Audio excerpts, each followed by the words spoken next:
at Thanksgiving. Now the Pac-12 and Big 12 doesn't have to sit there and just drink sparkling cider the whole time while we all drink some vino at the big boy table. But DP, part of me, obviously, you've seen that like Blaine put it so eloquently and articulately, that more teams in college football are in the middle class now. You've seen some teams, whether it's through the transfer portal, that middle class kind of get a little bit thicker, a little bit deeper. You look at the top, it feels like there's more parity up there. It feels like there's more teams that can win the national championship. And I hope that's true.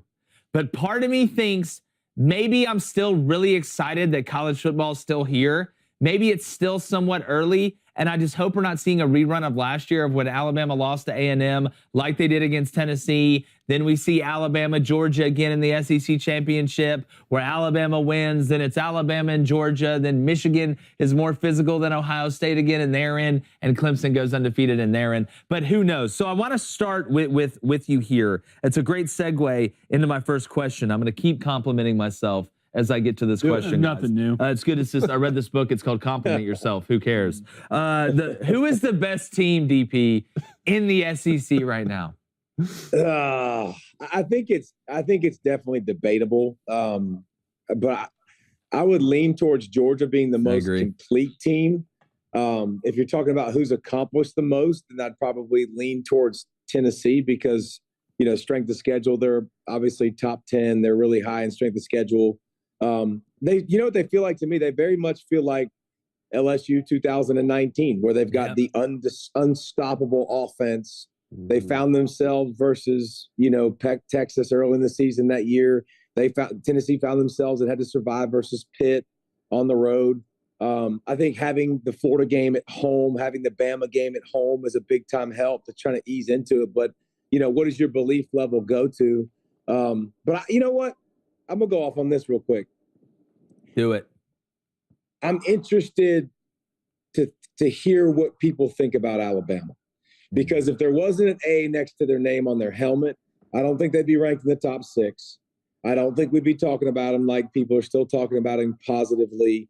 After the game, I was like, oh, my God, that's the best win of the season for Tennessee. It's the biggest win of the season. Then I'm like, all right, Bama struggled against A&M. Bama struggled against Texas like crazy.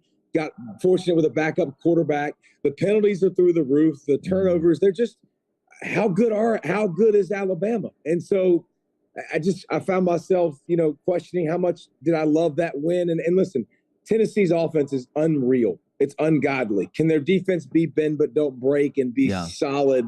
It might be enough, but I'm super impressed with Josh Heupel in Tennessee. Just to think about where they were and where they are now is just absolutely stupid, and he's done a great job. But I would go with Georgia because I think Georgia is probably the most complete team in the SEC. So that's why I'd probably lean Georgia. I'm with you. I think Georgia's the most balanced. I'm going to see what you think about this, DP. I was talking about this yesterday. When I look at Tennessee and this team, I offensively, you look at 2020 Bama, how talented they were. All right, you look at 2019 LSU, right? We've seen teams with elite offenses and just good defenses, not elite defenses, not great defenses, win the national championship. 2010 Auburn had Cam Newton. We know what he was able to do. Was that defense Auburn had elite? No, but they had a couple stars. They had Nick Fairley. They had Josh Bynes. LSU 2019 offense, one of the best we've ever seen. That defense wasn't great. It was good, but they had a couple stars that would come through in big games. 2020 Bama, very similar. That defense wasn't the best one that Saban's had, but they had stars in places in big games. Does Tennessee have those couple stars that in those big games at the end that you have to win, or maybe those 1 or 2 games left where the offense isn't clicking at full rate like we know they don't in baseball and basketball and football? Do they have those stars, a couple of them that can step up in those games that Tennessee has to have? Or is Tennessee more out of the vein of Oklahoma with Baker Mayfield? Can score a lot of points, but does not have the stars to be able to stop anybody with an elite offense? That's my last question in Tennessee, and I think that's what we may find out against Georgia. Your thoughts? Well, Byron Young is a star. If you watch number 6 and you pay attention to college football, the dude's all over the place. Otherwise, I think it's kind of by committee with defense, but he'll pressure the quarterback. He'll line stunt. He'll make things happen like crazy. The interesting thing about comparing this Tennessee team to those other offenses, They also don't have a star at running back. And that's what I don't understand. Like, I have no comprehension for what in God's name Alabama was doing. Like, Yeah. if I'm playing those stacks that they did, and if I'm playing the wide splits, dude, I'm going to play you just like Georgia did last year. Even though they were great, throw the screen, I'm going to tackle it for 6. Yep. Throw the screen, I'm going to tackle it for 5. You know what I'm going to do in the red zone? Punch me in the mother freaking mouth. Yep. Let's see what you got. Because run power at me. Yes, Tennessee up front with the offensive line. Can you punch me in the mouth and get those short yardage situation, goal line situations? Do you have a back good enough? To me, that determines whether Tennessee is really going to be a team that's in the playoffs and in the national championship picture. Man, I love that. I want to switch gears here a little bit before I kick it over to David Cohn. Shout out Sarah Fuller. UCLA or Oregon? This week, when I look at UCLA, Pollock, I see a team that is different than any UCLA team that I've seen. They are playing a physical brand of football. I want to credit Zach Charbonnet a little bit for coming over there, and it seems like he brought a little bit of that mindset. DTR has grown up in front of our eyes, but those guys get after you up front, unlike I've seen a Chip Kelly team. They're not a finesse teams like some of the ones he had at Oregon. Then Oregon changed their mindset a little bit when Cristobal came in. Now you see Dan Lanning trying to continue that physical mindset. But UCLA this year, to me, is very similar to what Utah has done in that conference. But when you look at the Big 12 and you watch the way that Oklahoma State and Baylor kind of flipped their identity and became the physical teams in a conference that wasn't known for physicality, I know Oregon got boat raced by Georgia week 1. I take that with a grain of salt. It was the first week. Georgia's unbelievably talented. UCLA is not Georgia. But I do question Oregon's physicality a little bit up front. And UCLA wants to lean on you. And Chip is smart enough and he's malleable enough to know that just because my system isn't what it used to be doesn't mean it can't be just as effective. I think they lean on Charbonnet and crew. I love UCLA this year. I don't know if they're going to go undefeated, but I love them kind of changing their brand and their identity a little bit to want to punch you in the mouth. Well, and I think the biggest difference between this team, I don't think you mentioned him, is Jake Bobo. He's the Duke transfer. Oh God, he's a star, NFL player. Just watch Clark Phillips from Utah, who's a lockdown corner, try to guard him. He snapped his ankles at 2 yards. Yeah. I mean, he crossed him up something fierce. Like he's definitely. I think with the Chip Kelly offense and the way they run the football, and DTR can stretch you one way, Charbonnet can stretch you. The multiple tight end packages, the stacks, what they do. Having a guy with all that wide cross stuff that he likes to do, all the mesh he likes to do, like Bobo, that can win, I think makes a big difference. But yeah, I like UCLA. I like DTR's demeanor up until this point. I've just seen DTR do this a lot. And it's hard for me to go, I trust that dude every week. And I think this will be a big test. Oregon's defense, I've studied them this week. I'm doing a tape on them for game day. They're not good. They're still very young. They're not a great front seven. They're not a great defense yet. But I'll say this too. You study, Oregon's offense. I think they know exactly who they are. And Bo Nix running and throwing, using him as a legit running weapon is going to be hard for UCLA to stop too. So I think we could be in for another Pac-12 fun shootout that everybody's going to enjoy. Definitely. Y'all are going to be there at game day, correct? That's the game this week? Yes, sir. Bright and early, 6 a.m. local, nice and dark when game day starts, baby. Yeah, that's exactly right. I love that. David, I agree with you on Alabama. Since the Texas game, they have not looked like a complete football team. And it's more, it's more than just Bryce Young being banged up. I mean, he still threw for 450 this game. They're getting penalized more than any Alabama team we've seen. They're not creating, they're not creating turnovers like we're accustomed to seeing from Alabama. But I've seen this movie before, David. I even saw it last year. I mean, Alabama collapsed in the second half on the road against Florida. They hang on for a win. They lose on the road at Texas A&M, somehow still win the conference, and they compete in the national championship last year. Do you think Alabama finds a way, David, to make the college football playoff? You called it last year. Wait a minute. So you've seen Alabama give up 500 points like they did last week? You've seen them give up over 50? Because it hasn't happened since like 1906. I've seen Nick Saban win 5 of his 7 national championships with having 1 loss. And to this point right now, they only have 1 loss. I get it. I'm not buying it. I'm just not. Like, I think Bryce Young is elite. He's watched Jamari Gibbs. He's elite. Yeah. They're not great at tight end. They're not great at wide receiver. They're not great on the offensive line. I think their pass rush is good. My God, their secondary got carved up like a Thanksgiving turkey. So I don't know, man. I know what you're saying, but you know what?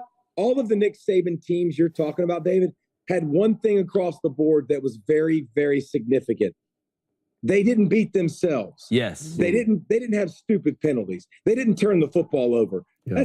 This team does that too consistently. I mean, you talk about 32 penalties between Texas and this past week in Tennessee. Like, it's mind-blowing. The special teams has been bad. Like, I know kicking has been consistently bad. Will Reichard fell off the edge of the planet. Like, yeah, he did. I'm not buying that they're going to put, they're going to put now the rest of the season, because what it's going to take for Bama to get in the to playoffs and to win it, they have to win out. Yes. We know that. So am I buying Alabama to win out the rest of the season? I'm not. I'm with him there. And I'll say, Pollock, I've been let down by the pass rush for Alabama. I mean, it's been good, but it's not been what we thought. And look, I know Will Anderson's getting doubled more than a cheeseburger from McDonald's, but I mean, at some point, then Dallas Turner should be balling. And I'm not talking about just picking up balls that are left on the ground and running into the end zone. And I know Tennessee gets the ball out quick, and that pace kind of slows down the pass rush, and it's built for that. But I've been let down by the No, and I agree. I don't think Alabama makes the playoff this year. But what I was telling these guys is I do still think they have a shot to win the West. And if Nick Saban finds a way to win the West and is in Atlanta in December, he's either going to play a Georgia team who just beat him in the national title, or he's going to play a Tennessee team that just beat him in Knoxville. I don't want to see Nick Saban with the former Heisman Trophy winner on his side in a revenge game. I tell you what, them playing LSU at night. David, I think important thing to say about that this year versus past years too is Auburn ain't any good. Yep. LSU's up and down. They're okay. Ole Miss is the next best team in the conference. Mississippi State, like, it ain't like the SEC West is murderer's row like it used to be, and I know they have to be great down the stretch. So I will give you that. Like, the conference isn't near as strong, I don't think, as it's been in the past. Yeah.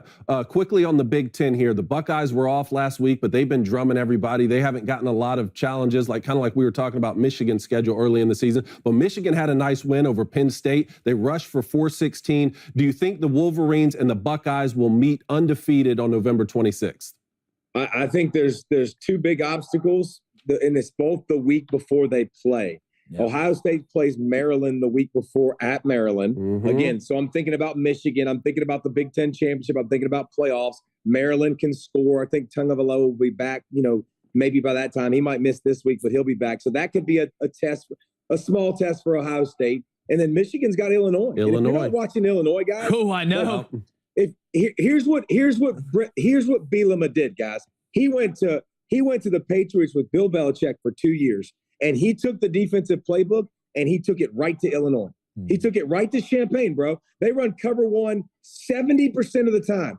They're going to stack the box against Michigan. What do you have to do with Michigan? You better stop the run. You better make McCarthy make plays down the field. We haven't seen him do a ton of that. He did it in the Penn State game a couple of times. He's going to have to continue to evolve. David, I need to find receivers too. Bell, I trust. Who else on the outside Roman will Wilson. Step up? I think Roman Wilson can step up, but we need to get him the ball behind the line of scrimmage more because J.J. McCarthy's still overthrowing some of these deep passes. Yeah, but so I think those two games are the biggest chances. But the Big Ten, there's not a lot of challenges. There's not a lot of offense in the Big Ten. So I think both of those teams will be undefeated before we get to that point. Blaine, you can now speak. Okay, thank you, David. I was just waiting for your confirmation on that. And the first thing I'll say this, it's like, we need to tread carefully going down the road of doubting Alabama. Guys, I get it. This is not your run-of-the-mill Bama team. It just looks different, but there's still one guy who walks around pissed off on that sideline with a headset on, and that's Nick Saban, okay? Well, and they still have Bryce Young at quarterback, who is the best quarterback, in my opinion, in college football. The only reason, Bryce was outplaying the Alabama players on that game. Alabama players were dropping balls. Jameer Gibbs dropped that angle pass on that last. If Jameer Gibbs catches that ball, they score a touchdown. If candy, that's why the Merry Christmas. I know, I get it. But still, it's Alabama. All right, so I'm saying they're going to win the West. You think so? Oh, they're going to win the West? It's a lot. I know. They're going to win the West. They're going to go beat Ole Miss and LSU on the road? Yes. Oh, let's Like, bet oh, again yeah. on it. What is LSU, some juggernaut this year? If Jaden Daniels just learned to throw the ball down the field which is the scariest thing that could ever happen to anybody that's playing LSU. Okay, You go we'll play make a at bet? Ole Miss, We making which is bets? we'll make a bet on it. I bet you Alabama loses either at Ole Miss or at LSU. I bet you they drop one of those games. That's fine. Another We'll pie put in the 100 face. This is on what I it. do Let's every put day, 100 on it David. right now. Yeah, that's Let's stop put by 100 every on it day. right now. Yeah, I love that. We'll So put you're 100 on it right now. I mean, you're doing. I mean, Blaine, yes. the only reason what you're saying is I'm going to buy just a smidge of is because Bryce Young is the freaking dude. The truth. And if you watched him in that game, I have a lot of people. People got pissed at me on Twitter like I give a rat's ace, first of all. But people got pissed at me when I said by far the best player on the field was Bryce Young. Yeah. Right? Hands down. Hendon Hooker is awesome. The offense is awesome. What they did was amazing. Bryce Young was pulling just rabbit after rabbit after rabbit. Like the dude looks like Steph Curry. Like he just Wow. That's a good comp. That is. He just has this unbelievable playmaking knack that is just stupid to keep his eyes down the field and you see him make throws. So I'll give you that. But besides that, I struggle with everywhere else. I mean, Gibbs is a freak show too. Starting But besides NFL that, running back, I mean, yeah. I give you that. But I'm just He's the closest thing to Kamara we've seen. what surprises me the most is just they don't have the impact player receiver. Well, they're not getting all the calls either. And Bama's not getting away with holding like they used to. No. And look, I'm not saying that they cheated to win any national championship. I'm not saying that. But Bama used to hold more than a Swiss bank account now, and they'd get away with it. They're getting penalized now a little bit on it. I think that's something we need to take notice of. Okay, let's go Real quick. Booster Club here. Texas Ed, Dave wants to know, is the Big 12 more likely to dissolve into chaos than getting somebody into the playoff? I think so because I think there's so many quality teams in the Big 12. I think it's the most competitive league top to bottom. And here's another thing too. And people hated this when I said this the other day. If Texas had a quarterback that was healthy the whole season, they'd be undefeated. I don't think that's crazy. One in the Big 12. If you look at Quinn Ewers and the way he's played football, dude, that dude is money. Yeah. Bijan Robinson is money. Roshan Johnson comes in the game. He can run the Tank. football. By the way, Worthy on the outside is an absolute Gillette. freaky Friday with speed. So I mean, they've got a player at every level that can destroy you. But I'll be interested to see Texas down the stretch. And here's one thing to throw out there: if Texas runs the table, wins the Big 12, hear me out. The committee, when they started this whole flipping thing, said we absolutely take injuries into account when you say a team. Big 12 champ. Lost without their starting quarterback twice, was dominating Alabama with their starting quarterback in there. Do you look at Texas and go, maybe they're a team that deserves to be in the college football playoff? How they finish will go a long way in determining that. But that is a stipulation that was inserted by the committee to start when they started this whole playoff thing. Yeah. Do you think, though, with 2 losses, though, it almost eliminates you if it was 1 loss and you're on the outside looking in? I mean, because I think there's a chance, as crazy as this sounds, that TCU runs the table. I think there's a chance that I really do legitimately think Max Duggan's got a little Narnia in him. I can tell there's a little bit of old magic in there. Man, somewhere. I've lived in Council Bluffs. I'm telling you what, like you walk in, you run into like Gandalf and Mr. Tumnus and people like that. That's where they live. In Council Bluffs, 100%. They come walking out of the woods in the water. You think I'm kidding. But I have no freaking clue what you're talking about at all whatsoever. I've never heard of any of those things. Welcome to the show. Gandalf, David? From Lord of the Rings? Yeah, I've heard of Gandalf. That's okay, thank you. Bluffs and crap. I don't know what you're talking about. That's in Iowa. That's a place in Iowa. Yeah. If TCU and Alabama played next weekend, who would you take? Alabama. I'd take the over. I mean, after watching what Tennessee did to Alabama, Duggan and a better wide receiver core with TCU's a freaky Friday wide receiver core. It's unreal. I think they would carve up Bama too. So I just think that's an interesting thing to see how TCU does too. I'm with you 100%. We may end up seeing that in the bowl game if neither one of them make Yeah. it. But DP, I really appreciate it, my friend. I know you guys are super busy, especially this time of year. Catch them. They're going to be at Oregon for College Game Day. Pollock's all over ESPN. Hey, great job. I got to in go the visit home. with my Council of Bluff people right quick. Hey, good. The Council of Bluffs. I love it. Hey, by the way, great job in the Home Depot commercial, man. Great job. I've seen that. Appreciate it. You're crushing it, man. Hey, I appreciate you coming on, brother, for real. Tell everybody we No said problem, hey. guys. Have a good one. Hey, everybody. Hope you guys enjoyed that. Make sure, take a little bit of time, look below you, go ahead and sub to the channel. Keep spreading the word. The best sports show that everybody's just now finding out about. It's Crandon Company. We'll talk to you soon. With all the talk about Tennessee finally beating Alabama, Michigan looking like a schoolyard bully, and UCLA, TCU, and Ole Miss remaining undefeated, there's one team out there that people really aren't talking about.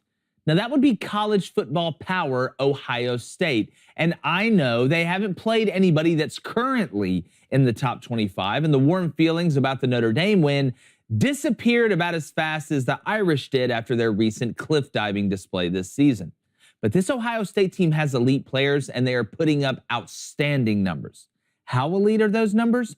Ohio State is number 1 in the country in points per game, points per play, yards per play, fourth down conversion rate, and red zone scoring. Oh, and they're number 2 in the country in converting on third down. That's hard to do through 7 weeks against anybody. I don't care about the schedule. And that's been without their superstar, Jackson Smith and Jigba.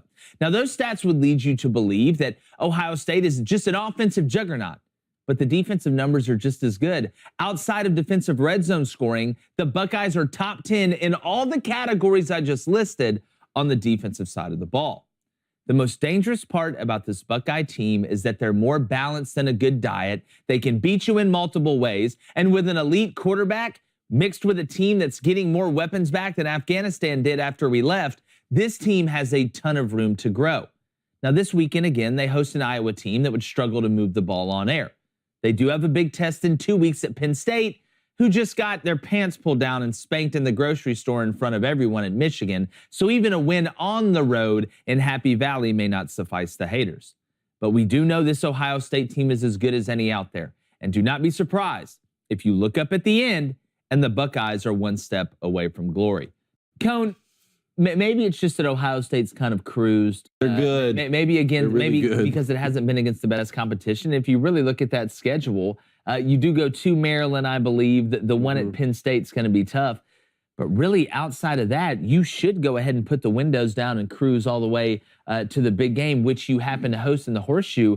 But you look at C.J. Stroud. You look at the weapons they have on the outside. They're adding guys. You look at the weapons in the backfield, the way the offensive line is able to pass pro and move the ball on the ground. Then on the defensive side of the ball, they are just about as talented as anybody. Are we kind of laying low on Ohio State because they just haven't been super flashy against big name teams and haven't had that big game yet outside of a Notre Dame team that we found out was really a 5 pretending to be an 8? Some people maybe are laying low on them. I mean, others have them. You've had them at number 1. You know, and I think that, again, they can only play the teams that they've been playing. What's so impressive to me, we knew the offense was going to be great when you bring back this many caliber of weapons here. And the fact that they're putting up this much yardage and points with Jackson Smith and Jigba being hurt, like you said, and not only that, but Travion Henderson, who we had as a top 5 back in the country, has also been banged up, and they're still putting up this many points. I understand the concern on the level of competition, and I have their schedule pulled up here. They've beaten Michigan State, Rutgers, Wisconsin, Toledo, Arkansas State. We know about the Notre Dame win. Obviously, I say the same thing about the Buckeyes that I say about Michigan. Everything you want goes through that last game of the season, and especially now that Michigan is a good football team, the Buckeyes are going to get them at home. But the point that I wanted to hit on with you is the defensive side of the football. We cannot overstate how much value Jim Knowles from Oklahoma State has added to this Hell, look defense. at Oklahoma State right now. Yeah, I know. Oklahoma State went from being a defensive identity last season to they're giving up 40 points a game now. Well, not 40 points a game, but they've given up 40 points in big games, right? Now, they're still finding a way to win. They've turned it back into an old school Big 12 offensive juggernaut somehow. But Jim Knowles has added so much value to this Buckeyes defense. I want to see, can they keep this going throughout the rest of the season, especially as they host Michigan in the last game of the season? But to me, the Buckeyes are rolling. Blaine, when you look at Ohio State compared to Georgia and Tennessee and some of these other teams in the top, where do you stack them up right now? As good as any team in the nation. I mean, realistically, one, you should always be worried about the quietest guy at the dinner table. Yeah. The guy who's out there literally listening to what you're saying and thinking about what's going on. But one, there's not an elite defense out there this year. There's not a Georgia defense running around this year, and their offense is good enough to play with anybody in the country. Bama's defense not elite. Georgia's defense is probably the most elite in the country. Tennessee defense not elite. Michigan defense, I would say good, but not elite. So, I mean, C.J. Stroud right now putting a Heisman performance together, and they really don't get talked about enough because they don't really play anybody on their schedule. I mean, realistically, it's not their fault Michigan State's down this year. I mean, they got Penn State and then they got Michigan. That's it. They go to Penn State. Yeah. They got Michigan at home. Other than that, they really have nobody. And I know every year is different, and every team is different. That's the trick about coaching, is trying to build that culture and have different guys come in and have close to a similar identity while still letting them be themselves. But I think Ohio State has had so much success in the past. They're one of the few places I think they've earned the benefit of the doubt. I think they've earned the benefit of the doubt. You look at how fast they are. You look at who's been out, who's coming back. It's hard to not say that Ohio State, you put them at number one. I think there's 3 teams you could put at number one right now. 3, maybe even 4, which is a pretty cool situation to be in compared to what we've had. I hope it continues to play out like this. Hey, everybody, hope you guys enjoyed that. Make sure, take a little bit of time, look below you, go ahead and sub to the channel. Keep spreading the word. The best sports show that everybody's just now finding out about. It's Crandon Company. We'll talk to you soon. You want to know how crazy this stuff is? He said that Nick Saban pays the janitors to tell him after he leaves who's the first coach that leaves. Just think about for a second how in-depth you have to think, okay, to be able to get to that point. So Nick Saban leaves. He pays the janitor to be like, hey, the running back coach just said screw this, and he's leaving right now. Like, it is deep. Conservatives can't just be keep making documentary after documentary. We have to get into fiction. Why is that different? Why does that make a bigger impact? Well, a wonderful documentary like Matt's can have a hard-hitting impact on a moment. It can have a hard-hitting impact on a political idea. It can get somebody freed from prison if they're innocent and they were wrongly convicted. It can do all kinds of wonderful things. What the arts do is they actually build and erode very slowly. I mean, what the left has been doing for 60, 70 years is eroding the ground under your feet. You stand on the beach and you feel the water go in, you feel the sand pulled out from under you. That's the way the arts work, because they affect what James Joyce called the conscience of the race. They basically kind of give you a way of seeing things that grows over time. And if we don't have a voice in that influence, we're not going to be able to change the way people see things. All right, we're talking about the midterms coming up. There is no better mind to talk about these things with than Henry Olsen. He's an elections analyst with a long record of excellent election predictions because he follows the numbers no matter what. He doesn't let his own opinions get in the way. And he writes a regular column from a conservative point of view for the Washington Post, which tells you that he is also a man of courage and endurance. Henry, it's great to see you. How you doing? I'm doing great. How about you, Drew? I'm good. So let's start, before we talk about what's going to happen or what you predict with the midterms. Polls have really taken it in the neck for the last many years. Basically, people at this point feel the polls are completely ridiculous, and yet you use the polls a lot to think your way through these things. Do you find them to be reliable, or are they reliable if you do a certain thing, or how do you work with the polls? Yeah, well, I think they are reliable-ish, which is to say that you rely on averages rather than individual polls. You look at what's behind the polls, that if you're an unsophisticated consumer of the polls, which is, say, virtually everyone who comments on them on major television stations, you're going to give a misleading picture. But you have to understand a couple things. That, first of all, people aren't responding to the polls in the same way. So you have to look at them and say, does this make sense in light of what I know about the demographics of the sector being sampled, whether it's a state or a district? And secondly, you have to look and say, how does this compare to what I see happening nationally? And if you do that, you use them not as a inerrant lodestar, but as some evidence that can help you form opinions. They're actually still quite useful, but they're not as accurate and as helpful as they were 12 years ago. Interesting. All right, so let's talk about, I saw that 538 is giving is leaning toward the Democrats in the Senate, toward the Republicans in the House. Trafalgar today put out a poll saying the Democrats are stronger, but you just wrote a column saying you think that's the Republicans who are getting stronger. Let's start with the House. What are you seeing now? Yeah, the biggest thing about the House to understand is where the parties are playing in the battlefield. Is that when you look at the polls, they say that it's roughly tied in the national generic ballot on average, that both RCP, Real Clear Politics, and 538 have it within a point. But that's not what the party's behavior is telling us. What the party's behavior is telling us is that they see a lot of vulnerability in seats that Joe Biden won by as many as 14 points. Mm. And they don't see a whole lot of vulnerability in seats that Trump won that are held by Republicans.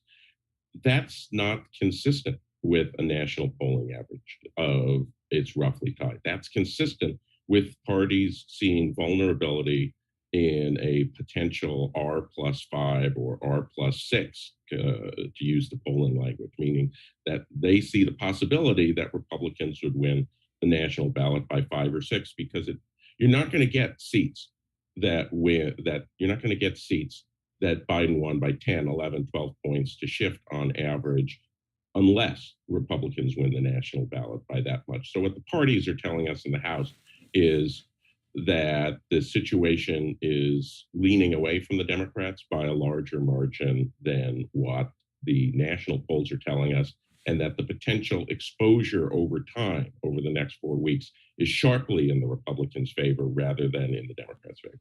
And when you translate that, because you're talking about a national average, when you translate that to individual races, are you confirmed in that feeling? Yeah, well, that's roughly what I'm doing. Is I'm imputing usually what you'll do is you'll translate a national average to individual races. So Biden won by 4.5 points. So if it's in 2020, and the Democrats won the national vote by a little, somewhere over 3 points in 2020. So if it's a national average of 0, that's a shift of 3-4 points away from the Democrats. So you'd expect the competition zone to be somewhere in that area where anything that Trump won by a point or so, the Democrats could win if they have a strong candidate. Anything that Biden won by a couple of points, the Republicans can win. You would not expect to see people think that seats that Biden won by 10 points would be competitive, because 10 minus 4, the point shift, is 6. You'd say, okay, well, maybe he'll win by 6 or 8 points. That's not where you throw $4 million of money, is to try and drive that. But in fact, what you're seeing now, particularly this week, is both sides putting $1 million plus investment in seats that Biden won by 10 to 14 points. That's consistent with the environment that we saw in Virginia in 2021, where there was a pretty uniform shift of 12 points away from Biden's 2020. And what that would do is suggest a national environment that is very strong for Republicans if that continues to happen. So what I'm doing is looking at where are they putting money, subtracting Biden's, and saying, okay, this implies a national margin of this, and what it implies that the median seat that they're contesting is one that Biden won by 7 points. So that suggests Republicans are actually leading the national ballot by 2.5 points, because otherwise the party's investments make no sense. I get it. Even an English major could understand that. I appreciate it. Now, how does that translate? Well, I'm not sure I spoke English, but maybe you'd have to put it through Google Translate. I got it, actually. Now, what about when you turn this over to the Senate races? I know the Democrats are less exposed in the Senate, and that's always been a harder hill to climb. What is it looking like now? Yeah, fundamentally, the question is, do you think that Senate races are going to turn more on national trends or more on individual characteristics? Democrats made the argument in 2014 that they were going to do very well in Senate races because they had all these strong incumbents, and that Senate races turn on individual characteristics. Hello, they lost big. They lost 9 Senate seats or something. And the reason why is that wasn't true, or at least it wasn't true enough. And it's even gotten worse in the last few years, is that I took a look in every Senate race from 2014 to date and saw how many points ahead of the president's job approval rating the candidate of that party ran. Democrats tend to do a little bit better than you would expect from the job approval rating. But there's only 2 candidates of either party that ran 10 points or more ahead of their expected share of the vote based on presidential job approval. Joe Manchin and Susan Collins, who happen to be 2 of the longest serving senators in small states with consistent, moderate, bipartisan records. Mark Kelly, who's been in the Senate less than 2 years, doesn't qualify. Catherine Cortez Masto, who's been in the Senate less than 6 years and been a loyal Democratic vote, doesn't qualify. So what that means is history tells us they won't run more than 4 points ahead of Joe Biden's job approval. And what that suggests, again, is that these Senate races are going to turn more on national figures and less on individual situations than the Democrats are telling us. Take a look at the Senate polls. Democrats tend to be leading, but they're all stuck in the 44 to 47% range. What that means is that pretty much And that's, again, consistent with what you see in the job approval ratings, that they're running a few points ahead of Biden, but they can't run the 10 points ahead of Biden they need to win outright. So that means there's a lot of voters undecided who are leaning against the Democrats this time. And what do you think they're going to do in the last month? History tells us that they'll break late to the anti-party that's not in power. And last time I checked, despite what the January 6th committee is trying to tell us, the actual president of the United States is named Joe Biden, not Donald Trump. So you think there's still a possibility the Republicans could take the Senate? I mean, I think it's a probability. You think it's a probability? Wow. Okay. We're 4 weeks out. My final prediction will be made in the pages of the Washington Post right before election, and I reserve the right to change my opinion based as numbers and data change. Yeah.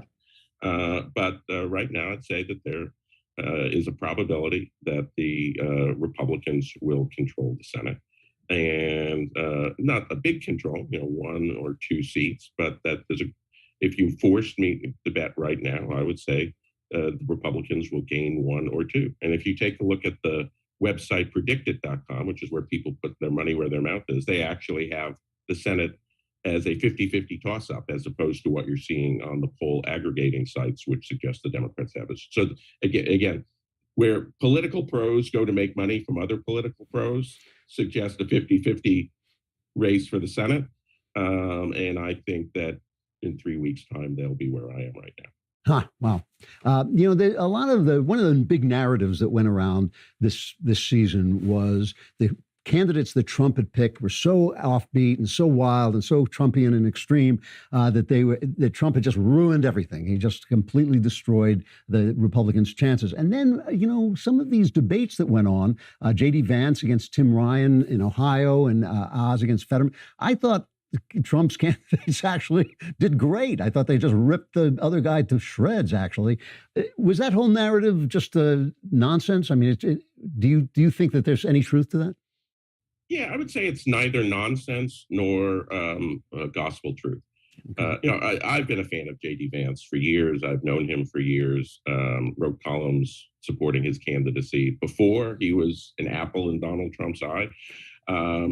But so it doesn't surprise me that JD would run rings around Tim Ryan in a debate. But the fact is they did take extreme positions, and they did associate themselves with somebody who remains very unpopular with the median voter in this country is an independent who is roughly moderate on issues, who dislikes both Donald Trump and Joe Biden. So what that did is give them room for pause, which is, what do I care more about? As opposed to a generic R candidate who wouldn't trigger those things. Doesn't mean it's going to be dispositive. It's quite clear that all of these candidates that are being touted as weak are running behind where they should be running behind as a generic Republican. It's clear that the Democrats are gaining something from it. Most Senate candidates only run in the recent era about 2 points ahead of where their job approvals, the presidential job approvals, would predict. Candidates running against Trump's people are running 4 or 5 or 6 points ahead. But Biden is so unpopular, that's probably still not enough. So that's why I'm saying there's truth to it, and it's not gospel truth. Got it. That's really interesting.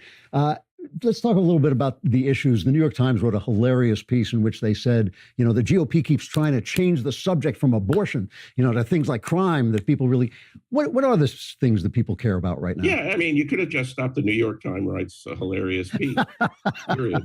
Yeah, that is it. But still, look, let's as Paul Harvey used to say in our youth, let's talk about the rest of the story. The rest of the story is the Democrats, led by the New York Times, have tried to make the story all about abortion for 4 months. The polls have consistently shown, and I'm not talking about Republican polls, I'm talking about polls, even polls that show the Democrats ahead in the generic ballot, show that independents do not rank abortion highly when they're asked what is the issue that they care most about. They care about, wait for it, inflation in the economy. So this is not Republicans trying to shift the narrative away from something that the people are already thinking about. This is a failed effort by the New York Times and its media mini-me's to shift the narrative to something they cared about. They did not succeed. So we only got about 2 minutes left. the thing that really strikes me is some of the stuff that's happening with the transgender issue, with the issue of putting pornographic picture books in schools, these moms showing up at these meetings clearly with their hair on fire. You know, is that having an effect, do you think? To me, I look at that and I can't believe it's actually happening. I can't believe that people are not, storming the schools at a much higher rate, storming some of these hospitals that are butchering children. Do you think that's having an effect on the polls, or is it just outside of most people's? I think this is one of those issues that, like a tsunami, is building power under the water. As opposed to one that's going to crash ashore in 3.5 weeks' time, that people are seeing this more and more. This attracts revulsion across the vast majority of people in this country, but it is not yet at a level where somebody has nationalized it. Republicans are not nationalizing this in their advertising. They are not emphasizing this as an element of partisan difference. And because it's local, it's hard to say, well, this is the fault of Congressman or Congresswoman X. But I don't think you can find any of these places that are putting these things in schools where the elements in charge are Republicans. I think it could very easily become a defining issue over time as the abuses and excesses are uncovered more. And then you have a question of, will Democrats cut that element of their party loose? Well, we've seen over the last 2 years, Democrats will cut no element of their party loose. They will position themselves so that they look to be look down on an element of their party, but they will never just say, you do not speak for the Democratic Party. You want to say defund the police, you do not speak for the Democratic Party. You want to abolish ICE, you do not speak for the Democratic Party. Because there's a minority but significant element within the Democratic Party that does want those things. It's like when George McGovern was attacked in 1972 as the candidate of acid amnesty and abortion, and the Rolling Stone columnist Hunter S. Thompson saw this ad and was asked what he thought, and he said, "It's great, except I'm for acid amnesty and abortion." Yeah. When a third of your party is for these things, it's hard to move against them. And so this gives the Republicans the opening, if they're wise enough to figure out how to exploit it, but not this year. Got it. Okay. Well, Henry Olsen, always incredible clarity. He writes for the Washington Post. If you can stand the rest of the Washington Post, his columns are always informative and incisive. It's great talking to you, Henry. Thanks so much. I appreciate it. Thank you. For more terrific content like that, like and subscribe. And don't forget to subscribe to the Andrew Klavan Podcast.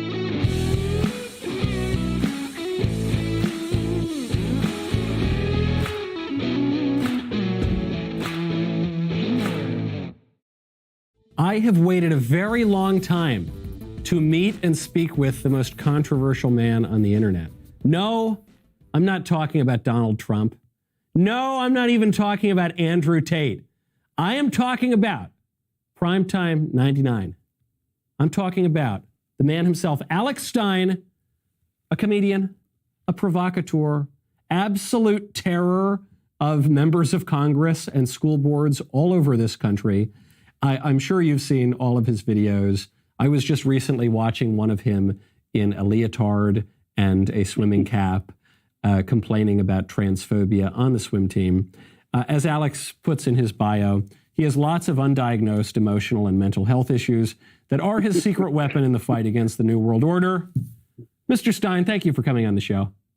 Wow, Michael, what the heck, dude? That was such a brilliant and eloquent introduction. And I'm telling you, this is my first time appearing on a Daily Wire show, and I'm just so honored because in this conservative space, you guys are true champions. The work you guys are doing at Daily Wire is very similar.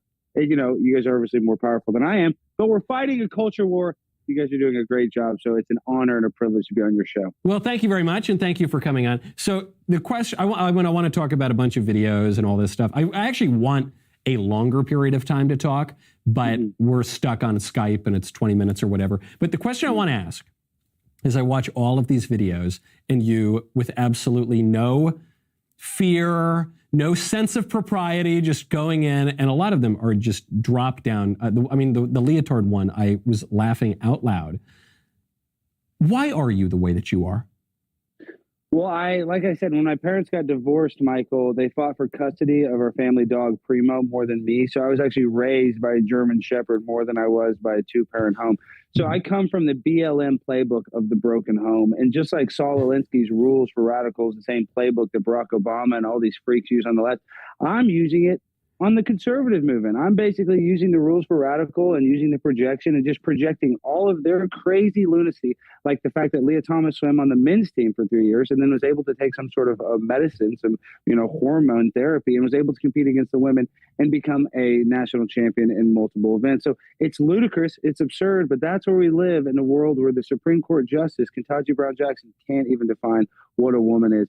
And I know that is a hot topic in the Daily Wire community for the Daily Wire fans. That angle actually makes a lot of sense to me, because sometimes when I watch your videos, listen, call me old-fashioned, but I don't know, sometimes I think, he's gone a little far, this is a little much, but then the way that you've just described it, where you say, I basically do what the left does, but I do it for the conservatives. I think, there's pretty much nothing that I've seen you do that is any more offensive than anything the left does, and it's probably much less offensive. I mean, the left is killing babies and transing kids, so obviously, you being sort of vulgar or something like that is kind of in a completely different category. Is that the idea behind this performance art in many ways, I guess I would call it? Well, 100%. My biological father, Tucker Carlson, kind of coined it with me. It's called culture jamming, where you take the most absurd parts of our culture and you jam it in their face. But it's funny you say that, though, Michael, because I was recently the host of a concert with a guy named Bryson Gray, Forgiato Blow, and a guy named Tyson James, that are conservative rappers. And Vice News came and covered it. And at the end of the event, it was a successful event. There's 400 people. It was fun. We asked the Vice reporter, because she actually kind of had fun. She was being nice, and I have a little heat with Vice for my confrontation with Tess Owen. But that's neither here nor there. Back to my point. She said the only alarming thing to her of the whole entire event, which was a family-friendly event, no cussing. Bryson is a secular rapper. He doesn't even cuss. And I did jokes where I didn't cuss or anything. She said, I didn't like that there were so many children here, because there were a lot of kids. A lot of parents brought their kids there. And then we asked her, but what about drag queen for story time? And she's like, it's different. So these people literally want to sexualize children and have them being read story times by men in thongs. That's okay. That's social justice. But if you say abortion is bad and that we want to save babies, then you're evil. Even people like Elizabeth Warren that says crisis pregnancy centers are demonic and satanic. She says they're the bad ones, the ones trying to save a life. So that's how we're in the upside down world. I'm not even funny. Saturday Night Live isn't funny, right? Because they're too afraid of being politically incorrect. I'm politically incorrect, so I'm funny by default, just because I'm filling a void. It's not even that hard, Michael. Right now, head on over to helixsleep.com/Knowles. I have had my Helix mattress for about 2 years now, and I absolutely adore it. It is difficult to remember my life before my Helix mattress. Now, my Helix mattress is for me. Your Helix mattress will be for you. Why would you get in someone else's bed? You know what? Don't answer that question. When you want a bed for yourself, you got to go to Helix, because with Helix, you take their very quick sleep quiz about your body, about how you sleep, and they will match a mattress up for you. They've got soft, medium, and firm mattresses for if you sleep a little bit too hot. They've even got a plus size mattress for plus size sleepers. You take that quiz. It's super easy. It's super quick. Helix has over 12,000 5-star reviews. They've got a 10-year warranty, and you can try it for 100 nights risk-free. They will even pick it up for you if you don't love it, but you will love it. And now, for a limited time, cherry on top, Helix is offering up to $350 off all mattress orders and 2 free pillows for our listeners. This is their best offer yet. Hurry on over to helixsleep.com/Knowles. So what got you started? I mean, because I'm trying to think of the first time I saw you. It was relatively recently, within the last year or so, and it was probably at one of these school boards or something. And I thought, man, this is wild. I haven't seen a performance art like this in a very long time. And oh man, the guy is a right winger, and and I just kept seeing you pop up. Where did you come from? I mean, was I missing some 10-year career or something before this that I just hadn't been aware of? we definitely need to do the hour-long conversation. But basically, I worked for a TV show, Cheaters, and I signed an NDA. I can only say so much. But the host of it was a very good friend of mine named Clark Gable. He died of a fentanyl drug overdose. He bought pills that he bought like street Vicodin or whatever pain pills and had fentanyl, and he died. And he was very close friends with him. They said, Alex, you're going to be the next host of Cheaters. Then when it came April 2020, I'm like in the best shape of my life. This is my big opportunity because I had worked in television. I also sold cars on the side, literally selling used cars. That's why I love creating content. Imagine getting on the hot pavement at 110 degrees for a Hispanic guy to show you that there's a car leaking, the transmission's leaking. It's not that fun, you know. I'm just saying doing this and playing make-believe, you know, making fun of politicians is much easier. But my point being is, right when I was supposed to get the job, they picked a 52-year-old black guy named Peter Guns, who, God bless him. He's definitely good that he took the job. But my point being is the show is syndicated by Viacom, so they changed his name from Peter Guns to Peter Pankey. And they just didn't want another kind of 30-year-old white guy. They wanted to go a different direction, which just makes sense. But for me, it was a little bit of an affirmative action. And that kind of radicalized me to be like, hey, I need to create my own podcast. I need to create my own thing. So, Michael, when I go to these meetings at the beginning of the pandemic, I went to the mayor of Dallas and was dead serious. Was like, you know, why are we closing the parks? They turn off the water fountains that my dogs drink out of at the park, you know, and this is April in Texas. It's hot. I'm like, how does this stop the spread of anything? And they looked at me like, and I was the biggest idiot in the world. Just, oh, who is this conspiracy theorist? I mean, just didn't show me any attention.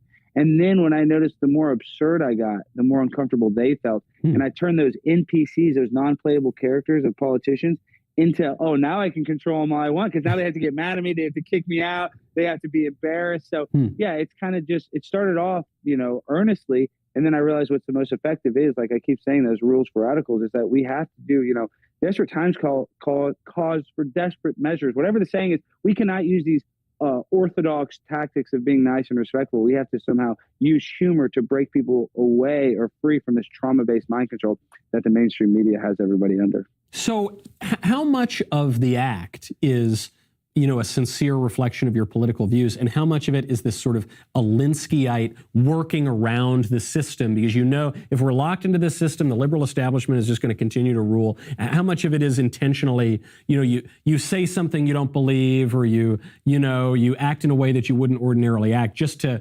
get them to jump out of their ordinary trains of thought? Yeah, well, I mean, you could say like shock factor for shock factor, but let me tell you my political leanings is I'm a populist.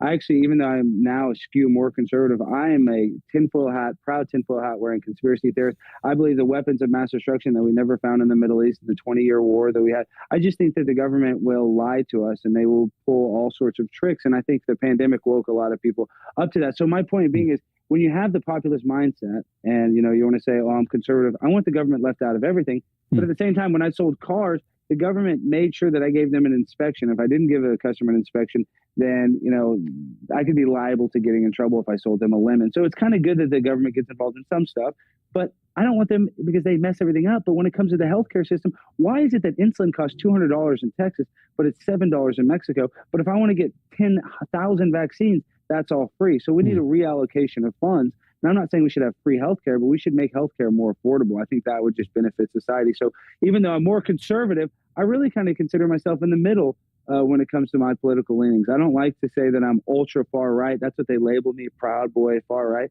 When in reality, that's not the case. I mean, I'm anti-abortion. Obviously, there's some huge stuff that I'm, you know, really staunch on that you would say that's super conservative. But at the same time, it's like, I'm not against social services. I'm not against helping people. But letting 100,000, drug overdose happens because of fentanyl this past year, just having a wide open border that's creating a welfare state, I'm not down with that. So I like to consider myself somewhere in the middle. So presumably you love Trump. I mean, Trump kind of broke that mold and at least styled himself in 2016 as a populist candidate. Yeah, well, I like Trump too, but then I also don't like that he's, you know, with the Johnson & Johnson family. I don't like that he didn't get Julian Assange out of jail. Of course, I love Donald Trump. I love when he's saying little Marco Rubio, but he's not perfect. Now, do I want him to get his redemption arc? Yes, I want him to have round two. And do I think that was the most fair and an honest election ever? Of course. And of course, Joe Biden got 81 million votes. Duh. You know, it'd be impossible for him not to. But my point being is I love Trump. I think he got a bad deal, but there's obviously some improvement that he needs to do too. And no candidate is perfect. I think, Michael, I say this all the time, idolizing a politician or celebrity is like thinking the stripper actually likes you. They don't actually like us. They don't care about us. It's all just to placate to us. So yes, I love Donald. He's the best one that we've had in our lifetime. But even Donald, we have some room for improvement. Right. You're sort of damning with faint praise. He could be better than all the rest, but he's a politician. A politician's a politician. So you used a phrase there that really stuck out. You said you want his redemption arc. And I tell you, the conservatives whose views I really respect, and especially those who have a keen sense of kind of art and narrative, that's the phrase that they use. They say, we hear from some people, it's not about Trump, it's just about the policies, it's just about the country, it's just about this. But the people who I feel really have a good political gut, they say, no, for better or worse, it is about this guy. It actually is about this guy, and they booted him out, and they changed all the rules, and they undermined his administration, and they spied on him, and they did all this stuff, and then they finally got him out, and he needs redemption. So looking at 2024, you're a Trump guy? Yeah, of course. Yeah, I'm voting for Trump. And this is the thing. I mean, we know the impeachment was garbage. This January 6th commission is an absolute travesty, one of the worst that I've ever been or witnessed in my life. I mean, to think that these people on January 6th, obviously, if you really think the QAnon shaman was going to go into Congress and decertify an election, you're mentally ill, all right? And I'm talking to you, Nancy Pelosi, because they actually believe that. They actually felt that they were under some sort of threat. Now, is it good to go storm a Capitol? I don't know if that's necessarily good, but for them to treat it like it was 9/11, the worst terror attack in American history, it's just very insensitive to the people that lost loved ones on 9/11. So we live in a government that will lie to us in order to gain, what they do is they're going to trick us into trading our freedom for safety. But at the end of the day, we're not going to have freedom. We're not going to have safety. And guys like Donald Trump, I believe, wants to keep some of our freedom left, but it's a slippery slope. They kick him off the internet. You see Alex Jones, they bankrupt him for $1 billion. I mean, in this day and age, if you go against the counterculture, even Elon Musk, who's been, pretty liberal, he wants to put a computer chip in your brain to be able to park a Tesla, and they still are going after him. So with these people, if you have power and you are a threat to the system, you got to go. Now, so I'm very sympathetic to this point of view, and I agree that much of the appearance of our political culture is just kind of a sock puppet game, and a lot of it is just theater. And regardless of who wins or loses, we always get more immigration. We always outsource the jobs. We always lose more and more of our sovereignty. So I'm with you on all of that. But then how do you avoid, or do you avoid, getting totally black-pilled and saying, well, the libs have all the power, all hope is lost, I might as well sit on my couch and eat potato chips? Full of seed oils. It's not really. Yeah, and those seed oils are really good if you want to get estrogen and grow breasts. But my point being, this is what I'm saying is it's impossible not to get black-pilled too when you realize guys like Dan Crenshaw that say they're conservatives are giving billions of dollars to the Ukraine. So for me, I mean, how do we fight that sense of like, black pill? Like, how do we get out of that mindset? It's difficult for me, but at the same time, that's the harsh reality in which we live in. The government, I don't think, has our best interest, and it's just kind of living positive and creating some sort of future that you like. Because what happens is they trick us into playing their reindeer games. They trick you into wearing the mask. They trick you into getting vaccinated with the free hamburger. And if you don't fall for their tricks, then you can live a happy life. So getting black-pilled, it's impossible not to have that feeling sometimes. But there's a lot of hope and joy with being awake to realizing, breaking out of that cognitive dissonance, knowing that the government, you might think they have your best interest, but really they don't. Right now, go to meetfabric.com/Michael. Being a parent can be scary. Checking, obviously, for monsters under your child's bed, the indescribable pain of stepping on Legos with your bare feet. One thing that does not have to be scary is getting life insurance. Fabric by Gerber Life was designed by parents for parents to help you get a high-quality, surprisingly affordable term life insurance policy in less than 10 minutes. Fabric's new lower prices mean significant savings over other providers with great quality policies, such as $1 million in coverage for less than $1 a day. Life insurance can have a bad rap for being complicated. Fabric makes it super easy to apply with its seamless digital experience. It's all online, on your time. If you need extra support, Fabric's team of licensed insurance agents can answer questions along the way. Takes less than 10 minutes to apply. See your quote, then personalize your quote to fit your family's needs. You could be offered coverage instantly with no health exam required.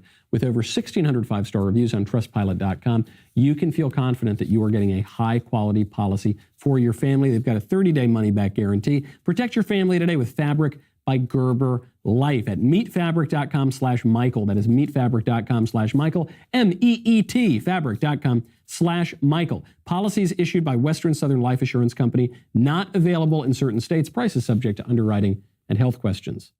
So you mentioned Crenshaw, and I saw your video on Crenshaw, and I thought that was one of the examples where I thought, isn't this a little too far? Is Crenshaw more moderate than, I don't know, than us and probably a lot of the listeners? Yes, but I like the guy personally, and I just, is that an example where you think, it's a little too impolite? The guy's a wounded veteran, even if I don't like his politics. Or do you think, no, screw him, I don't like him, and, I'll say whatever? And I don't want to be insensitive to veterans. I respect every single man and woman in a military uniform. But at the end of the day, the whole entire military, the military industrial complex and the imperialistic mindset that the American military has is disgusting. I mean, I think about the millions of people that died in the Middle East. I mean, World War II, I think, was the last justifiable war that we've had. So when I look at people like Dan Crenshaw and the other veterans that I talk to that have been injured, they become staunchly anti-war. I'm a conflict interventionalist. I will never say that war is good. And I know that's not necessarily a conservative viewpoint, but I don't think as human beings right now, we're fighting a proxy war against Russia and Ukraine over the Donbass region and for them not wanting to go into NATO. That's all we have to do is just say they won't join NATO and keep the Donbass region autonomous, where they can choose whatever country they want to go to. And we're saying no because we are benefiting from a proxy war, because it's not people that run the country. It is multinational corporations like Halliburton, like Pfizer, that can buy and sell these politicians on both sides like toilet paper through their political action committee. Dan Crenshaw is a guy that kicked out service members from being in the military through the National Defense Authorization Act that weren't vaccinated, kicked out service members in the Army Reserve that weren't vaccinated. So if he really cared about Americans, he would actually, care about these military guys that don't want to take a vaccine that was tested on 8 mice. My point being, it doesn't matter, because these corporations are running and calling the shots. We're not being ran by humans. You think freaking Halliburton could be empathetic when they drop a drone strike on a wedding? When we left Afghanistan, Joe Biden killed 4 children. Nobody says a word about it. So, it's just, if these were human beings running the country, then they would be more empathetic to other human beings. But at the end of the day, because these are CEOs, we live in a corporatocracy and not a real country anymore, sadly. No, I don't dispute a lot of that.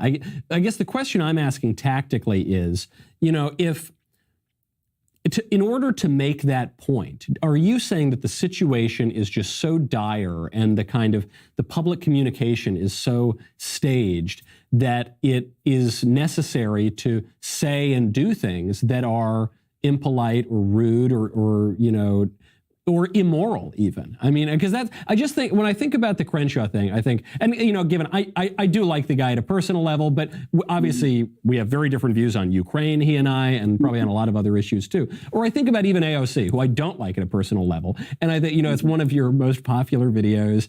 And it's one of those things where you think, this is rude, this isn't right, I shouldn't, but you're kind of like giggling off in the corner because it's kind of funny. But you think, I don't know, I couldn't bring myself to say to a woman like, hey, you've got a big booty and you're my favorite. Big booty Latina. Well, that's why I'm insane, Michael. And listen, this is the other problem, is because if you look at the top movies from the 90s, it's like Shawshank Redemption, American Pie, Pulp Fiction. If you look at the top movies of 2021, it is literally, other than Top Gun, the highest grossing movie was Sonic the Hedgehog 2. So we need some political incorrectness. We need somebody saying you got a big booty. And I know that that's not the nicest thing, and probably not it's a little unbecoming of a gentleman. At the same time, it is harmless. I am complimenting her. She is Jenny from the block. I mean, I know she's not Jennifer Lopez, but she's from that. You don't think she's ever been catcalled by a construction worker? I get catcalled in New York City. So if I do, and I'm an imbecile, then I'm sure she's been catcalled. So this is the point, though, is when I go after guys like Crenshaw, this is his problem, is that the NPCs that are talking about, his ego is so big, and same with AOC, is that they have to react. Now, when I made fun of Eric Swalwell and I said, oh, did you and Fang Fang, did you guys, what kind of sex did you have with Fang Fang, or, did you sleep with Fang Fang? He was smart. He's dead silent, kept his head down. Adam Kinzinger, same thing. I made fun of him for January 6th. But these other politicians that let me play with them in the video game of life, they shouldn't get in the mud with a pig like me, Michael. That's their problem. So it's just Dan Crenshaw. If he didn't play ball so much, then I wouldn't have to make him persona non grata, and public enemy number 1. So it's just, if they were a little more down to earth, that's the other problem though, Michael, is that we have a down to earth problem. Is these politicians, as soon as they get elected, they have this air of authority where they think they're better than everybody. And that's not the case. Everybody has issues. Everybody is the same. And that's like a socialistic kind of, mindset. But really, we all have problems. We all have issues. And nobody is really necessarily better than anybody else. Well, that is the best explanation I've heard of this, is basically you're going out there to just see who will take the bait. And I think you're right about Swalwell. I mean, I think you're right. The fact that Swalwell just kept on moving. He said, there's no win here. Obviously, the moment I react, I'm going to lose. And he kept going. It's probably smart. And some of the other guys, I mean, I think you did one to Jerry Nadler. Is that right? No, that was the Fleckus, I think, Jared Nadler. Fleckus did Jerry Nadler, okay. Yeah, but I mean, listen, and I've yelled and I've, Beto O'Rourke, and you get in their politicians' face, and it's better for them not, like, I just have to use that quote, you don't want to get in the mud with a pig like me. But this is the other thing, is we need to humanize these politicians, and we do need to call them out. Now, you saw these guys that are actually liberal guys that called out AOC for being a war hawk, and that gets 10 million views because people want to see these politicians humanized.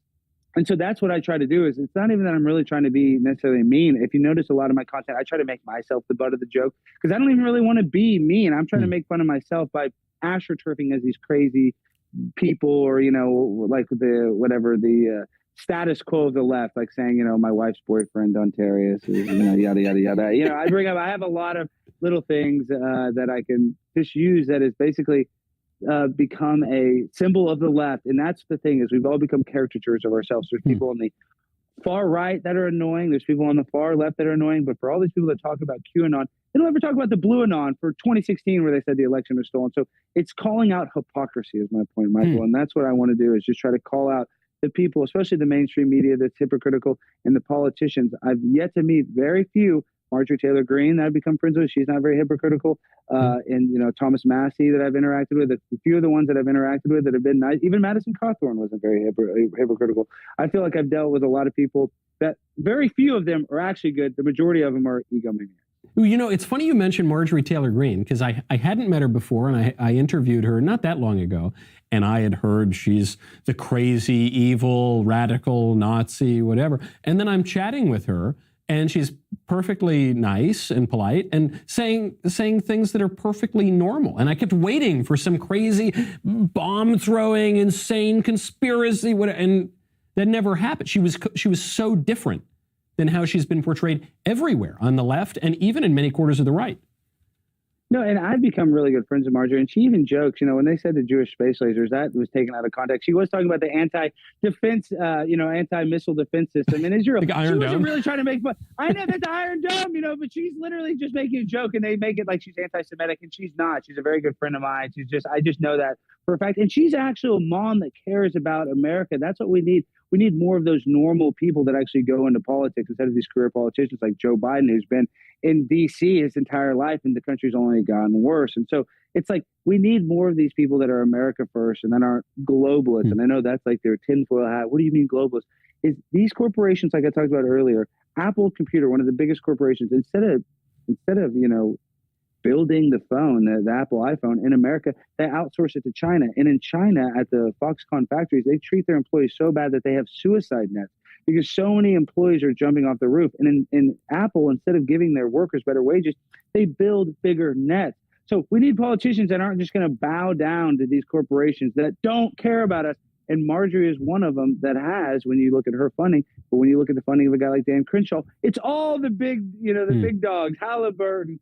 So if those guys are the ones paying these politicians, for me, that's red flag. We need a human, empathetic viewpoint, not a corporation, Robotech, whatever, RoboCop, whatever that company was from RoboCop, excuse me, I'm thinking of the company from Terminator. What is it? I can't think of it, but the dystopian futuristic company that they see in all these movies, that's what they want to rule the world. I don't want that to happen. No, I'm really glad you bring up the corporation-ness of it all, because for so long, for most of my political life, the Republicans just shilled and carried water for corporations that absolutely hate our guts, that destroy our country, that gut our economy, that open up our borders, that destroy our national traditions. And we're over here saying, well, if you don't like it, build your own GE or whatever. And it's just so completely insane.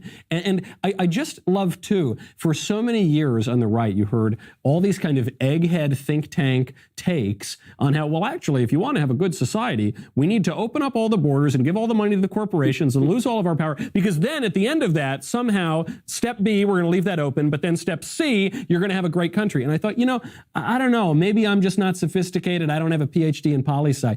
I just think maybe we should do good stuff and avoid bad stuff. Is that enough for a political philosophy? More good, less bad. That's what I want. Well, and speaking of the battle of good versus evil, now let me get real tinfoil hat for the Daily Wire. I believe these evil people are using it. I think it's out of the Bible. It's the Tower of Babel. And in the Tower of Babel, it was a story about Nimrod wanting to build the tower to the kingdom of heaven to kill God. And in that, when the tower got pretty high, God, made them all speak different languages, and they broke off in different tribes. What these corporations, what these people were trying to do is literally from the Bible, Genesis chapter 11, verse 9. I flipped that. That's 9/11. That's just weird. What I'm saying is they're reverse engineering the Tower of Babel in order so there's one ruler here on earth, and that would be Satan. That's the one world order that they always talk about, and that's literally what they want. I mean, when you look at the fact that it's such a big deal that Ukraine's joining NATO, why is Russia? Why is that a big deal? It's because they don't want them to become a superpower, and that's already what we basically have. So it's that autonomy. America needs to go back to being autonomous. Other countries need to go back to being autonomous instead of relying on each other and just being a blank check to the Ukraine. That is what's going to help our country. And it's literally a satanic, demonic game plan. And that's why these people that say they want abortion up until birth, even when they ask people that are pro-choice, Michael, hey, you're pro-abortion, but do you think there should be a limit? Overwhelmingly, people say after the first semester or after the second trimester.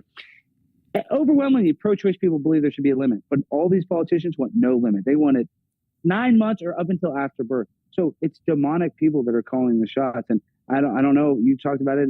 The point being is it is a battle of good versus evil. And knowing that you're doing good, I believe the good will win in the end, but it's not going to be an easy road ahead. That's right. The middle part of that can take a while. I mean, of course it is. One, we know, this is really basic stuff from the Bible, that Satan is the prince of this world, of this fallen world. Mm-hmm. Two, you've got Joe Biden's deputy monkeypox coordinator taking pictures of himself wearing pentagram leather harnesses on his chest over his other pentagram pectoral tattoo. So this stuff is there. I mean, you're seeing overt kind of demonic imagery everywhere. But we'll unfortunately have to leave it there, Alex. There's so much more to talk about. We've got to get you out here. We're going to leave it on a cliffhanger. No, we leave. I'm just saying, what a good cliffhanger. As soon as we get to the demonic, the SRA, satanic ritual abuse, then we got to cut it. But we'll be back. It'll be great. I mean, we have to get you back out. That'll be the cliffhanger, folks. The overt demon worship that we're seeing from the satanic Biden administration. That's the cliffhanger. Whenever we can get Alex Stein out to Nashville, we will take it up from there and hopefully go a lot longer. Mr. Primetime 99, Alex Stein, thank you for coming on. People can find you over at The Blaze, correct? Yeah, I'm at The Blaze. I got a new show coming out at the first of the year, the Primetime Alex Stein Show. And, the Daily Wire, I got to applaud you guys. You guys are just dominating. So I like it. Birds of a feather flock together. So, Michael, it's an honor and a privilege to come on your program today. Thanks, man. I appreciate it. And I'll look forward to seeing you for a much longer sit down.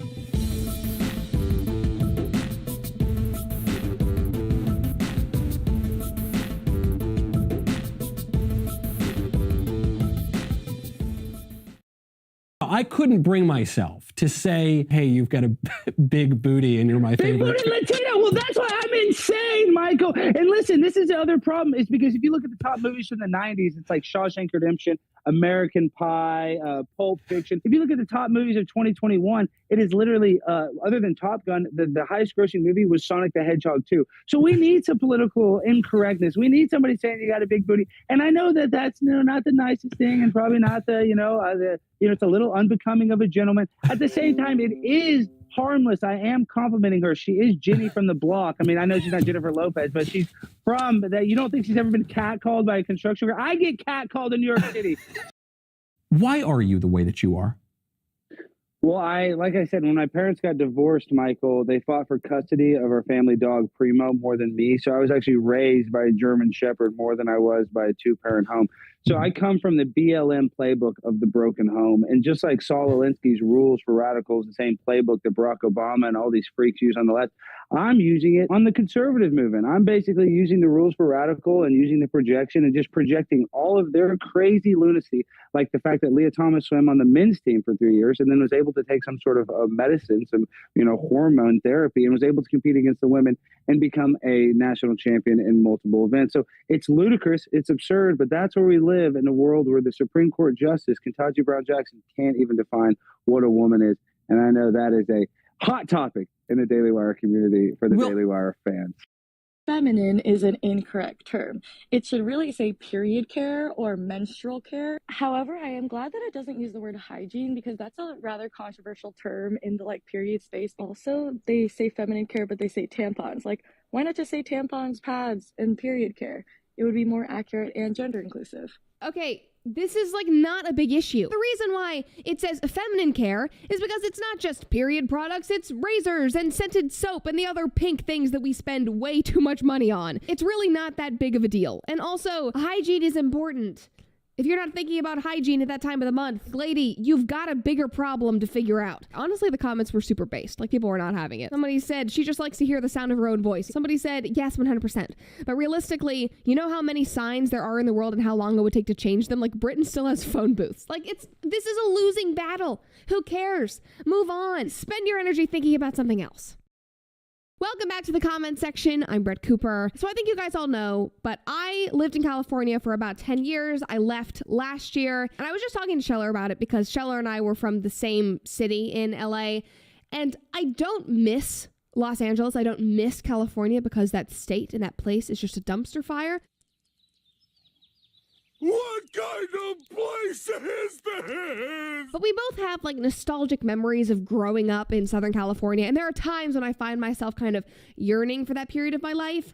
But then I see stories like this and I have the most intense wave of gratitude I've ever felt because I no longer live in that hellhole. But before we get into this story, make sure that you like this video, subscribe to this channel if you are not already, ring that notification bell, and of course, you can go to dailywire.com/Brett to check out my merch collection. This was trending yesterday, and it's kind of sad because it didn't even shock me. And I say this a lot, but I'm so numb to some of these things now.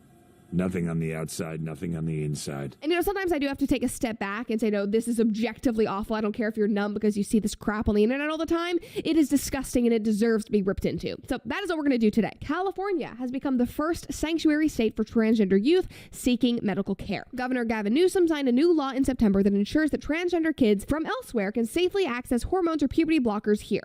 The legislation also shields family from child abuse investigations or from being criminally prosecuted for seeking gender-affirming care. Now, I want to know immediately, does this protect parents who say, hey, maybe I don't want my 10-year-old to transition? Maybe I don't want my 10-year-old to be able to go and get gender-affirming care? Probably not, because in California, there have been multiple cases of children being ripped away from their parents because their parents have common sense and realize my 10-year-old probably doesn't know that they're transgender. They probably don't want to do irreversible damage to their body at 10 years old. And like this headline briefly touched on, this bill also applies to parents and children coming in from out of state. So even if you live in a state where gender-affirming care for kids, hormone therapy, top-bottom surgery is illegal for minors, you can still go to California and get that treatment and be protected. California really is just the worst of the worst, and they are trying to push this harmful progressive agenda any way that they possibly can. People in the comments are not thrilled about it. I saw a few big articles, one from KQED News and one from NPR, and all of the comments were pretty based. Somebody said, medical care seems like a loose term. I don't think that they're talking about therapy, rather surgery and medication, which should not be given to youth, parentheses, children. Another person said, this won't survive the first round of lawsuits, which will likely be coming from other states. The law feels like it's tailor-made to encourage kidnapping and child trafficking. Also a great point. But of course, mixed in with these people that have common sense and are interested in protecting children, there were people like this. This person said, always a relief for minority demographics to find non-biased, non-prejudiced safe havens, especially within vulnerable privacies. What does that even mean? All of you people just write random tweets expecting us all to get it. You're just using big progressive virtue signaling words to make no rational point whatsoever. Minority demographics? What is the minority demographic here? Confused children with groomer parents? That's not really a minority demographic I'm trying to protect other than getting those kids away from those parents and doctors. Another person said, based. Let's go, Gavin. Hashtag trans flag. Okay, first of all, that username is horrifying, but also, Christina, I don't think you know what the word based means. It's definitely not that. What Gavin Newsom is doing is as far from based as you can absolutely get. One of the authors of the bill jumped on Twitter to celebrate. His name is Scott Wiener. You gotta be f***ing kidding. Just gonna let that sit there. Nobody liked that, and nobody really likes him. So that kind of adds up. He said, California's new transgender state refuge law, SB 107, which I authored, sends a powerful message to trans kids and their families that they will be safe here, even as other states criminalize their families and their very existence. It's not criminalization. It's literally just protecting them and their innocence, you freaking wiener. But I was very happy to see the people in the comments were calling him on his bullshit. This guy said, just groomer. Another person said, you are such a creep. Another person said, oh, look, wiener promoting more sexualization of children. So surprising. And yes, all of those comments are incredibly accurate. But this is not the only child sexualization California law that is circulating Twitter right now, and not the only child sexualization California law that Scott Wiener has helped author. And I can't believe that there is even one, but that is the creepy, disgusting world that we live in. Users began posting this Breitbart headline. This woman said, what does this even mean? And it says, California legislator passes bill reducing penalties for oral anal sex with willing children. And the mainstream media has been freaking out. Just based on like 3 tweets from big accounts asking, hey, what the hell is going on in California? This is a really disgusting looking bill. And instantaneously, the mainstream media started issuing fact checks because they want to convince everyone that number 1, this is false. Number 2, remind everybody that this is really nothing to be alarmed about because this bill was pushed through in 2020. So it's old news. Why are we even talking about it? Move on. No, I don't care whether it was pushed through or authored in 2020 or 1995 or 2005. If it is still standing and people didn't know about it, we did not talk about it, then yes, it is worth being alarmed about so that maybe we can do something about it. This was trending this morning. It said California's 2020 Senate Bill 145 aims to eliminate inequality in sex offender registration requirements, says fact checkers. I don't want to eliminate inequality in sex offenders. If you're a sex offender, I don't care about your equality. I care that you're on that list so that children stay away from you. You're not a protected minority that I really care about. And then AP tweeted out this fact check from August, and they said, Post spread old claim about California's sex crimes bill. And the claim is that California Governor Gavin Newsom signed a bill reducing penalties for sodomy with minors. Now, that's pretty straightforward, but they are actively trying to convince people that this bill does not do that it does not reduce penalties for sex with willing children. But then look what AP themselves writes, literally underneath that claim. The bill expanded an existing state law that already gave judges such discretion in cases of voluntary but illegal vaginal sex between a minor ages 14 to 17 and an adult within 10 years of the minor's age, as the Associated Press previously reported. The bill broadened that discretion to also apply in cases of voluntary oral and anal sex within the same age parameters. Great. Wonderful, California. Thank you. They continue and say, when California lawmakers passed the bill, some falsely claimed it would legalize pedophilia.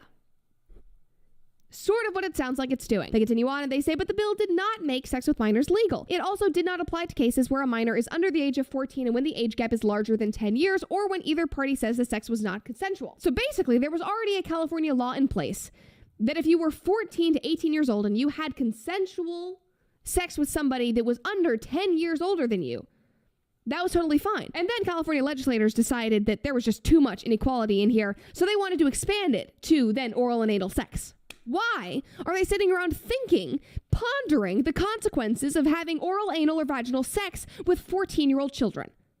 That is disgusting. Those are pedophiles. Point blank. Do not care what you think. Here's a section from the actual bill that was posted. This is not the AP. This is the actual verbatim from California. It says, the bill states that non-forcible sodomy, oral copulation, and sexual penetration with a minor do not require mandatory sex offender registration unless there is a more than 10-year gap between the minor and the other person. However, a court may still require registration if it deems appropriate. These offenses, when committed without force, where the minor was a willing participant and under the age of 14, are sometimes referred to as Hofshire offenses. What?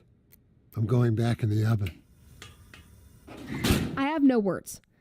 Like, this is one of the most disgusting things I have ever read. This is legal in California. Now, we're not talking about the death penalty here. That's a totally different conversation. We're not even talking about chemically castrating or cutting off their balls, which, in my opinion, they deserve. We're talking about simply adding them to the sex offender registry. But no, that's discriminatory. That's too intense. I don't care if you think it is consensual sex with a 14 or a 15-year-old. It is still gross. It is still illegal. If you are 8 years older than a 14-year-old and you think you're having consensual sex with them, you are sick in the head. That child probably does not know any better, and you are a creepy groomer.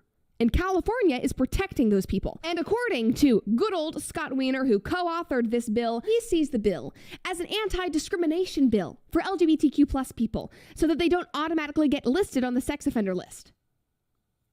What the Was that a problem that we needed to solve? And bro, it's also pretty discriminatory of you to assume that gay people need that. You're insinuating that they're all groomers, that they're part of the problem. So if you think you're getting, progressive brownie points protecting gay people, no, you're actually just insinuating that they're all having sex with children. There are some disgusting, pedophilic, grooming people in this country, and I don't care about their sexuality. If they are doing that to children, put them on that sex offender list. You are literally trying to excuse a pedophilic law through the rationalization of it's under the protection of gay people. Truly, the logic they are using to rationalize all of this is gross and it's weak. So for the people that are asking what is going on, that they're so confused that they're worried about all of this commenter sums it up perfectly. She says, it means that California is not a safe place for children.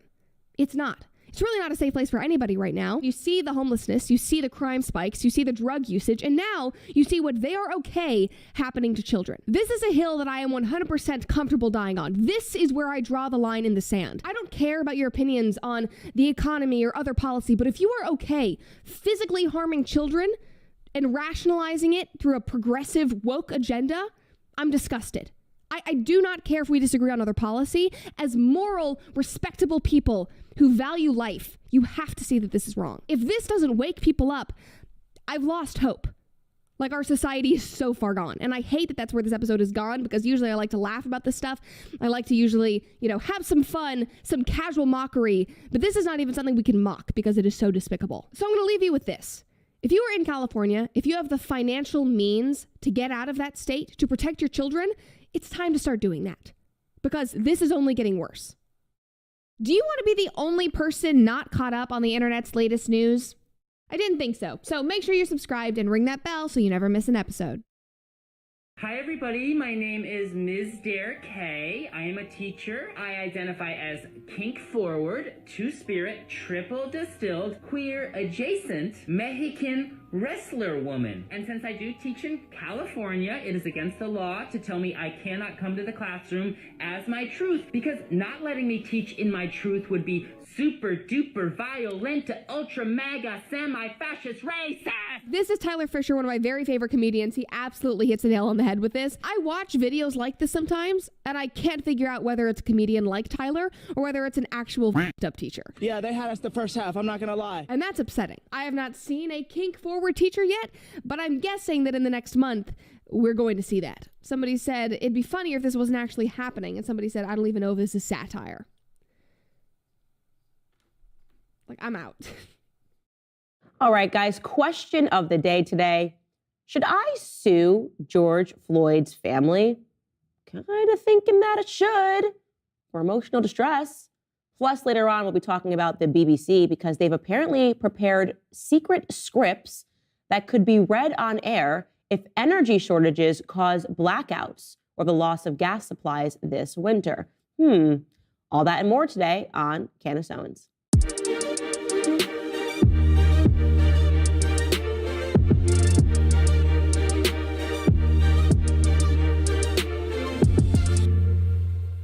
So The Greatest Lie Ever Sold, that is the title of my smash hit documentary. It's all anybody seems to be talking about these days online. If you haven't seen it, make sure you go so that you understand why it's causing such a headache for so many people. People are angry. How dare we? They had decided on the narrative already. Remember, George Floyd is the hero. Derek Chauvin is a monster. How dare anybody have the audacity to go backward and to re-examine what happened in this country during the riots, during the looting. Now, personally, I think that I deserve an Emmy Award, I don't know, something, a Pulitzer, a Nickelodeon Award, anything. I don't know if it's going to happen, because I'm recognizing that instead, what the media is trying to do is to double and to triple down on their lies.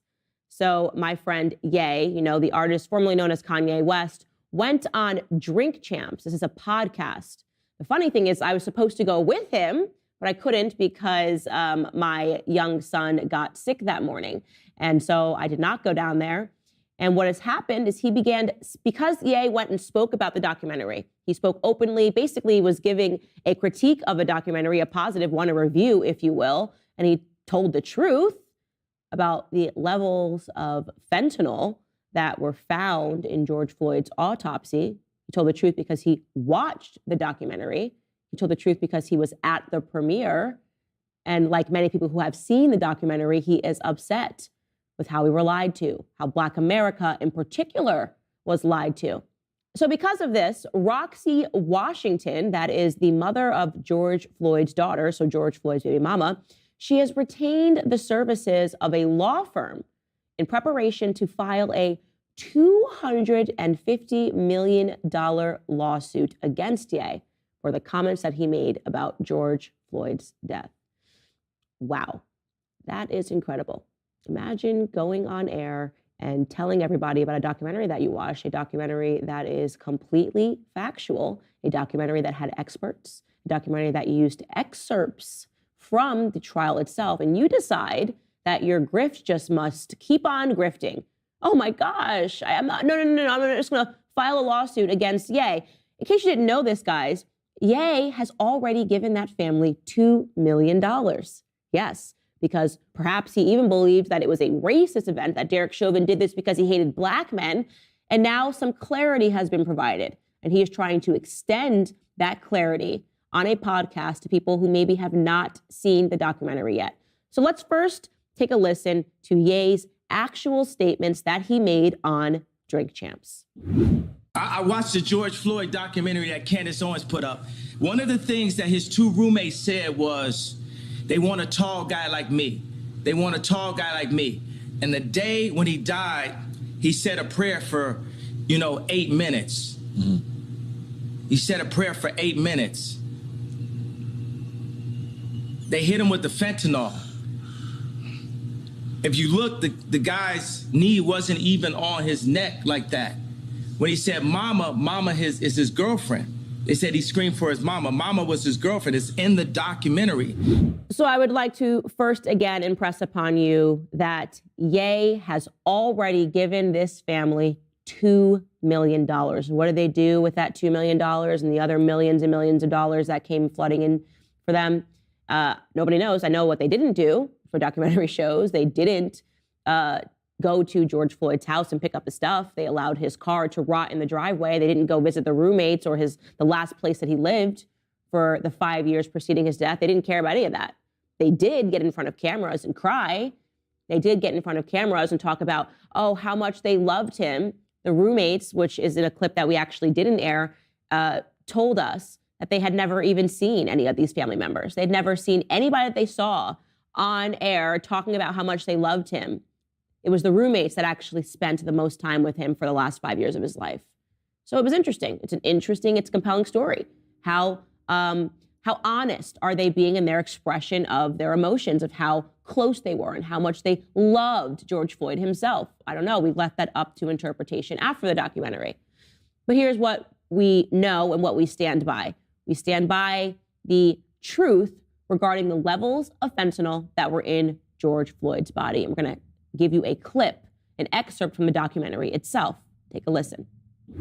They had to have the jury believe that it was a neck restraint, it was the knee on the neck, it was asphyxiation that killed George Floyd. However, there was a ton of evidence that George Floyd consumed a toxic, lethal cocktail of fentanyl and methamphetamine.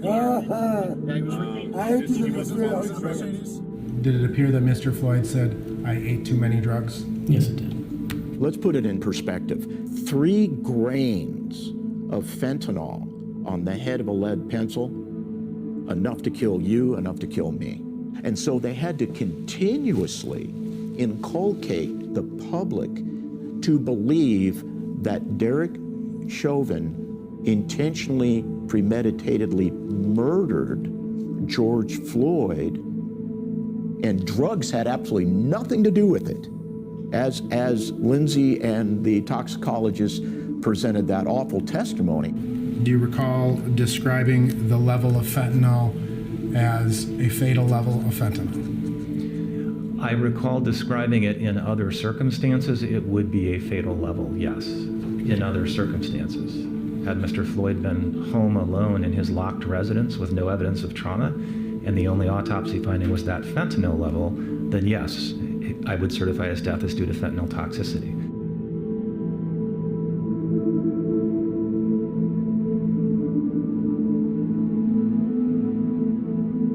I know I can't breathe. I can't breathe. I can't breathe. I can't breathe. So our documentary also shows that George Floyd said, "I can't breathe," before he was ever put onto the ground. It also shows that he himself asked to be put on the ground. So essentially everything that we were sold, the greatest lie ever sold via the media, was a lie, right? We were led to believe that he was placed on the ground and unnecessarily restrained against his will. Why couldn't this have just been a peaceful arrest? Well, the answer to that is because he resisted arrest. He kept resisting arrest. They kept asking him what was wrong with him. He didn't mention to them that he was actually sitting in the car when they arrived with his drug dealer.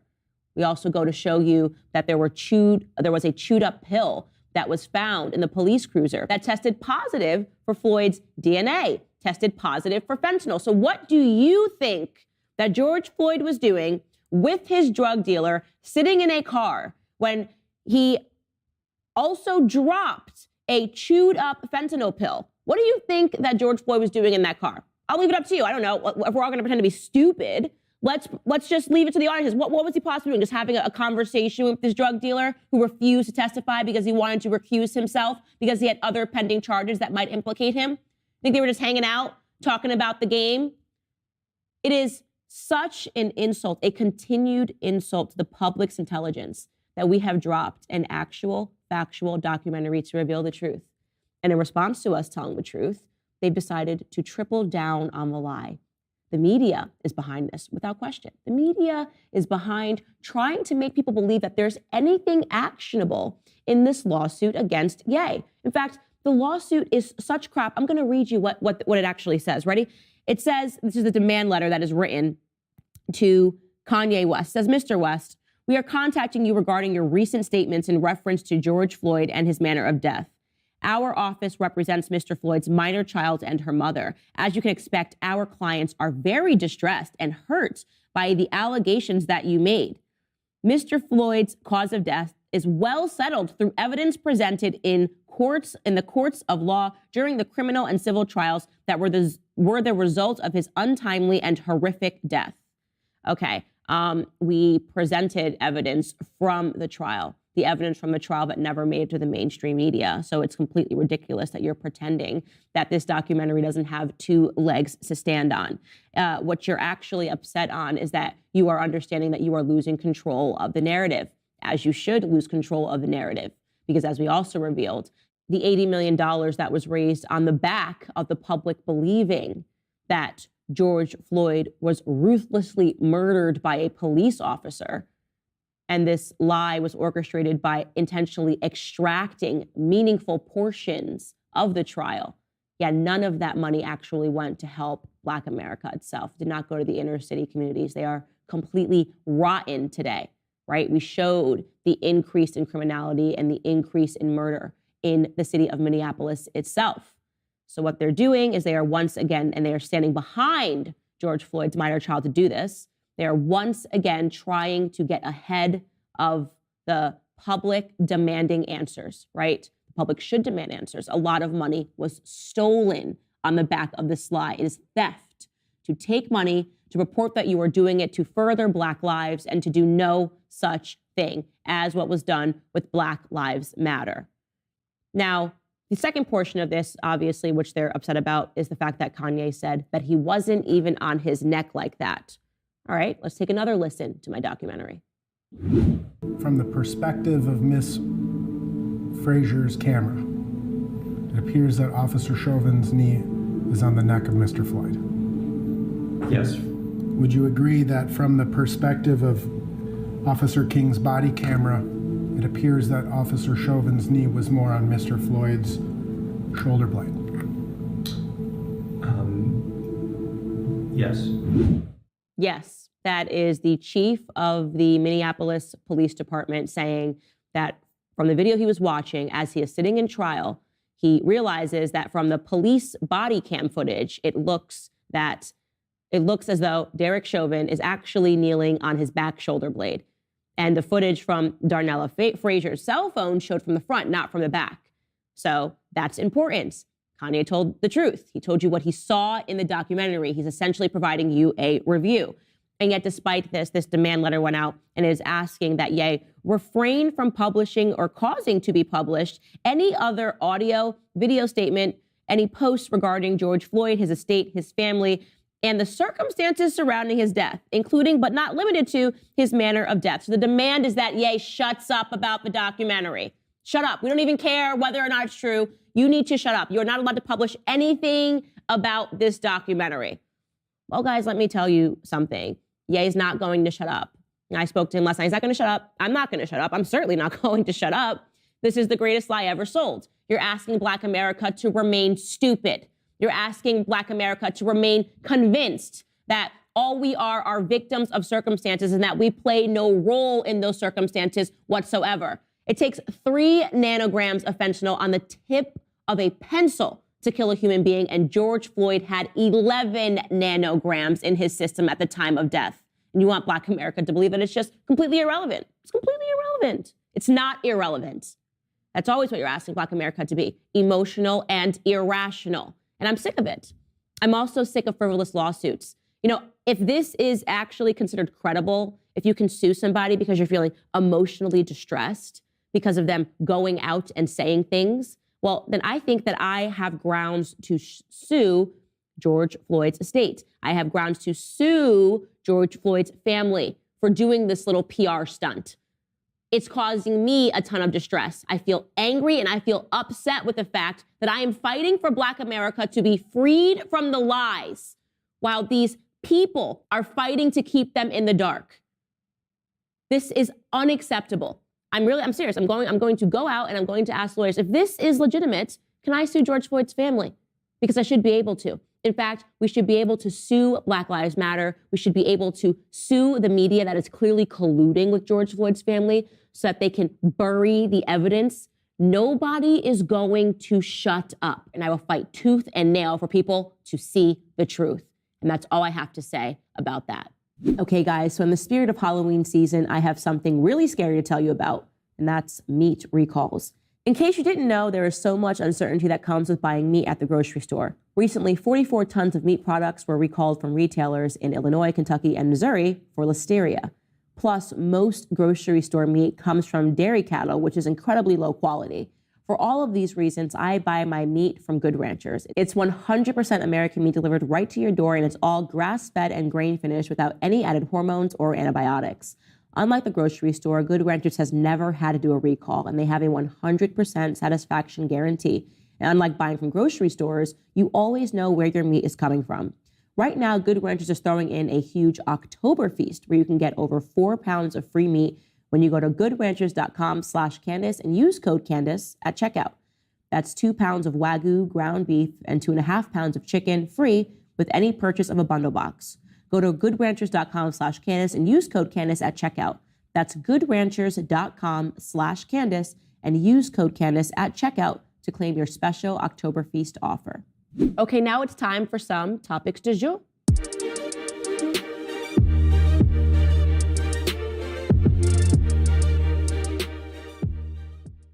I think one of the things that's really strange that I've learned from my husband about how things operate overseas is that the people are taxed to support the BBC. The BBC is their, public broadcasting network. I mean, I find them to be the equivalent of CNN in America. And it would be very weird if we were taxed to keep CNN in service. It's just very weird to me, right? And what's interesting is that it also makes it very obvious that the BBC is just the propaganda arm for the government. Of course, they can't say anything critical of the government because the government is what is allowing them to function, not the free markets, right? Anyways, this is super interesting. The BBC has prepared secret scripts that could be read on air if energy shortages cause blackouts or the loss of gas supplies this winter. In case you missed it, Europe is facing an energy crisis. We're going to talk more about that tomorrow. But the scripts, which have been seen by The Guardian, set out how the corporation would reassure the public in the event that a major loss of power causes mobile phone networks, internet access, banking systems, or traffic lights to fail across England, Wales, and Scotland. The public would be advised to use car radios or battery-powered receivers to listen to emergency broadcasts on FM and long-wave frequencies, usually reserved for Radio 2 and Radio 4. One draft of their script warns that a blackout could last for up to 2 days, with hospitals and police placed under extreme pressure. Another script says the government has said it hopes power will be restored in the next 36 to 48 hours. Different parts of Britain will start to receive intermittent supplies before then. Yeah, guys, how's that Green New Deal working out?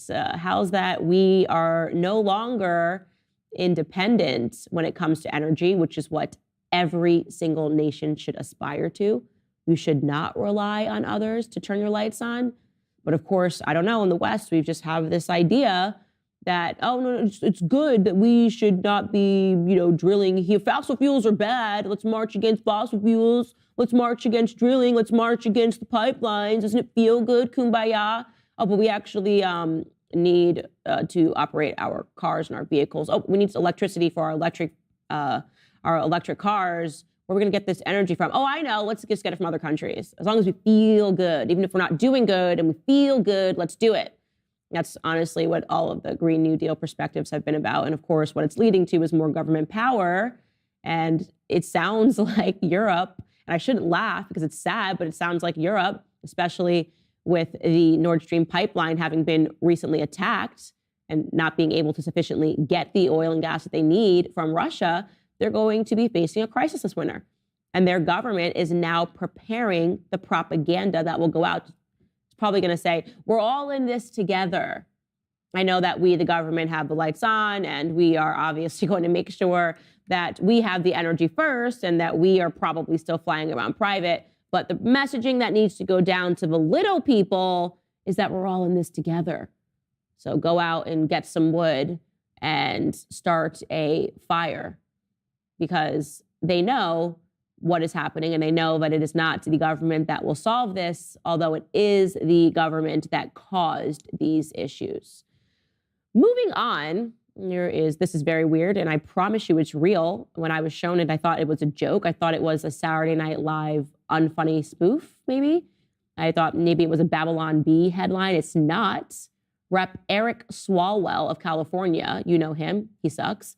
He released a campaign video that forecasts the future for families in states where abortion is outlawed. So this is supposed to be a futuristic video. This is what's going to happen if we outlaw abortion.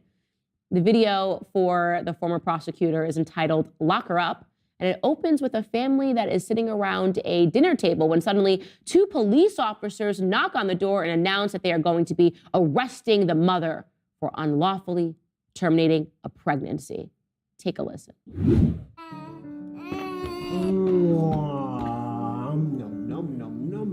You're weird. He is weird, but cute. Gross. Mary Anderson? Yes? I have a warrant for your arrest. Arrest for what? Penal Code 243 violation. Unlawful termination of a pregnancy. You gotta be kidding me. That is my personal business. That's for the courts to decide, ma'am. Your medical records have been subpoenaed, and Dr. Landry's already in custody. No, my God, you can't just... You will have to submit to a physical examination. What? By who? No one's touching Sir, my get that wife. Ma'am, turn around. Put your hands behind your back. Now. Why is this happening? Love you, honey bear. We're just enforcing the law here. Elections have consequences. Vote Democrat on November 8th. Stop Republicans from criminalizing abortion everywhere. Protect women's rights and freedom. Please don't do this.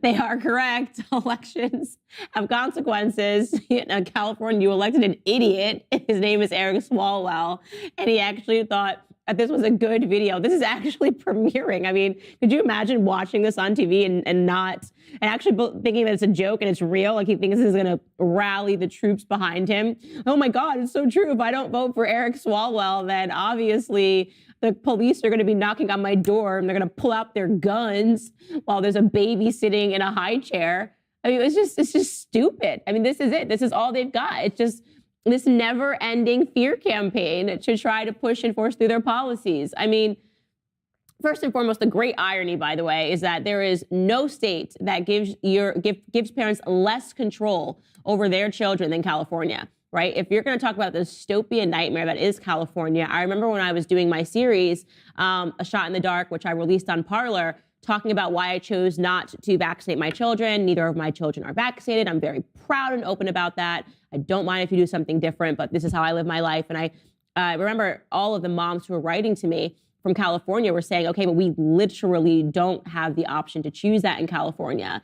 California will send around the DCS if you do not get the vaccines as mandated by the state. So you don't even have parents in that state. If you're going to have people knocking on the door, it's probably going to be the government because you're making decisions about the health of your children. It's not going to be the government because you got an abortion and they're going to whip pistols out on you and tell you that you're under arrest while you're eating dinner with your family. Again, this is all just fear mongering, and it's all the left has. It's all they have left. It's how they are able to assert control.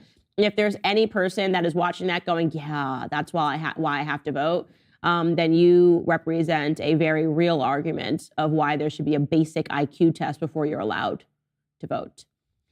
Up next, because Democrats don't even realize what they're saying half the time. This is also hilarious. Stacey Abrams joined Morning Joe on MSNBC, and she said that more abortions could help solve the inflation problem. I wish I was kidding. I'm not. Take a listen. Having children is why you're worried about your price for gas. It's why you're concerned about how much food costs. For women, this is not a reductive issue. You can't divorce being forced to carry an unwanted pregnancy from the economic realities of having a child. I don't know what to say, guys. I know you're concerned about the gas prices. I know you're a little concerned about what's happening at the grocery store and that you're spending $100 for a little slice of steak. But have you ever thought that it's actually your fault because you had children? Actually, the problem is that you're alive. The problem is that you're breathing. It's not that the government totally messed up and their policies have been anti-nationalistic, right? Basically telling us that we should be dependent upon other nations and that Joe Biden should be on his hands and knees begging OPEC to turn on the lights, or that Europe should be on their hands and knees begging Russia to turn on the lights. No, that's not the problem. The problem is not your government being stupid. The problem is that you're breathing. Genius. Why didn't I think of it? Why didn't I think of it? Oh, I know, because I'm not a Democrat. And I just could not imagine having the audacity to look people in the faces that are suffering, that are truly suffering, because my goodness, look at the price of gas. My goodness, when I go to the grocery store. In fact, my makeup artist said this morning, I just got stuff to make tacos, literally just to make tacos. I didn't even get the shell at the grocery store, and it cost her $90. $90 for taco night. Doesn't even make sense. But forget the fact that these people are actually suffering, that all of us are realizing that there is this much inflation. And forget actually saying, I'm sorry, we messed up. We messed up. We should have had better policies. And you know what we're going to do? We are going to stop boycotting against the pipelines, right? We are a nation that could be energy independent, and we're going to take every step to make that happen.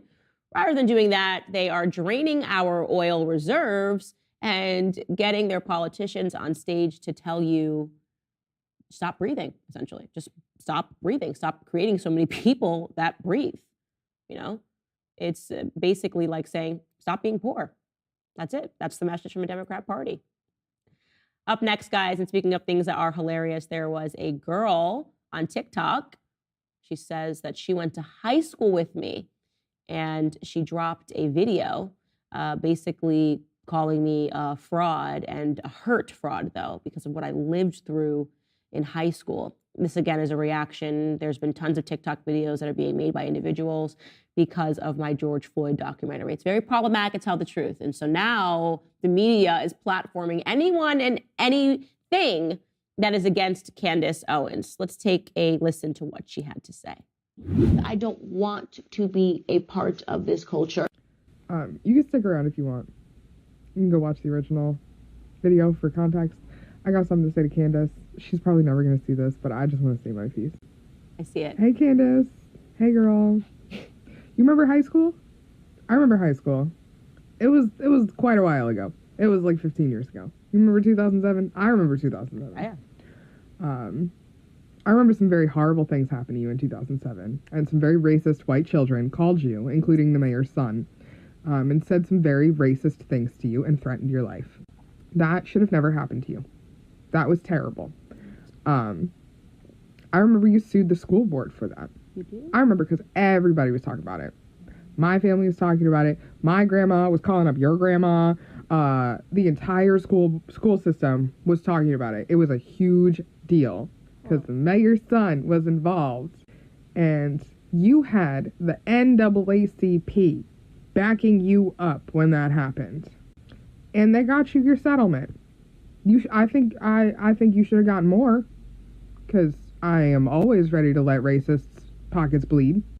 But regardless, NAACP backed you up. The black community backed you up. Wow, this is a compelling story. It's a compelling story that in high school I received some racist messages from some powerful Democrats' sons. It's compelling, and the NAACP helped me get a settlement. And you know what? I have no idea who this person is that made the TikTok video, but I have to be honest, I do remember this story. In fact, I remember it so well, that it's chapter 2 of my book. This girl, of course, journalists never fact check whether or not she went to school with me. Nobody cares, right? Somebody that is on TikTok, where we all go to get our information now, right? Saying that she went to school with me, that her grandma called me. Well, I'm not gonna be able to fact check that because my grandmother's been dead since 2013. But this girl remembers this. I have no idea who this human being is. I messaged 4 people that I went to high school with and said, does anybody recognize this girl from the class of 2007 in Stanford High? And everyone came back and said no, okay? I can tell you definitively, she never was in a class with me in 2007 in Stanford High School. She, at the very least, was not in a class with me all throughout school. And yet she makes a video on TikTok and it gets millions of views, and people go, oh my gosh, she brought up the NAACP. The NAACP was involved. Oh, what I can confirm is that this girl read my book. Yeah, you're right. The NAACP was involved. They never spoke to me, but they showed up at my school with cameras because they wanted to fundraise off of a girl that had suffered through something that was very real. It's actually the reason that I am conservative. It's the reason why I stand up against these race hustlers like the NAACP, because for me, it's real. They used me, they lied, and they never checked up with me. It was all about getting headlines. And so you are not breaking any stories, but I am glad that unlike the people that shared this video, you actually read. Again, chapter 2 of my book, Blackout. It's been on sale for the last 2 years. I suggest everybody else go read it and get up on that story. All right, guys, it is now time to get into some of your comments. I love your comments. I'm always reading them. So here's the first one.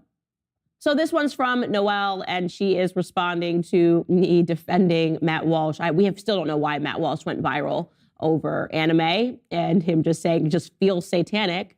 But she writes, I'm into anime and I can argue against some of those things. Again, indeed, there are some animes that have a lot of demonic things, but there are others that just don't. Every anime has different authors, ideas, and beliefs behind them, so no anime cannot be encapsulated as a whole. It has a lot of variety. I don't think cartoon-style shows are only for kids, actually. The cartoon, the show itself, is one way to deliver a message. Again, there is indeed some satanic and demonic things in some animes. It's not a secret, but it also happens in normal and regular TV shows. So yeah, in conclusion, in this case, the problem is not the delivery, the anime show, or the cartoon-style show. It is the message that it portrays. Noelle, I totally agree. I actually am not into anime at all. I was just being tongue-in-cheek when I defended Matt Walsh because I think he was just being funny, and somehow something that he said that was sort of funny got taken very seriously. And here's what I will say. You are correct that irrespective of whether we're talking about cartoons or anime, that there could always be a demonic message delivered. Hello, we have kids today that are learning via cartoons that they can pick their genders. They're learning about being lesbian and being gay via cartoons. We are constantly having to fight for this perversity not to be throughout children's cartoons. And that there's nothing more demonic to me than trying to confuse children and trying to seek authority over them irregardless of their parents and the structures that are at home. So I don't disagree with your statement, but don't take me too seriously on weighing in on anime. Next comment is from Nana Bars. She wrote, "The political sadism fetish that you speak of reminds me of the 1700s to the 1800s British period dramas that I watch, a time in human history when everyone enjoyed going to the town square to watch someone be hanged or beaten to death." Wow, I love that comment. It is so true, and that is how I have felt. In fact, my producer said something which is very true. If you look over the last 2 weeks since I put on the White Lives Matter shirt, essentially what's been happening is a waterboarding. It's been a media waterboarding, and everyone is attacking me from every single angle, demanding that I do this and demanding that I do that. And the reason is because they want me to suffer the consequences from putting on that White Lives Matter shirt, but the person that they want to suffer more is Ye, because he is a bigger figure than me. He's a globally recognized figure who is standing up to the mob, and so the mob is now demanding his head on a platter, and they want everyone to meet in town square and to watch him be hung, which brings us back to this frivolous lawsuit that has now been launched against him from George Floyd's family. The lies are angry at the truth. And the best thing for the truth to do is to remain resilient. Next comment, Satan seems to hate women. It could be that they can create a life and he can't. Envy, which usually comes out as mocking. Hateful, mean-spirited comments and or actions, when in fact it's jealousy. You can apply this to a lot of their other concepts too. They are never going to admit they're jealous and or envious, so it just comes out as hateful. This is a comment that is in response to me discussing the two trans or whatever part of the alphabet letter soup it was, the podcast where they were talking about what it is to be a woman. And you are correct. I do believe that transgenderism is a form of misogyny. They are hyper-focused on aspects of womanhood that are not real. I don't know a single woman that acts out a caricature who talks like, I'm just a bad, I'm a guy. Like, that would be so annoying.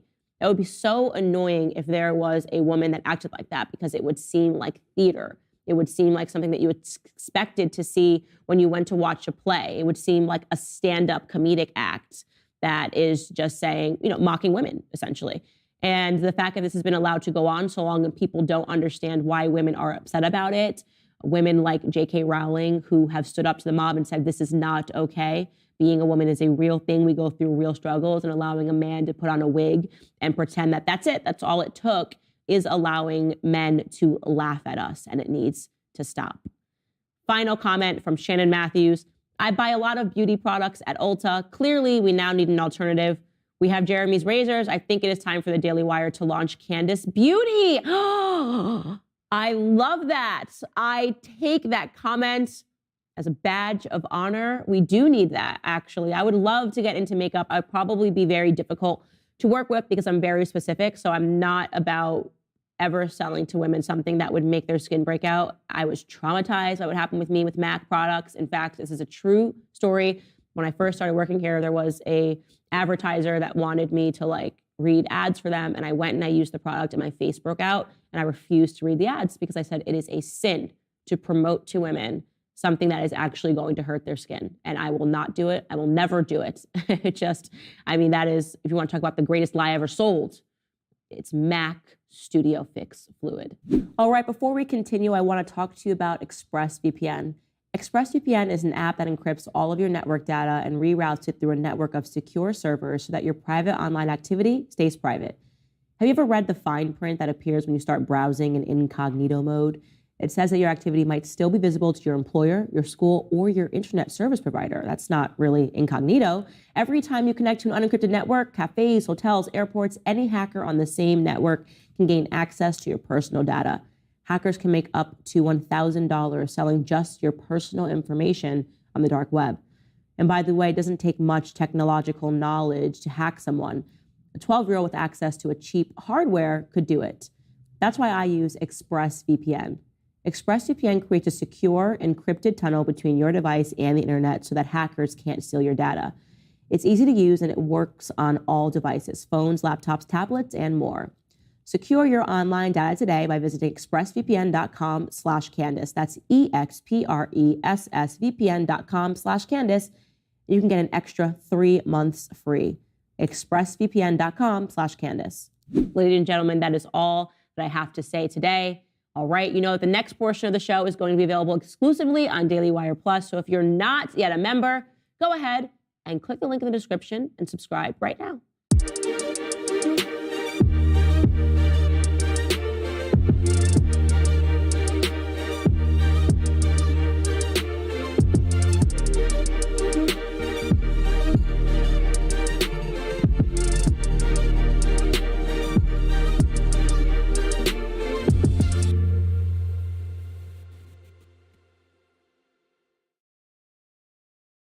What's your opinion on anime? It's really popular amongst teens and young adults. I think it's all satanic. I have no argument for it. It just seems that way to me. All anime to me seems weird, just like bizarre, creepy. I don't think that adults should be, whether it's anime or any other kind of cartoon, with rare exception, adults really should be watching cartoons in general, I would say. Listen, I don't know why people were so upset about this. I want to be very clear here at the Daily Wire. We own the science. We own the science on anime in the same way the CDC owns the science. We own the science. And unless you have something compelling to say or something that you can argue against what he's very clearly said is just, that's what he thinks. It's it. It's over. It's satanic. It's a conclusion now. We don't want to hear it. In fact, we'll censor you if you have anything to say against what he said. I stand by my friend and my colleague, Matt Walsh, and his assessment. Are you more concerned about the protection of a painting or the protection of our planet and people? The cost of living crisis is part of the cost of oil crisis. Fuel is unaffordable to millions of cold, hungry families. They can't even afford to heat a tin of soup. Okay. I have a lot of questions about the logic here. I mean, Van Gogh, mid-19th century. I don't know if fossil fuels were really his problem. Not really sure why he had to get the can of tomato soup. By the way, if you're concerned about the cost of living crisis, you might want to be concerned about your own cost of living crisis, which I can promise you is about to get a lot worse, given the fact that you just defiled a Van Gogh painting. I mean, girl, this was really, really, really stupid. Well, you know, it becomes quite wearying to hear about atrocities like this, but the worst thing we could do is get bored of it and just stop paying attention. So we begin with footage of another all-ages drag show, quote unquote, in Texas, attended and documented by Sarah Gonzalez of The Blaze. She says that she has more footage on the way, but the 30-second clip that she posted yesterday is shocking enough on its own. It shows a man in drag lifting up his skirt and gyrating around while people throw money at him. And in the background, you can see a child who can't be more than, 6 or 7 years old, looking on confused and obviously completely disturbed. Meanwhile, the music, which is blasting through the restaurant, is so vulgar and sexual that I can't play the clip with sound, and I can't even quote the lyrics to you. All I can say is that it's a woman rapping in extremely graphic terms about her genitals and about the various sex acts that she wants to perform. So there's at least one child in the building listening to that while watching a cross-dressing man dance around with his skirt pulled up to reveal the women's underwear underneath. And this is happening in Texas. I feel like we can't emphasize that enough. That so many of these things, and so much of this footage that we're getting is from Texas. It's this bad in Texas. So we can be sure that it's even worse pretty much everywhere else in the country, especially in a place like Oregon, where, as Andy No reports for the Post Millennial, a bar is planning a drag show this coming weekend featuring an 11-year-old performer. And it gets worse. Reading from the article, it says, controversy has erupted after a pub in Eugene, Oregon, announced it is hosting a drag queen event featuring an 11-year-old child. An investigation by the Post Millennial has revealed that one of the child's drag moms, quote unquote, was recently charged with child sex abuse offenses. Quote, are you excited for Drag Queen Storytime brunch this Sunday morning? Old Nick's Pub asked in a Facebook announcement. Vanellope is here to show you what an 11-year-old drag queen can do. The post featured several photos of Vanellope Craving McPherson DuPont. That's the stage name of the child, including one where she is touching her chest and her mouth is open. The Post Millennial is not publishing the real name of the child. Old Nick's Pub is known locally in the university town for being a leftist bar, and it frequently hosts drag shows as well as sexual fetish events. Vanellope has performed at different events around the state of Oregon, sometimes with grown male performers in risque outfits since at least 2018. The girl has Cash App and Venmo accounts where adults often send her cash tips. Photographs on her Facebook page also show her being showered on stage with dollar bills.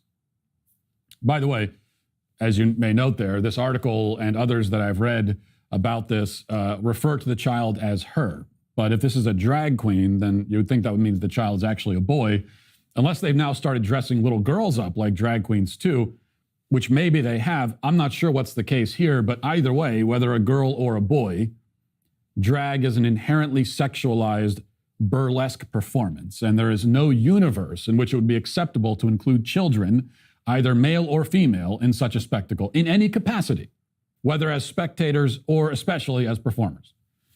Continuing on, it says, Vanellope's handler, Jennifer Hibbs, is also her drag mom. She uses a stage name Sunshine Ray McPherson and is a longtime LGBTQ activist. Hibbs clarified she is not the girl's parent or guardian, as previously reported, but is the handler for the child. Quote, her actual mother does her choreography so that it's all appropriate, Hibbs said. We wouldn't let her do anything suggestive. It's terrible that people assume that we would let her do that. We're the terrible ones, you see. Not the adults who are sexualizing and taking advantage of a child. We're the terrible ones. It's our assumptions that are terrible. But here's another important detail from No's report. It says, on August 11th, Vanellope's other long-term drag mom, Kelsey M. Boren, who uses the stage name Always Craving, was arrested in Lane County and charged with 12 felonies related to making and distributing child porn. Prosecutors found the 32-year-old such a danger to the public that they successfully petitioned the judge to deny her bail. At the time of her arrest, Boren was a teaching assistant for a special education student at Veneta Elementary in Veneta, Oregon. She allegedly told detectives that her need for child porn was like a, quote, uncontrollable itch that she couldn't stop. Now, a few things here are confusing. Well, more than a few things, but focusing just on these for a moment. For one thing, the pronoun situation is all over the map. Okay, it's not clear of the various people mentioned here which are actually females, though they all use female pronouns. I mean, it doesn't really make a difference, I suppose. The child is being exploited either way. The adults are creeps and degenerates and worse either way. But that is a confusing aspect of this. Also, I was not previously familiar with the term drag mom, though from context it seems that this is just another way of describing a professional groomer.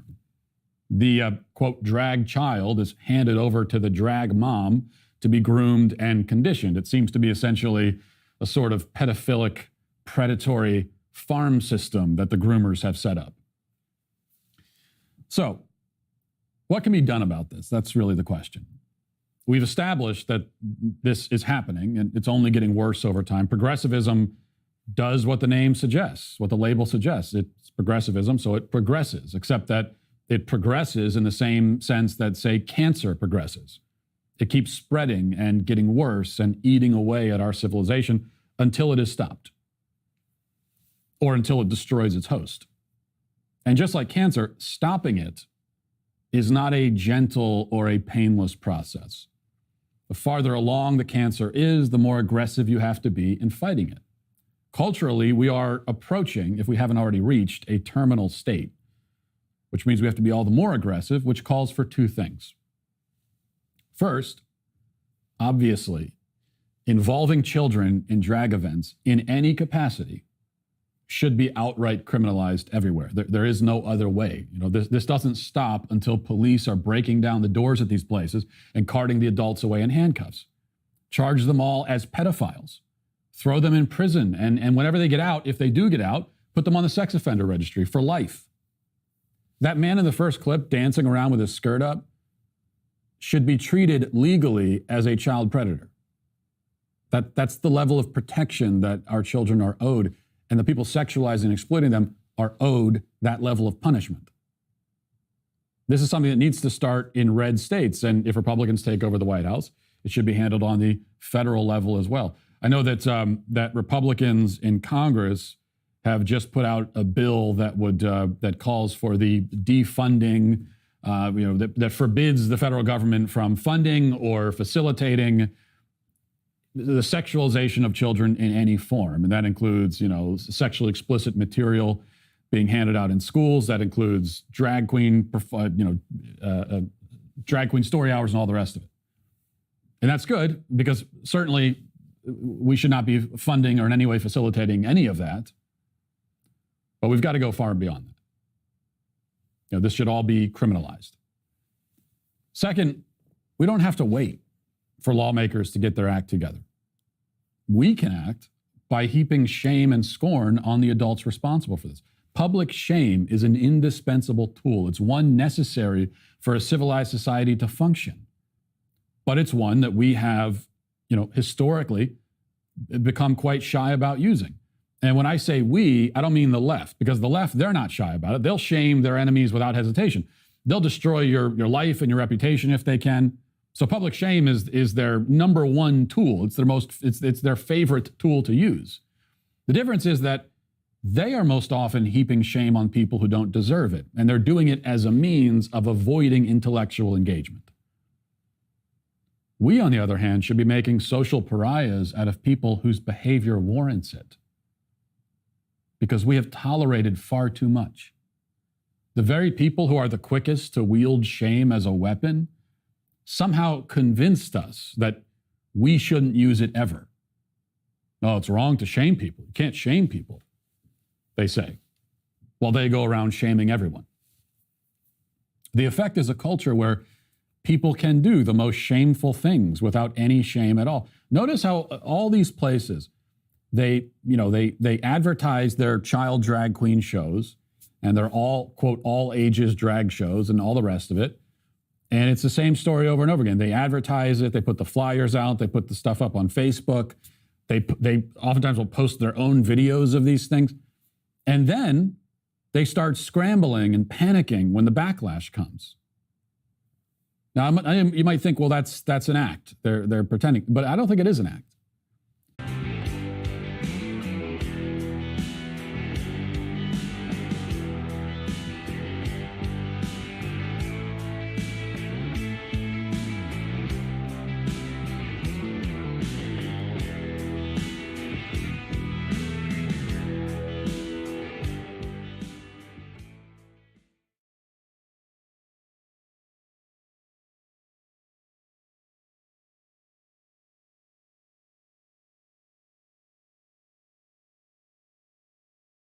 All right, here's an article from the Badger Herald.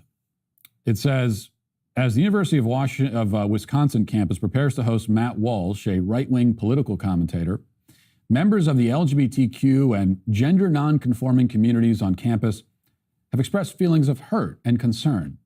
Recent targeted incidents towards the group have exacerbated these emotions. So there have been targeted incidents. The University of Wisconsin, I'll be speaking there, I don't remember the exact date. I'll be speaking there soon as we continue our What is a Woman tour. And we'll be announcing some more dates, by the way, and some more schools pretty soon. But apparently in the lead up to my speech and screening the film at University of Wisconsin, there have been targeted incidents at vulnerable populations. Let's find out what those incidents are. Upon arriving at Sterling Hall Monday, October 10th, people with the Gender and Women's Studies Department, someone named Jessica Leeper, found the Gender and Women's Studies floor covered in posters for the Walsh event. That's the targeted incident. So somebody went in at University of Wisconsin, presumably, a supporter, maybe a member of the Sweet Baby Gang there at University of Wisconsin, went to the Gender and Women's Studies Department and covered the place in What is a Woman posters. That is, I don't know if I can officially endorse that or not, but I will, because that's fantastic.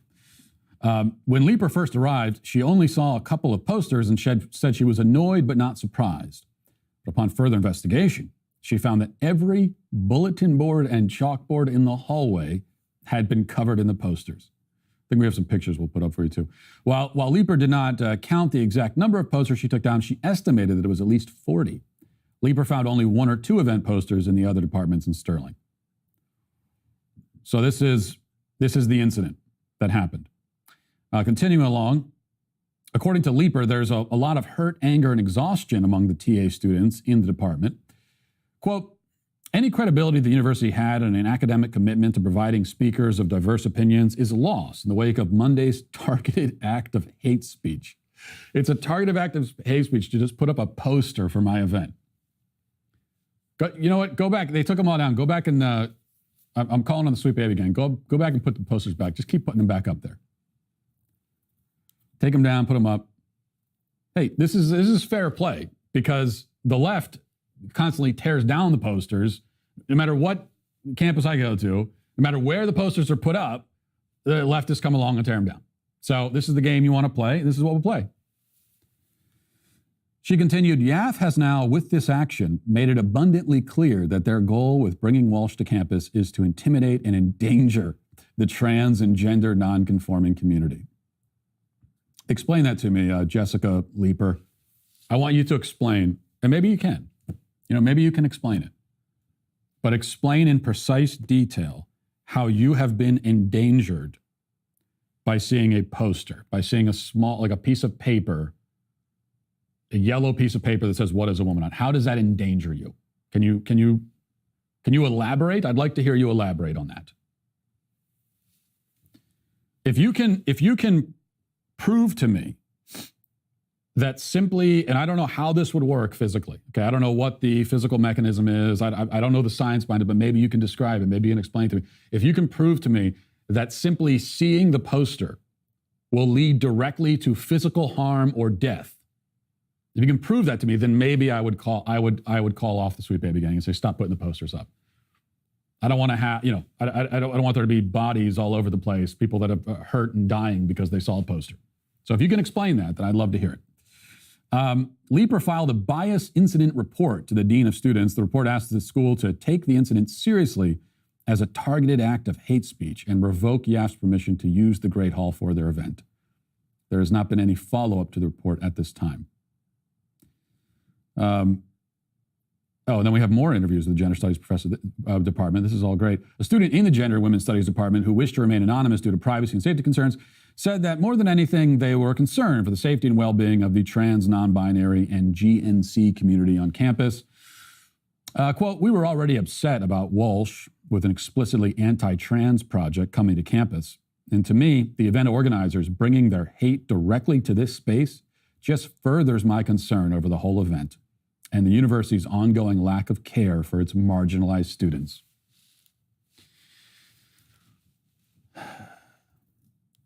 There is, when you want to get over a phobia, there's I think what they call exposure therapy or something like that. But if you're really afraid of something, and this is what they tell you in psychology, that the only way to get over the fear is to be exposed to it. Like I have arachnophobia. I admit, it's one of my least manly qualities. I really don't like spiders. If I actually wanted to get over that, I would have to be exposed to a spider. Maybe have a tarantula crawling on my hand or something like that. I feel like that would traumatize me more, but I'm told that that's one way to get over the phobia. And so I guess my point is that what I would say to the students at the Gender Studies Department at the University of Wisconsin, for whatever reason, you are afraid of these posters. You have a fear of posters. And I think for your own sake, because I am concerned about you, and I am worried about your mental health deeply. And so I think the only way to get you over that fear is for more and more of these posters to be put up in the Gender Studies Department for your own sake. Okay, there were 40 posters before. Next, we got to put 100 up. How are you going to go through life having this? If seeing a poster can cause you to dissolve into a puddle, I don't know how you function in life. So I want to help you get over that. You're welcome. And that'll do it for this portion of the show as we move over to the members block. Thanks for watching. Have a great day. Godspeed.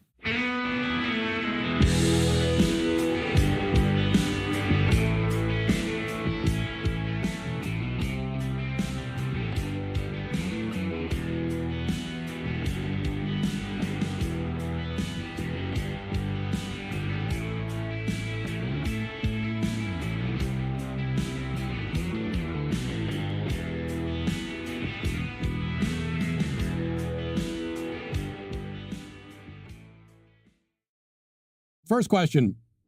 I feel like my girlfriend is cheating on me and messaging other guys on Instagram. Does anyone know how I can get into her account since she doesn't give me her phone and changes the topic every time? Is your girlfriend cheating on you? Probably. Yeah, she probably is. I mean, chances are pretty good. Look, it's not her responsibility to hand her phone over to you in the first place. She's not your child. But if you're noticing some weird secrecy around phones and messaging and that sort of thing, 99% chance that it's exactly what you think it is. I hate to tell you. So this is one where I would say probably best to break up. Probably heading that way anyway, regardless of the cheating or the potential cheating. So I would simply break up. Meanwhile, Ulta Beauty is now under fire. This is a beauty company, and it's under fire because it has now started posting clips of a transgender woman, meaning a man, named Dylan Mulvaney, talking about being a woman and wearing makeup. Here's a little bit of the clip. Now I know I can find love. I know I can still be a performer. I know that I can have a family. I want to be a mom one day, and I absolutely can. And that's why the narrative still has a long way to go, because when I was grieving Boy Dylan, I didn't know those things were even accessible to me. They're not accessible to you. You can't be a woman. And I'm sorry to break it to you, but you actually cannot. The fact that this is remotely controversial is absolutely beyond me. But again, the idea here for so many people on the left is that anyone who denies you your internal sense of what you are is discriminating against you. In fact, Ulta put out a statement, quote, the premise of The Beauty Of is to feature conversations that widen the lens surrounding traditional beauty standards. Well, I mean, you know, it seems to me kind of important that if you're a beauty company, you uphold the standard of females being beautiful and that females exist. That seems like a basic one.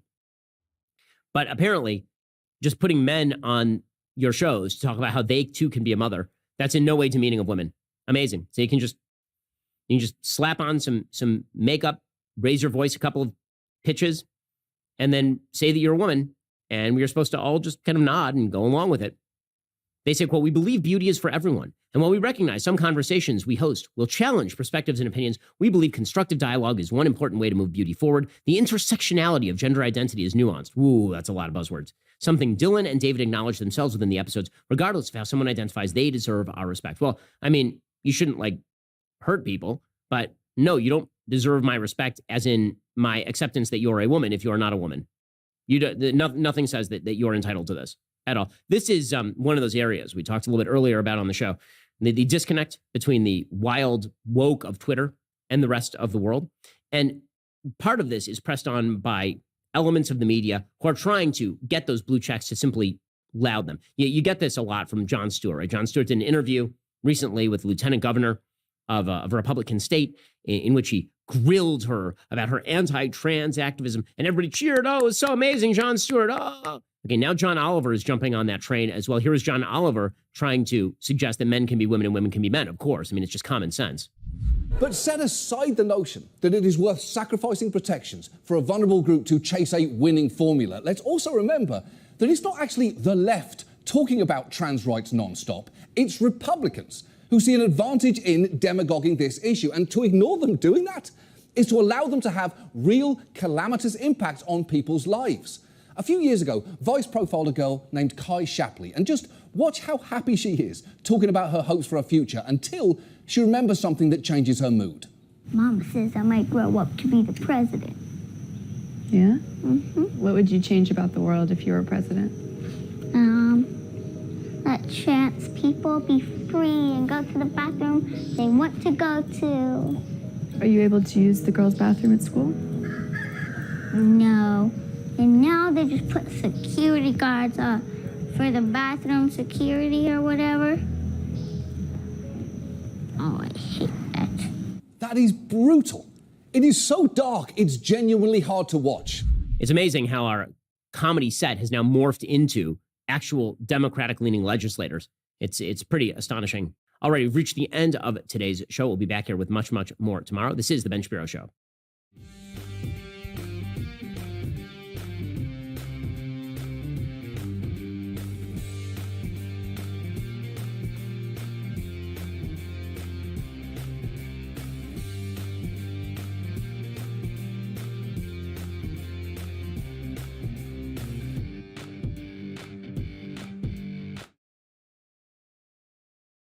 There's a brand new New York Times poll out, and what it shows is that Republicans have now jumped into a 4-point lead. The crosstabs are significantly worse for the Democrats. This is going to have a significant effect on the U.S. Senate map in particular. Right now, Real Clear Politics suggests that Republicans are probably going to net a couple of seats, which would put them in the majority. Essentially, the races right now that are hot in the Senate boil down to Nevada, Arizona, Georgia, Wisconsin, Pennsylvania, maybe New Hampshire, maybe Colorado, but those are the big ones. And we're going to go through these state by state. But to understand what exactly is happening here, you have to understand that the chief issue is absolutely the economy. And this is what this New York Times Siena poll shows. What it shows is that 64% of likely voters believe the country is moving in the wrong direction, which means doom for the party in power, especially if it's a unified party in power controlling the House, the Senate, and the presidency. This poll shows that just 39% somewhat or strongly approve of Joe Biden, as opposed to 58% who say they somewhat disapprove or strongly disapprove of Joe Biden. Those are terrible numbers for the president of the United States. In fact, they are lower numbers than President Trump currently has. Trump currently has a 43% approval rating, 53% unfavorable rating. It is worth noting here, when it comes to the exact issues that are supposedly on the radar of voters, likely voters, 26% say the economy is their number one issue.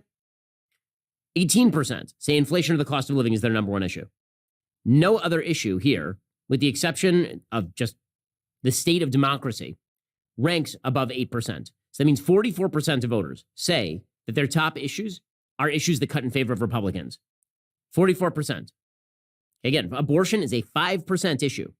Immigration is a 5% issue. Crime is a 3% issue in terms of what is your top issue. The state of democracy is an 8% issue. As we'll see, however, the state of democracy is too vague, because when you actually look at the partisan breakdown in terms of what people think they are talking about when they say the state of democracy, very wide discrepancy between what Republicans believe they are talking about and what Democrats believe they are talking about. And again, these numbers are fairly consistent in terms of the economy across the party ID.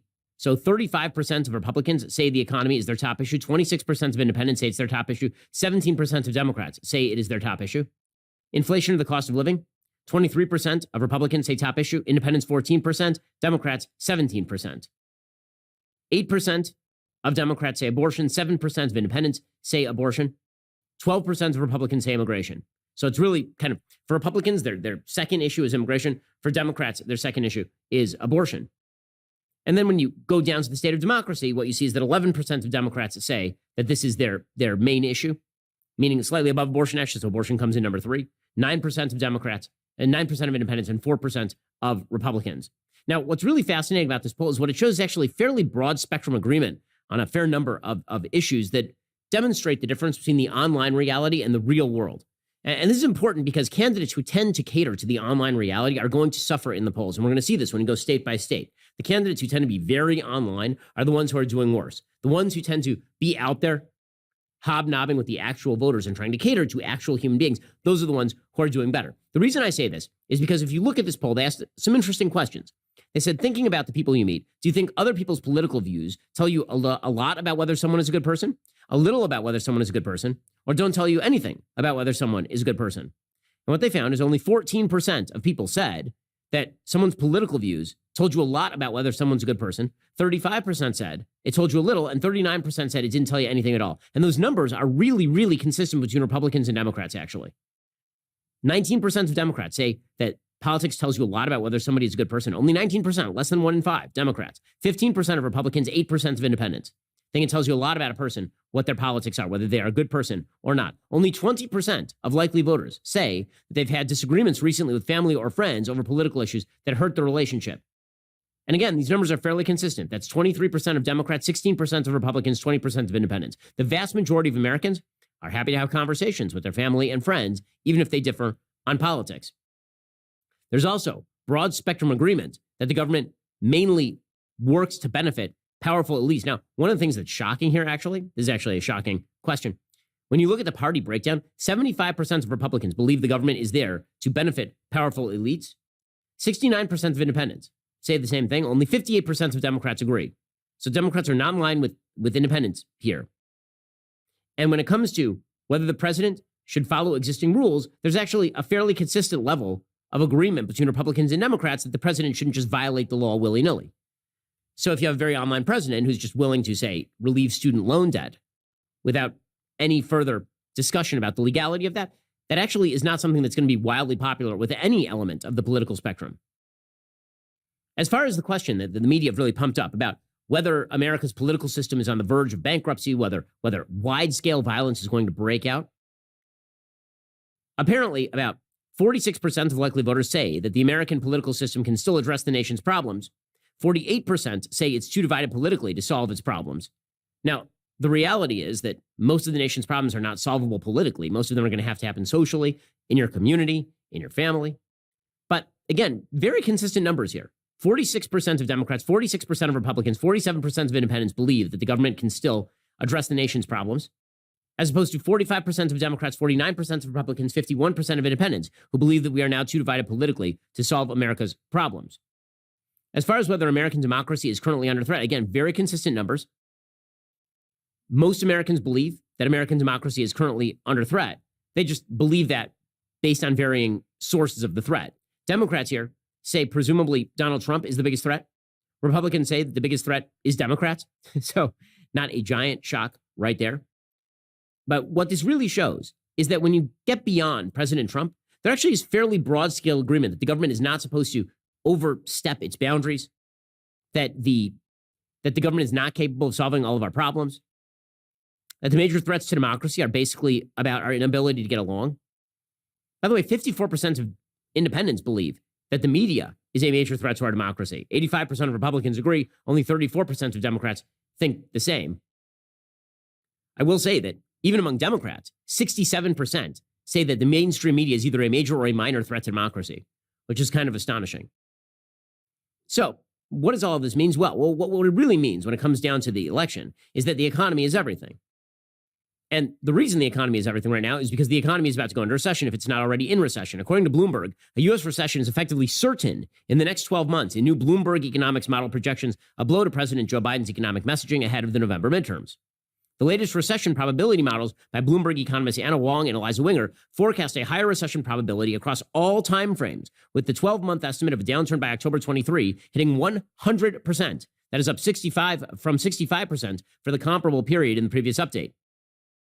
The model is more certain of a recession than other forecasts. A separate Bloomberg survey of 42 economists predicts the probability of recession over the next 12 months is now 60%, up from 50% a month early. Now, remember a couple of months ago, a majority of economists were saying, probably there won't be a recession. I was saying, nope, there definitely is going to be a recession. Now the models are beginning to match what I was telling you about.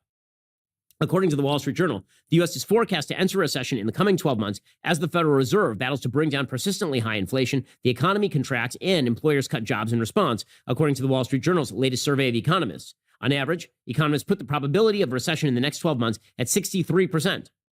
Their forecasts for 2023 are increasingly gloomy.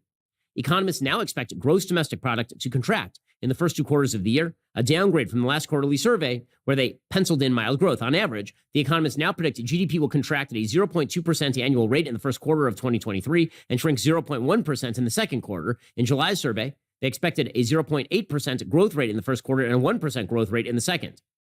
So that is a that is a significant shift.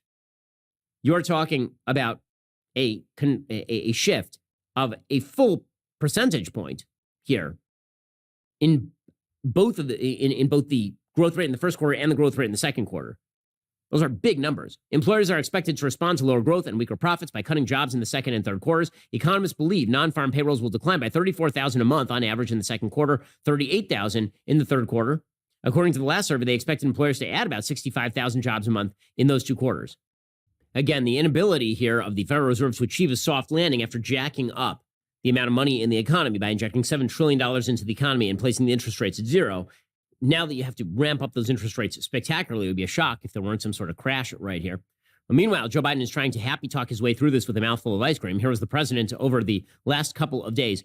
I'm not sure that Republicans could have cut a better ad than Joe Biden with his mouth full of ice cream, mumbling to people that our economy is strong as hell, in his words.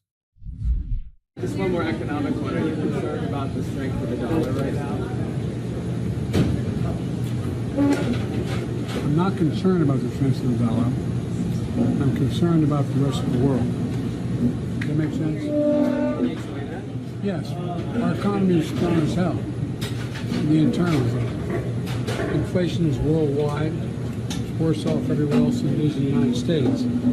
So problem is the lack of economic growth and sound policy in other countries, not so much ours.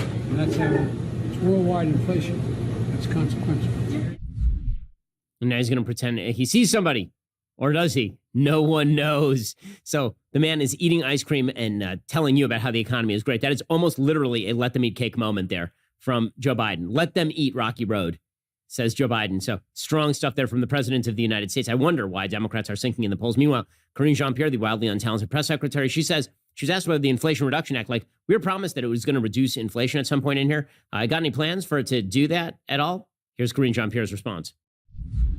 On inflation, can you give us a timeline? You've laid out eloquently what the president's been doing. Is there a timeline for when Americans can start feeling some economic pain relief? So in regards to the Inflation Reduction Act, early next year, they will see some of the pieces of that. When you think about an energy cost, when you think about the Medicare kind of benefits from that. So we'll see some movement on that early next year. Are you convinced? Do you feel convinced by Karine Jean-Pierre right there? She seems well in control of her talking points about the strength of the American economy. No wonder that while Democrats are slightly favored to win the U.S. Senate in 538, those odds are dropping fairly dramatically. Just a couple of weeks ago, those numbers were closer to 80% the Democrats were going to take the Senate. Now they're about 64% to take the Senate. Those numbers are going to keep coming down. And the reason they're going to keep coming down is because, again, voters are now in the late stages shifting toward the economy, which is always what happens. All right, we've reached the end of today's show. We'll be back here with much, much more tomorrow. This is The Ben Shapiro Show.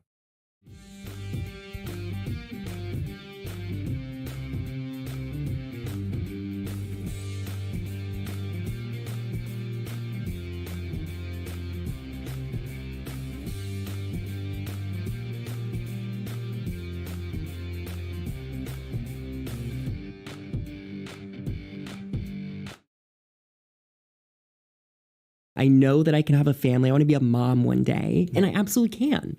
And that's why the narrative still has a long way to go, because when I was grieving Boy Dylan, I didn't know those things were even accessible to me. They're not accessible to you. You can't be a woman. And I'm sorry to break it to you, but you actually cannot. The fact that this is remotely controversial is absolutely beyond me. Has the U.S. military grown weaker in recent years? An index that tracks military strength has downgraded the U.S. this year and says we're not keeping up with hostile powers. This would be a D on an A through F grading scale. What is the Readiness Index, and why are experts warning that we are increasingly vulnerable? I'm Daily Wire Editor-in-Chief John Bickley with Georgia Howe. It's Wednesday, October 19th, and this is Morning Wire. An exclusive Daily Wire Trafalgar poll shows Republicans building momentum in the Southwest. We break down the details. And a trial is underway in Arkansas that could have nationwide ramifications for minors' ability to access gender transition treatment. Thanks for waking up with Morning Wire. Stay tuned. We have the news you need to know. You buy homeowners insurance to protect your house and auto insurance to protect your car. But what measures have you taken to protect the future of your children? Start with a will from Epic Will. A will gives you the power to decide who will raise your kids should something happen to you and your spouse. Without one, the state decides. It's your opportunity to direct important family heirlooms, financial investments, and responsibilities to the proper people in your life. It only costs $119 for a single person to create a will, and when you use promo code WIRE, you'll save 10%. Go to epicwill.com and use promo code WIRE to save 10% on Epic Will's complete will package. That's epicwill.com, promo code WIRE. The U.S. military's preparedness has been downgraded to weak. That's according to a newly updated index on military strength. Joining us to discuss is former Marine Lieutenant Colonel Dakota Wood, a Heritage Senior Fellow and editor of the Index of Military Strength. Dakota, thanks so much for joining us, and thanks for your service. Now, first off, what is the Index of Military Strength? Think of it as a report card on how your military did in the preceding year. So, you get to the end of a school year, you get your grades. So it's a kind of a retrospective of how that year unfolded, but it does, show indicators, strong or weak in history or math, what have you. So the index basically scores the military services and says, how did they do this year? Are they training enough? Do they have modern equipment or broken down stuff? Do they have enough in terms of capacity? And so we compile all that throughout the year, publish this index, and it's a report to the American people. Now, you recently put out the 2023 results of this index. What did you find? The military is weak. So on a scale of very weak, kind of a moderate level, we'll call it marginal, strong, and very strong, those 5 grades. And it's not an indictment of the quality of the people. We have fantastic people working in the military services that work long hours to do great stuff, but they're using really old equipment. The military continues to shrink, and we just don't have the readiness. Pilots aren't flying. In the Cold War, with the Soviet Union was around, an Air Force pilot would fly in excess of 300 hours a year. Today, the average pilot in the Air Force is flying fewer than 120. They're getting maybe one flight of about an hour and a half or so each week. You just can't maintain your skills. Now, in dollars, has there been a drastic reduction in funding, or is it just an expanded need? It's both of those things, and they're not in contradiction with each other. So in this past budget year, you saw an increase of about 4% in defense spending. But if inflation is running at 8 or 9%, you're still losing ground, right? So again, it's just been a paucity of funding that hasn't been spent well, but you still have the end result of service that is too old, too small, and less ready. And meanwhile, we see things like Russia invading Ukraine and the posturing of China with respect to Taiwan, and you just can't ignore that. Now, what about military culture?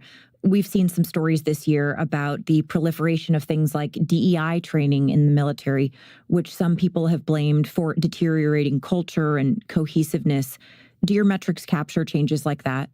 If my competitor, my enemy, is looking at our military, they have to believe that we not only have the ability to go to war, but we're so good at combat operations that we would actually win. That deters my competitor from doing that. If there is a belief that the United States military is distracted, well, then where is the deterrence value, right? So it's inherently damaging to the country's military posture. Now, how do we measure up to other world powers, for example, China? It's very concerning. If we have the 292 ships, about 60 of those on average are in the Western Pacific region, that area near China. China's Navy is 360 ships. So China, talking about serious again, seriously been investing in their military. They're producing state-of-the-art equipment. They're watching what the United States has done over the last 20 years. They're taking lessons from Russia's war against Ukraine, and they're really proving themselves to have some meaningful capability. And it causes us to be concerned about whether or not our military would be able to aggregate, to descend on that particular region if need be, and to actually perform as expected, given all these factors that we've been discussing. So what's the solution here? What should Congress or the administration do to address this? So part of this really is money to train, to fly, to shoot, to replace, broken pieces of gear. And so that's part of it. On the military side, they really have to make a compelling argument. How much do we need of what type of stuff to go up against a range of competitors? It costs 16 times, accounting for inflation, 16 times as much to outfit a U.S. soldier today because of body armor and optics and goggles and weapons and first aid kits and all the things than it did to outfit that same soldier during the Vietnam War. So the spending has just not kept pace with that. All right. Well, thank you so much for coming on to discuss this today. A real pleasure. Thanks for having me. That was Heritage Foundation's Senior Research Fellow, Lieutenant Colonel Dakota Wood. Coming up, exclusive new polling from the Daily Wire shows the GOP gaining ground in Arizona. Hey guys, producer Colton here. If you know anyone who owns a small business, you know that the past couple of years have probably hit them the hardest. From supply chain issues to increased demand, the businesses who are thriving right now are the ones who are forward thinking. Podium helps your small business stay ahead of the curve with modern messaging tools that make it easy for your customers to connect with your business. From healthcare providers to plumbers, over 100,000 businesses are texting with customers through Podium. Customers love the convenience, businesses love the results. For example, a dentist sent out payment requests through text and received 70% of their outstanding collections in just 2 weeks. See how Podium can grow your business. Watch a demo today at podium.com/wire. That's podium.com/wire. Podium, let's grow. 19 days remaining before Election Day. Exclusive new polling from the Daily Wire and Trafalgar shows clear Republican momentum in a key battleground state. Here are the latest numbers from the all-important state of Arizona is Daily Wire senior editor Cabot Phillips. Cabot, we'll start with the Senate race. This one's really tightened over the last month. Where do things stand now? We are looking at a dead heat. Our new poll found Republican Blake Masters trailing Democrat incumbent Mark Kelly 47.4 to 46.4. That is within the margin of error, making this race a statistical tie. Now, we'd seen other polls throughout late September and early October that showed Masters really closing in, but this is the first poll that's been released in the last week, and obviously it shows things closer than ever. How has Masters been able to close the gap on Kelly? Well, we've talked plenty about how Republican candidates are benefiting at the polls from the poor state of the economy, including that latest inflation report. But Masters is also finding a lot of success on immigration, pointing out that Kelly has routinely voted lockstep with Biden's agenda and saying it's made the border crisis worse. And you can tell it's really hurting Democrats by the way that the Democrat Kelly has shifted his stance on immigration. He now opposes Biden's decision to end Title 42 and has started calling for $1 billion in funding for increased security at the border. So that's a major issue to watch over the next few weeks, but certainly an about face for the Democrat Kelly. Yeah, it certainly is. I want to shift gears to the other part of this poll, which looked at the governor's race between Republican Kari Lake and Democrat Katie Hobbs. What did we find there? Our poll has Kari Lake in the lead 49 to 46. That is about in line with what we've seen from the last two polls out of Arizona, which both also have Lake up by 3. So after a few rocky weeks on the campaign trail for the Democrat Hobbs, we talked about the backlash over her refusal to appear in a debate. Right. It definitely seems like she's falling behind. Now, typically governor's races don't get as much national attention, but this one is getting a lot of attention from people outside the state who are really hoping that Lake's clear popularity in the state will help other Republican candidates on the ballot, especially Masters, who originally was viewed as more of a long shot against the incumbent Kelly, but is really gaining ground now. Okay, so Lake ahead by about 3. What else really jumped out from this poll? So one thing that caught my attention is the performance of Masters and Lake among minority voters. We've talked plenty on the show about the Republican gains with Latino voters. And again, we saw that in this poll. 44% supported Masters and 45% of Latinos supported Lake. And also among Black voters, Lake was at 39% and Masters at 36%. That's well above where Republicans have been in past elections. So if those numbers hold on Election Day, or really even if Republicans get close to those numbers on Election Day, it's going to be very difficult for Democrats to win in the state. And more importantly, it could serve as even more confirmation that Republicans are starting to peel off a sizable chunk of a once reliable Democrat voting bloc. Yeah, it certainly could. Cabot, thanks for joining us. Anytime. That's Daily Wire senior editor Cabot Phillips. For those wanting more on the midterms, tune in to this Sunday's Election Wire show. We'll talk with Trafalgar polling founder Robert Cahaley and get you all the latest from other battleground races. The video version of the show is available on YouTube, and the audio is available on the Morning Wire feed. A landmark trial that began in Arkansas this week will consider whether states can ban medical gender transitions for children. The case stems from Arkansas's law banning gender surgery and hormone treatments for minors. Daily Wire investigative reporter Mairead Lordy is here with the details for us. So Mairead, tell us about this trial. Hi, Georgia. So this trial began Monday at the Federal Appeals Court in Little Rock, Arkansas. Judge Jay Moody, who temporarily blocked the ban last year, is presiding over the trial, which is expected to last for at least a week. The state is arguing to keep the ban and claims that doctors prescribe hormone treatments to children without an adequate assessment of the child and without making sure families are aware of the risks. The families of 4 transgender kids, along with 2 doctors, are trying to kill the law, saying their children won't be able to get the medical care they need if it remains. Now, what does this gender treatment ban actually do? What are the details of the law? Sure. So Arkansas's law is called the Save Adolescents from Experimentation Act. It bans gender surgery, puberty blockers, and cross-sex hormone treatments for minors, so anyone under 18. It also bans doctors from referring kids to another doctor to get their surgery or prescriptions. Doctors who violate the law could lose their medical licenses or be sued. Arkansas Attorney General Leslie Rutledge says the ban is about protecting children and points out that adults can still get gender treatments like cross-sex hormones and gender surgery under the law. Here's Arkansas State Representative Robin Lundstrom, who says children shouldn't be making life-altering decisions.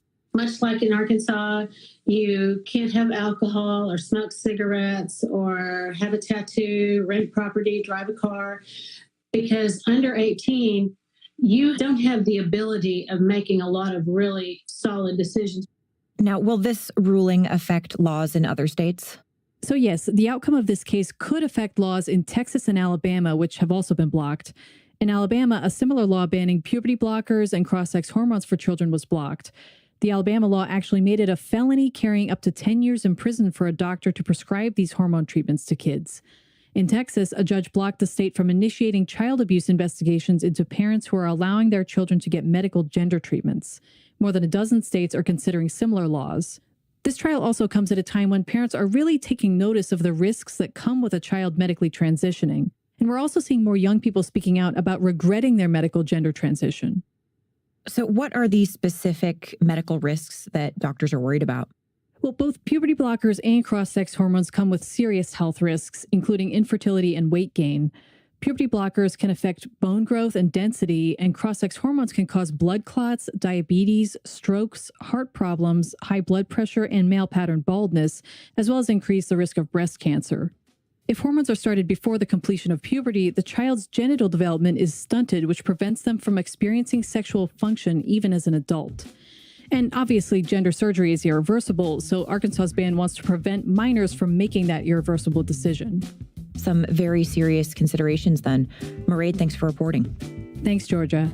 That was Daily Wire investigative reporter Mairead Elordi. Another story we're tracking this week. Igor Danchenko, Russian national and chief source for the infamous Steele dossier, was acquitted on all charges of lying to the FBI on Tuesday. Danchenko was a central figure in the Durham probe of the FBI investigation of the 2016 election. Record numbers of Georgia voters have turned out on the first day of early voting for midterm elections. 131,000 people have already cast their ballots in one of the most hotly contested Senate races in the cycle. Thanks for listening to Morning Wire. We created this show to bring more balance to the national conversation. If you love our show and you stand with our mission, consider subscribing, leaving us a 5-star rating, and most importantly, sharing our podcast with a friend. Thanks for waking up with us. We'll be back this afternoon with more news you need to know.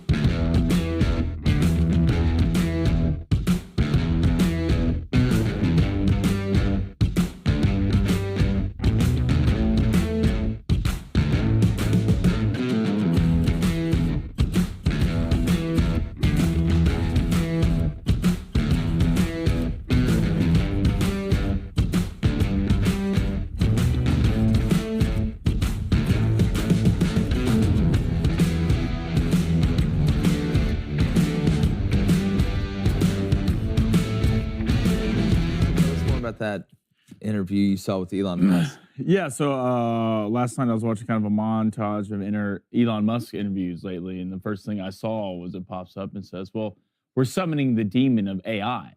And I was like, well, this is a great way to start this. Now I feel great about a lot of things. And he goes on to tell you, like, probably 10 to 20 years, AIs are going to be smarter than humans. And it's not looking, I mean, we know it's coming, guys. We see the train coming, but we don't have the wisdom yet to know what to do with it. Why do we do this? Like, I love technology, okay? Like, I love being able to drive my car to work. Sometimes I look around and wonder, why am I not flying in a car to work? Why am I not teleporting to work? We need to start doing that instead of trying to make robots sentient. Okay, I can take out my own trash, right? We all saw what happened in iRobot. That's what turns out looking like a true story. Okay, that's the worst part. We've made all these movies. We've made iRobot. That's We've what made I'm The saying. Matrix. We know how this ends. And it doesn't end with Keanu Reeves saving us or Will Smith saving us. That's not how it ends. It ends poorly, Jake. I mean, government oversight, we got to have it. I mean, it could help or hurt, but it probably would help. Well, it just worries me when the richest people on the planet are saying things like this and then trying to leave Earth as well. Like, to me, like, it's one thing for you to be like, hey, we're in trouble. Maybe you're trying to scare somebody or get something funded. I can understand that. But then you're trying to, like, you're building spaceships, talking about colonizing Mars and how you want to go and stuff like that. But why do you really want to leave? I can't Why do you do it. really want to leave? Can't Why do does it. anybody really want? Word has it, Neil Armstrong got tired of his wife nagging him. That's why he wanted to leave. Can't do it. There's no way I can do it. There's no way I could hop in a spaceship and go to another planet. There would legitimately have to be an asteroid or a meteor headed to Earth. Y'all know me, I don't do heights. Not my favorite. All right. Glass elevators and me, it's not a good situation. But there is only one way. If they're like, we have to evacuate the planet because there is a meteor heading to hit the planet that's gonna blow it up. Not, hey, there's zombies on the planet. I'll get on an island with a sniper rifle. We'll play a game called And what kind of Learn to zombies? Swim. And what kind of zombies? We're talking slow zombies, or are we talking the World War Z zombies? Those are two different types of levels of I'm starting to freak out. You got to start making decisions. That's exactly right. But the only way you will see me strapped into a spaceship that is leaving Earth, that's going to go that high, this Earth better be about to explode. It better be not, hey, we think it's going to take out, a third of the planet and some of the wildlife. No, I'm talking about impact, explosion, no chance of survival, obliteration. The only way I would get on that spaceship, it'd be one of those, hey, does this smell like chloroform situations? Yeah, and then you wake up in space. What smell like chloroform? That's exactly right. Then I'm talking about a Chris Pratt and Jennifer Lawrence, don't wake me up. With all this talk about I look like Elon Musk, do you think I could get us on the ship to For Mars? sure. Like I could. This I need you to get us on the ship. ship to Mars, David. I need you to stop robots from. Yeah, maybe David. Maybe You this think they'd whole listen thing to me? started. Maybe If this I just whole start putting out videos. Maybe this whole show started just so we could get to this point to realize you could sneak into SpaceX and maybe shut this thing down. I'm here to do it. Can you just get me in? The only problem is you're 6'7". He's tall. He's not 6'7". I mean, you got some. He's not. He couldn't play power forward for the Pistons. Okay. I mean, can you get me into S4? That's all I want to know. Can you get me to Los Alamos? Yes. Can you get me in S4? Yes. The people who know what he means by S4 are geeking right now. Unbeaten Ole Miss heads to LSU this weekend. We're going to break down the best and worst teams from each conference with our friend Big Game Boomer, and we react to some of the best football moments and get ready for the NBA start. I'm Jake Crane, and welcome to Crane & Company.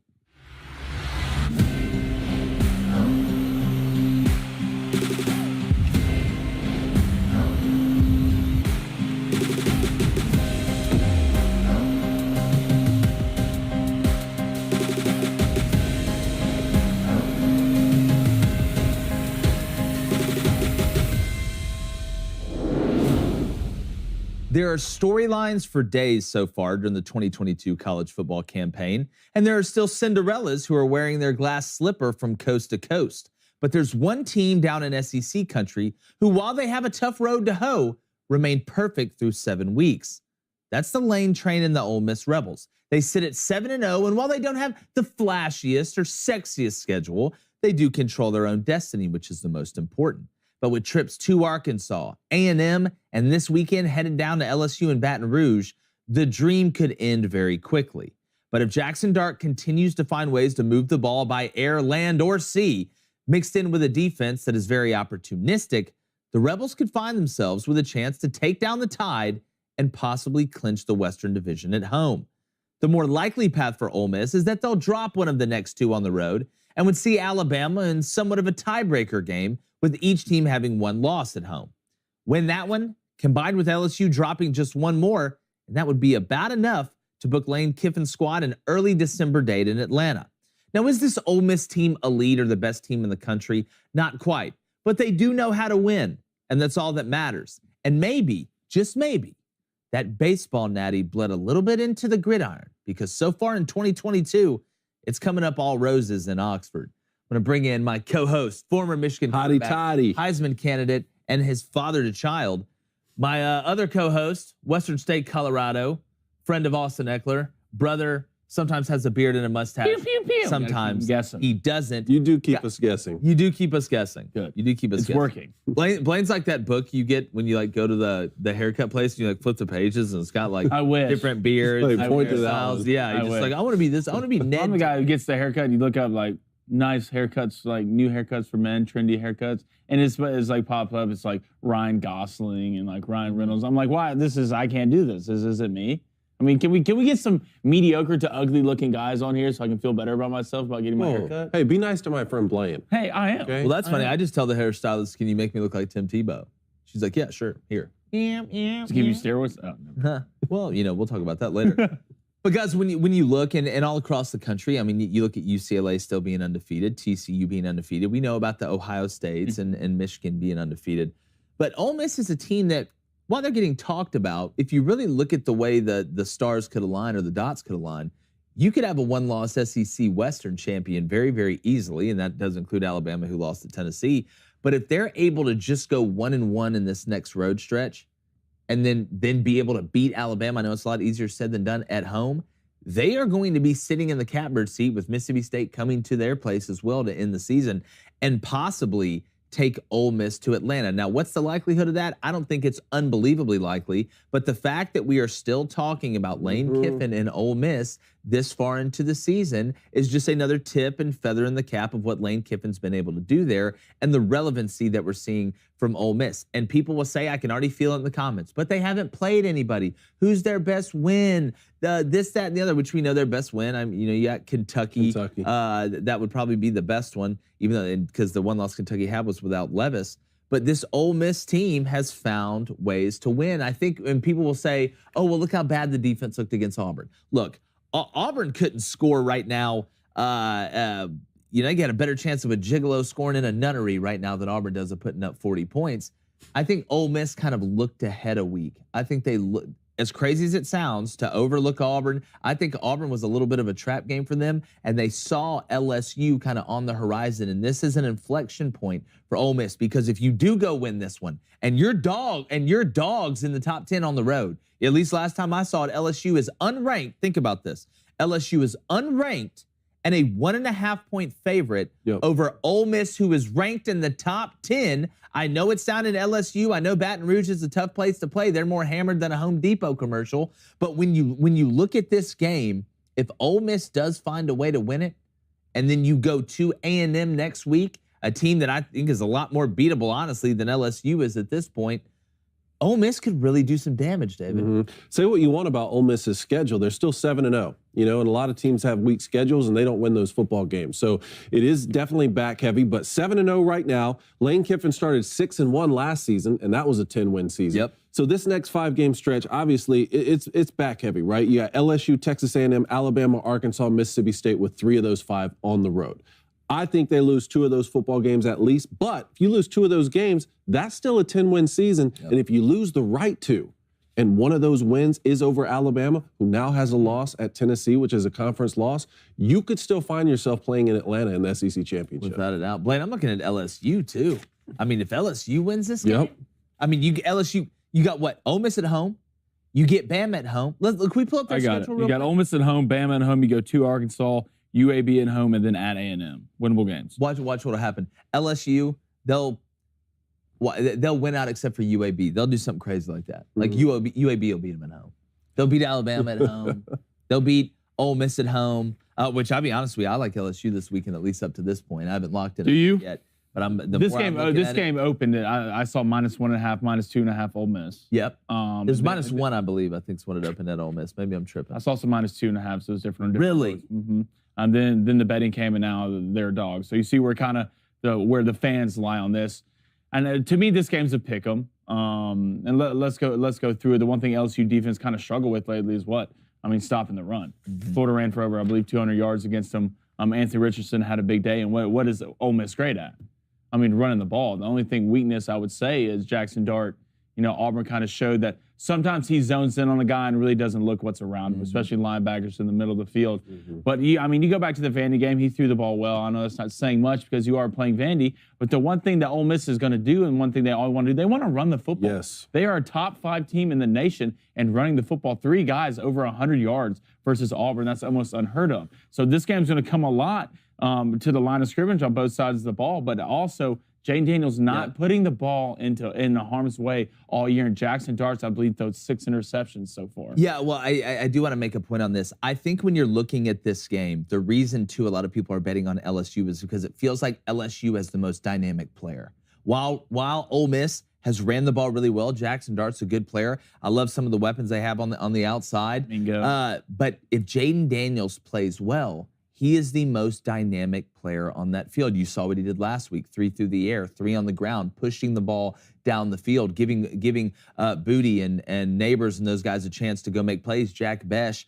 So it feels like if LSU plays well, Jayden Daniels can take over the game. I feel like this is going to be a high-scoring game. You look at the game last week against Florida. I do think the difference between Florida and Ole Miss is that one has Anthony Richardson in the run game and the other one doesn't. But Jackson Dart's still a good runner. He tore Auburn apart on the zone read, on the power read, which I think is the best running play in football. But when I look at Ole Miss and LSU, it feels like Ole Miss, while they control their own destiny, if they play well and Jayden Daniels plays really well, LSU, to me, can take the game over. I feel like they have a dynamic playmaker at quarterback. Not saying Jackson Dart isn't a good player, but this will hinge, obviously, up front, who can run the ball. But I think we may get a little bit of a stalemate there. I think it's going to come down to Jayden Daniels being able to create not only on first down, not only on second down, but on third down and long. Can you get us out of the 3rd and 9s when the first 2 guys aren't open and you're able to take off? How much of that quarterback run game are you going to see? I think LSU is going to lean on it like a fat kid during a 4K on the side of an ice cream truck. So when you look at how this game can play out, I think there's multiple avenues for each team to win. I just feel like LSU is a little more dynamic offensively with what Jayden Daniels can do. Well, after LSU fans got what they wanted when they saw what they did against Florida, and that was Jayden Daniels pushing the ball down the field. You said something, and I not push back on this, but you said Jayden Daniels has done a good job of taking care of the ball. Yes, but he also hasn't taken any chances. Even Brian Kelly came out and said, this is what I'm getting to. Before last weekend, this is why that was such a big deal, seeing him do that early last week, and we talked about that yesterday. Before last week, he was kind of nervous to push the ball down the field, and that's why he didn't have any turnovers. But Brian Kelly was basically saying, we're not getting a return on our investment in front of you, with you not having any interceptions because you're not giving us a chance to make big plays. If a quarterback goes the whole year without throwing an interception, something is probably wrong. They're running the wishbone. You know what I'm saying? It's like when they say with couples that don't argue never stay together. Like there's not a good couple that never argues. Like I tell Rita all the time. She's like, I just hate when we argue. I'm like, well, I don't like when we argue either, but that's part of it. That means we care, so we care enough to try and get our point across or whatever. So nobody's perfect. But now that they've pushed the ball down the field, it just opens everything up so much more. It takes a little bit of pressure off those young tackles. And hell, Will Campbell's not played in some of the big games because he's been dehydrated. So when you look at LSU, I feel like there's a lot of room for growth for LSU at the back end of this season with what Jayden Daniels. The only thing that scares me with this LSU team, I mean, we look at Jayden Daniels last time, his average completions was 11 yards. All right, that's what you want to see if you're an LSU fan. That's beautiful. That's what you want. You push it down the field, no turnovers, but they gave up 6.5 yards per rush versus Florida. If you do that against Ole Miss, they'll score every play. Will run it up on you for 4 quarters. And you can't, the same thing at Ole Miss with Tennessee. You can't come out and get down early. Yeah. You can't come out and be an absolute disaster at home again and get down early, because just like Tennessee, if you're playing catch up against this team, you already lost. Yeah, what they do in a different way, too. They kind of use gravity and smush you throughout the rest of the game as far as Tennessee's just popping off like a bottle rocket. I want to get to the Booster Club, the greatest grass movement of all time. But before we do, guys, we're talking about -1.5, -2.5, open as the favorite, open as the dog. If you like to bet and you're at a place where you can, a state where you can bet, you need to go download the DraftKings Sportsbook app now. Use our promo code BOOSTER. Make any $5 bet this week, and you get $200 in free bets if your team wins. That's only at DraftKings Sportsbook, but you got to use the promo code BOOSTER. Remember, minimum age and eligibility restrictions apply. See show notes for details. And also, the NBA starts tonight. All right, a little bit of Lakers, Warriors, 76ers, Celtics, some big brands playing each other. The Warriors coming off a world championship, and also Draymond Green punching Jordan Poole in the face, and the Lakers bringing Russ off the bench. I know we're going to talk about it, but go to DraftKings right now. They've got all the best props, team props, player props. There's one we were talking about, Major League Baseball. It's plus 1,100 for a team to hit for the cycle. Single, double, home run, triple. Which, if that triples out there, you feel pretty good about it. That's in Padres, Phillies. Padres, Phillies. I mean, that ballpark too. That ballpark out there, you can hit some triples. Corners are deep. Corners are deep. Okay. Corners are deep. All right, Booster Club. First of all, Max Johnson. All right. I know we preach donuts on this show, but man, $199 donation. Whoa. 99 cents, man, Max. Going on the board. Yeah. I mean, you going on I may write your name all Max, over we the board. appreciate it, man. We really do. He says, boys, no question today. Just want to you guys to get some good grub on me. Thank Max, you. Wow, Maxie. Max. We really appreciate it, Max. Let's go to Leo Maltos, $4.99 donation. Thanks, Leo. We all know NASCAR isn't a sport. But Leo's always on YouTube commenting about that. But did y'all want to weigh in on the Bubba Wallace situation? Worse than Aaron Donald? ? No. I wouldn't say it's worse. As far as covering NASCAR, we throw it in rapid fire. Sometimes it's just with football season, it's so crazy right now with the NBA. You know what we'll start doing? We'll start doing our obscure NASCAR update. How about that? We'll bring in. We got sent a cardboard cutout of a certain NASCAR driver. We'll just start throwing in obscure NASCAR update. Yeah, right over there. Yeah, we'll bring it in. I'll set it right by us. He'll join us and give us his opinion as well. Even though replacement code's gonna be so pissed. Bubba Wallace went after Kyle Larson. Yeah, I'm all for it. Look, It's again. I think this is what makes NASCAR kind of cool. You know, makes everything cool. Let's be honest. Let's be honest about this, guys. Here we go. Let's be honest about this. Here we Fighting go. makes everything better. Yeah, in but sports, it makes it better. There's certain sports, like I don't want to see you fighting in golf. Now, would that? Yes, you do. Yes, you do. You just looked me in the face and lied. Yes, you do. Everyone wants to fight Patrick Reed. Let's be honest. You've never wanted to punch Bryson DeChambeau in the face? Oh, I think all the time. I think everybody who's ever lived has either wanted to punch Bryson DeChambeau or Jordan Spieth in the face. I would have loved just to see random. I mean, Rory and Jack Nicklaus and Arnold. Well. You know, I mean, we're on the 18th. We're not worried about putting. I mean, Tiger's chasing a guy with a 3-iron. Tony Finau's beating the hell out of. I mean, fighting makes sports cool. Some Swedish out of Victor Hovland. Yeah. Pickleball, tennis. Yes. Every sport.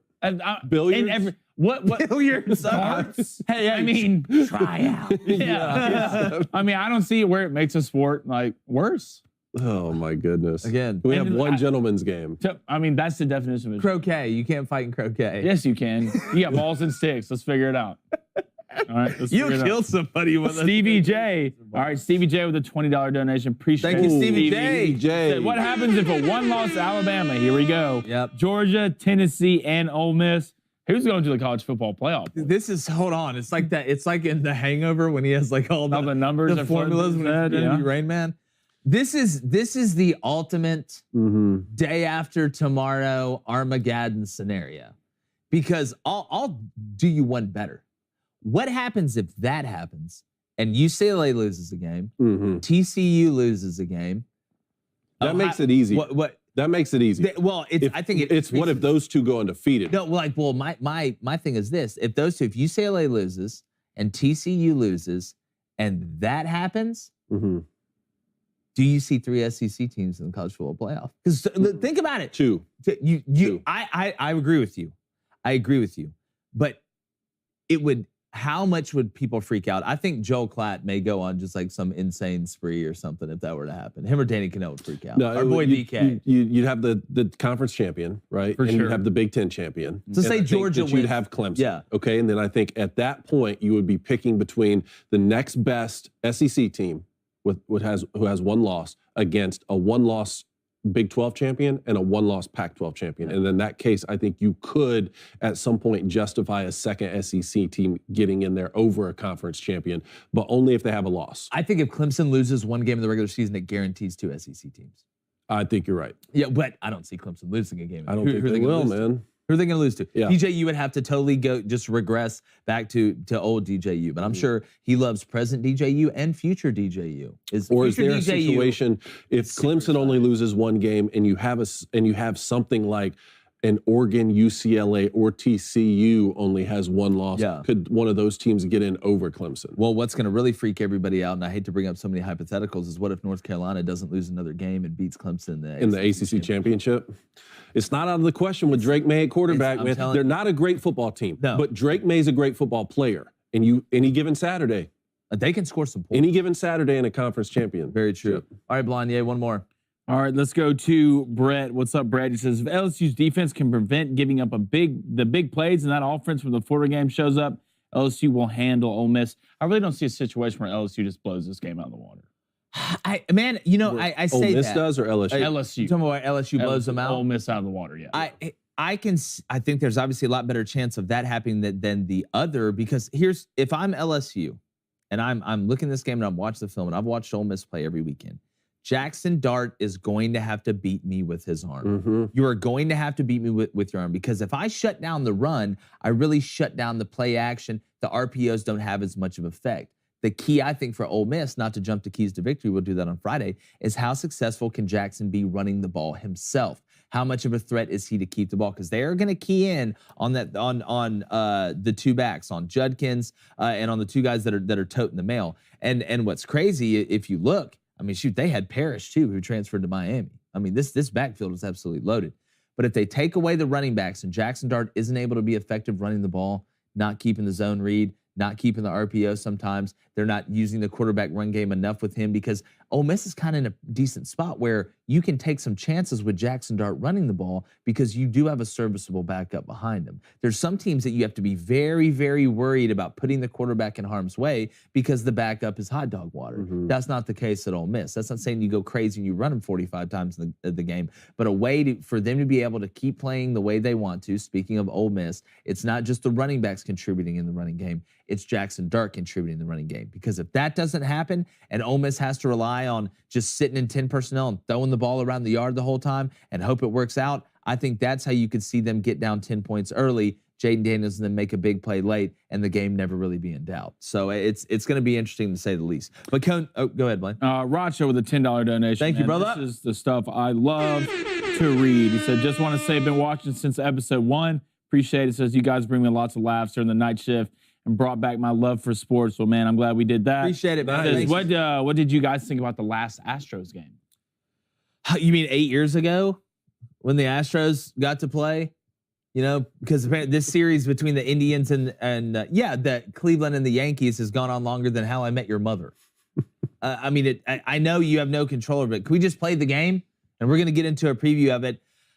Look, I think the Astros, to me, when you look at a team that's gotten, to the cusp and then you win the World Series and you have that scandal or whatever, they have been the most consistent team in the playoffs. I mean, in reality, let's look at it. So I think the Astros, you're seeing that experience even with Correa going to the Twins, who, by the way, did a great job on the MLB Network the other day. That dude's going to have a fantastic career as an analyst. But they just have something in the DNA over there, and people will make the cheating jokes, and I make the cheating jokes. You cheated. Speaking about summoning the demon of AI, y'all did it a couple of years ago. I don't mind it. Like, if you have a cheat for a year to win it all, just to give up a 30 for 30, you just have no moral compass. 4 years later, do it. Do it. That championship's still a championship. I mean, yeah, the 30 for 30 will be good, but sometimes you got to give it up. But if I'm the Astros, I'm looking. Obviously, I'm cheering for Cleveland tonight, but I'm looking over on the other side saying I don't see Dodgers, I don't see Braves. Yeah. Oh yeah. I don't see Mets with Scherzer. You're Clemson right now. Yeah, you're Clemson right now. You are definitely Clemson. Yeah, and while I did feel like that Mariners team was probably a year or two away because they're a young team, to sweep them was very impressive. And this last one, this last one went 18 innings. Yep. A 1-0 win in 18 innings. Jose Altuve was 0 for 8 in that game. Well, imagine that stat line. It's been something too, and they've won it in multiple ways. You have a game that goes on that long. You see that in the playoffs when guys are really biting down on each pitch. But I'm not surprised that the Astros won it because they've shown you they can do this. They've shown you they can come back from down 3 runs in the 9th. They can put up crooked numbers when they have to, but we've been watching the Astros do this for years. So while it was fun, while it was great for the game, was great for the viewer, I'm not surprised by the Astros doing it at all. I'm also not surprised when we go into rapid fire, Coney. Rapid fire. All right. Well, let's stay on Major League Baseball. We got the Yankees tonight. Postponed game from yesterday. They're going to take on Cleveland in Game 5 of the divisional series. Yeah, Nestor Cortez is going to take the mound for the Yankees. They decided on 3 days rest. I think it's the right move. Francona for Cleveland said that they are going to stay with Savali regardless. So they have announced their starter. Well, he said even if it gets pushed back, they're going to go with Savali. So I'm thinking they're going with Savali right now. Okay. This is a weird game to me because everything is pointing with Nestor on the mound, with Judge struggling. You feel like you're going to get a breakout game from him, maybe a high-scoring breakout game from the Yankees, but you never know in playoff baseball. We've seen what Cleveland has done all year. They've been the underdog all year. Nobody thought they were going to do anything. They go in and win the AL Central, snag it away from the White Sox and the Twins and everybody in that division. So it's hard for me to sleep on Cleveland, but I just feel like this is a game where Rizzo goes deep, Judge goes deep. I feel like the Yankees end up winning this 8-3. I think Nestor gives them 5 or 6 score, 1 and under. I just feel like this game lines up for the Yankees. Feel good about your boys? No. Why? No, I don't. Well, I mean, I don't know how I'm supposed to feel good about the last game of a series, depending on. That's true. That's a good point. I mean, I know we have somewhat the upper hand on the mound. I mean, and that's great, but this Cleveland team's just so scrappy. They are. They're just so scrappy. There's nothing scarier than a scrappy small ball team. Hey, they got our boy Rich homie Stephen Kwan leading off. Who can just absolute stroke. Aaron Judge, you got to show up, man. You got to show up. You know what? No. You want all this money. No, I got a problem. You want all this money. What matters is in the postseason. That's what matters. Okay. That's when you got to show up. We're all happy for you that you hit all those home runs, man. I've been behind you 100%. But dog, you are batting. First of all, you're batting leadoff. All right. So if you're batting leadoff, even if you're going to get out, you got to have a quality at bat. You can still have a quality at bat and get out. Right now, you're not having quality at bats. You have to show up when it matters the most, and that's the postseason. Baseball is a what have you done for me lately type of sport, and you have done nothing for the Yankees lately in the playoffs. Nothing. So you mean to tell me you're going to sit? You want to know? Then don't get upset if Aaron Judge leaves town. Don't get upset. I won't. Don't get upset if Aaron Judge leaves town. The guy hit 62 home runs. Okay, 62 home runs. Basically wins the Triple Crown. Okay, in the American League for the Yankees. In my opinion, is the single season home run record holder. I know he hasn't hit well in the playoffs early. But you're going to put him on the stake already? Already? Cone? 62 home runs? Putting him on the stake. Put 62 home runs? Putting him on the stake. No, you're putting him on the stake. I'm saying you have to show up. You want this huge contract. You're Vlad the Impaler right now. You want this huge contract. And I still go back. I still go back to what I said. You said 62 home runs, David. You want a big contract. What are you doing in the postseason? What are you doing in the postseason? You know what you do when you want a big contract? What do you do? When does it matter most? When does it matter most? Oh my God. When does it matter most? When does it matter most? When does it matter most? Not in the regular season. You can never make fun of Alabama fans. You can never make fun of Alabama fans getting upset about not winning every game anymore. Can't do it. So he's had 16 at bats in the postseason, 2 hits, 9 strikeouts. He's batting 125, but it's not just him. The Yankees in the postseason are batting 176. Yeah, I guess we got to fire everybody then. I guess we got to trade everybody. Well, everyone's not Aaron Judge. Everyone in that lineup's not Aaron Judge, are they? I mean, there's some pretty good players in that. Are they Aaron Judge? Bader's batting 286. Yeah, are they Aaron Judge? And Rizzo's batting 286 in the postseason. Yeah, you know it's not good when Rizzo's leading you in batting average. Josh Donaldson's batting 250, our boy from the Braves. Oh, JD. And Giancarlo Stanton has a .083. Damn, buddy, y'all got to ship him out quick. This is what I said. Let's go back to the All-Star break. Should have got more. You should have got more. You should have got another piece to come in there. Just in case how many more pieces do the Yankees need? We want all the pieces. What do you mean all the pieces? I want to be playing chess against myself on both sides. The Dodgers have all the pieces, and they're sitting at home. Then I'm going to hit the clock. Then I'm going to go on the other side. Then make a move and hit the clock. I want all the pieces. It's about the hunger. It's about the hunger. Yeah. You saw the Braves were hungry last year. Phillies are hungry this year. Padres contract hungry. year. Cleveland hungry. When he hit 62 home runs. No one has more pieces than I'm the not Dodgers, and they're at home I'm right not now. saying send the dude off in the raft. I'm saying like you need to show up. You need to show Nobody's up. dounding that. But Well, you said I'm putting him on the stage. Yeah, You're he trying to said make another Yankees contract highlight year. reel, aren't you? Yeah. No, I'm not. I'm saying you want to give this man half a Saturn. All right, that's what you want to give. I need you to play a little bit better in the Half of postseason. what? Half of Saturn? Yeah, Saturn, the planet. He requested that in his Yeah, contract? that and a little Well, bit that's of where Mars. that's where he's from. Yeah. Well, he's from like Zeta Reticuli or wherever that is, like 30,000 light years away. Look, this is all. Which is nothing. First of all, we should have got another piece, right? We should have got another piece. Another piece will take you. That's right. We're trying to win rings. Like what? What piece? What about Juan Soto? I see. The thing about it is like, in that realm of the Yankees, we live in that realm. We get guys like that. All right, we get the biggest dragons. All right, that's what we get. I think the realm you live in is fantasy land. It's not. Fantasy. Well, it's fantasy land until you win a championship, and then you're a genius. Everyone thinks you're crazy until it works, and then you're a genius. We had the money. You should have got another piece. Okay, that's what you should have done. And Aaron Judge, I'm the biggest fan out there, man. Look, I'm always cool with superhumans. Like, it's fine. I'm super happy you hit all those home runs, but man, you got 2 hits. After hearing all this, I'm starting to think this might be a 3 for 4 with 2 homer night. Oh, for please! Aaron Judge. Yeah. Well, I'm gonna send him Please. Blaine sent him a text this morning saying, "Hey man, you bring me your playbook." No, I didn't. I said, can we put it in play? Can we at least put it in play? Bat and lead off. Speaking of geniuses, rumor has it he used to be one. Our good friend, Big Game Boomer, coming in dropping lists, more lists than Santa Claus. Boom, what's up, my friend? What's happening, y'all? How you doing? Doing great as we're moving along through the season, already going into week 8. It's absolutely nuts, man. Just before we get into the list, because we're going to do our best team and worst team from each Power 5 conference, what are a couple things that stood out to you last weekend?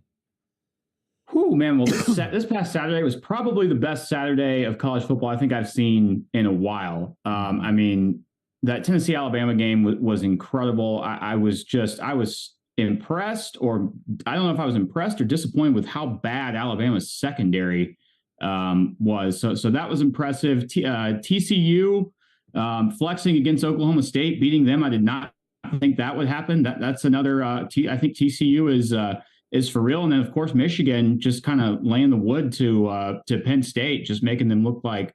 I mean, Penn State had a good rush defense, and Michigan just ran all over them. So Michigan looks for real. So it was a good Saturday, though. It was. I feel like there was a lot on each coast. Obviously, Utah and USC was. Forgot about that one too. Yeah, that one was. That was a great game as well. That 2-point conversion. Whittingham has some guts. Yeah, he does. He's always coached like that. Boom, too, when, we talked about the SEC, we talked about Ole Miss, obviously a huge game going to LSU this weekend, but kind of looking around on the periphery in the ACC there, does it look like it's Clemson and then North Carolina to you, or is there another team maybe that had been struggling, like, Miami, even though they only beat Virginia Tech by 6? Is there a team in the ACC that you think can compete with Clemson, and is that North Carolina? Man, I just don't know if North Carolina's defense is up for it. I hate that the ACC didn't get rid of divisions this year, because the Coastal division in the ACC is maybe the worst division in all of college football. It's terrible. Mm-hmm. I think the 2 best teams are probably Clemson and Wake Forest, and I'd love to see a rematch in that game, but instead we're going to see UNC or Pitt. It's just, I think Clemson now, I thought they might struggle against Florida State. It wasn't that game. It was a close end of the game, but they won pretty comfortably. I think Clemson's just probably going to go undefeated here. Definitely. And that's a great segue into our best and worst. Like I said, we picked the best team from each Power 5 conference and the worst team. Let's go ahead and start in the ACC right there. You have Clemson as your best and Virginia as your worst. So we agree on that one. We went back and forth, Cone. Obviously, you can't put Georgia Tech on there now. They've won a couple. It seems like they left Jeff Collins out the door and somebody found the winning tree. But we talked about Virginia Tech maybe, but that one conference win for Virginia Tech, kind of put them over the top. It was a toss-up between Virginia and Virginia Tech, and with Brennan Armstrong at Virginia being a better quarterback, I thought that, maybe Virginia Tech should go on that list, but you're exactly right. They at least have one conference win at Virginia Tech to show on the schedule. Without a doubt. And of course, I didn't mention Syracuse earlier in the ACC game, but they play Clemson this weekend. So they're right there. Find that out. They are right there. Boomer, what are your thoughts on Syracuse? Any shot to go into Clemson to be able to win? No, I agree. I don't. I love what Syracuse has done. I'm going up there for a game here in a couple of weeks just to check out the dome and everything. But this is a terrible mismatch for Syracuse. I mean, they've had a lot of things bounce their way to get to 6-0. So I just think it's 11 a.m. game, but I just think they're outmanned. Almost at every single skill position. So I don't think this game will be close on Saturday. Yeah, I think it's going to be awfully physical, but I think Syracuse getting away from the dome and going to play somewhere else, I think they finally get that first loss. But let's go to the Big Ten here, Coney. Boomer has Ohio State #1 and Northwestern as the worst team. Let's go ahead and put our two picks up there for the Big Ten as well. I believe we a little bit different. We had, let's see, in the Big Ten, we had Michigan, all right, as our best team, and our worst was Northwestern. Obviously, the argument here is going to be Ohio State and Michigan. And Blaine, I want to give you some credit because going back and I watched a little bit of that game yesterday, and I've watched Ohio State. Ohio State has not played a team that's currently ranked in the AP Top 25, but we know they're good. We know Ohio State's good. We know they have really good players. That wide receiver room, I mentioned TCU yesterday in Tennessee. We've been talking about the Ohio State wide receiver room the whole year. Jigba getting back healthy, Marvin Harrison Jr., guys like that we know are super talented with CJ Stroud. But I feel like Michigan right now is a more physical team, Blaine, that you brought that up. And you looked at the way they pushed Penn State around. Well, I always... When it comes down to looking at teams like that who are somewhat equally matched in a lot of ways, I always go to up front, especially on the offensive line. And right now, Michigan is playing, if not the best ball up front. They physically dominated Penn State, who's not just a bunch of scrubs walking out. Penn State is known, especially on their defense. Go back to that Auburn game. They physically beat up Auburn on both sides of the ball, but it's another level, it's another extension of kind of what you see in Big Ten ball. But Michigan, if you can run the ball and stop the run, I don't care who you're playing, and you can play with anybody. Ohio State's a lot of flash. It's pretty. They're the prettiest girl at the dance, but then you realize 5 years later you really don't like her. Michigan, probably a 7.5. And 8, who can cook well, cleans the house. I don't like hearing all this. I like Michigan as the underdogs more. I'm going to defy the odds. I'm going to side with Boomer. I think the Buckeyes put them #1 in the Big Ten. I am not going to be the one. I am not going to be the one to jinx this season for Michigan. Okay? Yeah, you're Dak Prescott right now. Yeah, you're Dak Prescott really hard right now. But mostly it just comes down to the big win, right? A huge win over a top 10 opponent. The Buckeyes really don't have that, especially since Notre Dame has underperformed since that week 1 victory for the Buckeyes. But I still think that they're playing some of the best football in the country. Boomer, I had them at #1 last week, just like you did, after we saw Georgia falter a little bit in those 2 games against Missouri and Kent State. But I can't wait for November 26th. I can't either. It's going to be an absolute fist fight. That game, the Big Ten is weak this year. I mean, it's really Ohio State, Michigan. I mean, you look at Big Noon Kickoff, they basically rotate going to Ohio State and Michigan games. But I think if that Michigan-Ohio State game, if it gets into a shootout, can J.J. McCarthy keep up with C.J. Stroud in that offense? That's what I don't know. I don't know if they can. But it'll be up to them to keep it physical. Two things, Boomer. Off the field. 2 things that you want to do if you're Michigan to keep it from getting into a shootout. 1, keep running the ball effectively, right? So that you lower the number of possessions, keep the clock ticking. And 2, don't be surprised if we see some elements in the weather late in the season, just like we did last year. That benefited Michigan in the Big House last season when it was snowing. That helped their run game out. That kept C.J. Stroud from being able to throw the football all around the yard. Keep in mind, this game is going to be played the Saturday after Thanksgiving. It's going to be cold, might be windy, might be rainy. We'll see. I feel like this game should be played in Toledo every year. In Toledo? I feel like it should. And Toledo gets to be in whichever state wins that. That's exactly I know the Big Ten and Big Ten is weak, but Illinois is a good football team. Illinois is a great story. They were my surprise at the beginning of the year. All right, let's go to Big 12 here. We are actually exactly the same on this one, Boomer. TCU and Iowa State. And it's funny, you watch Iowa State and you look at the score, they're definitely the best of the worst teams when you look at this kind of our list combined together. They run that 3-3-5 that causes so many problems. I mean, hell, they had Texas searching for answers and kind of had Quinn Ewers a little bit off kilter when they played Texas on the road to almost beat them last weekend. But TCU, Sonny Dykes coming over from SMU, they're putting up big-time points with Max Dugan, that wide receiver room. We've talked about him a lot, but I do think the TCU defense is good enough to keep them in some of these games here late, because the stretch is not easy on the back end. It typically isn't for anybody, but for TCU, Boomer, I mean, did anybody really see this coming after Gary Patterson left last year?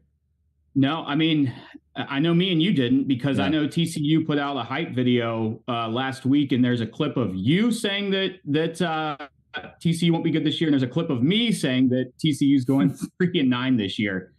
So it's pretty funny. But yeah, I didn't think Sonny Dykes would come in and have this kind of success. I mean, just based on his experience at Cal, I didn't think they'd put it together this quickly. But that offense is talented. Those wide receivers are some of the best in the country. And Dugan, with his ability to run the ball and pass, I mean, they're dangerous on offense. And yeah, you're right. Their defense is good enough to get stops. This K-State game on Saturday night is going to be huge.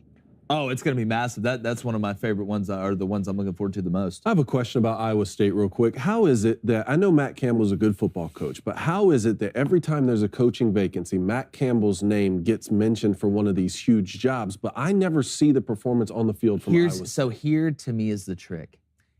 You see this happen with coaches sometimes. They'll go to a place that may not have the best tradition of winning, or they're a place that we view as hard to win, and they have a few successful years early, and their name just gets catapulted up into this category, and it doesn't leave. Because again, Iowa State wants to win. I get it. That they'll fill that place up and they'll be loud. I've been to Ames, coached in the state, but there's not super high expectations there. So Matt Campbell was a name, obviously, when he came to Iowa State. You look at the tree, who he was under and where he came from. They were kind of preparing him to be a big name head coach. Goes to Iowa State, has some success early in a place where you hadn't seen a ton of success. Hell, Gene Chizik got hired away from Iowa State to Auburn after going 3-19 or 3-16, something like that, 6-19, something crazy.